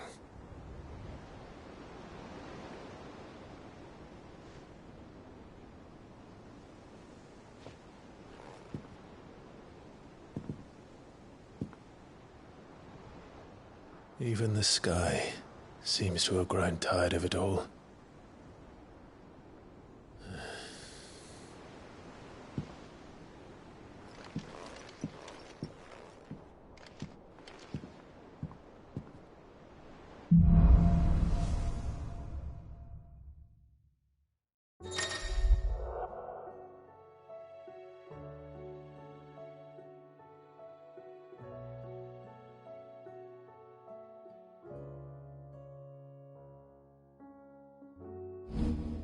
Tony won't be happy if I disturb Joshua.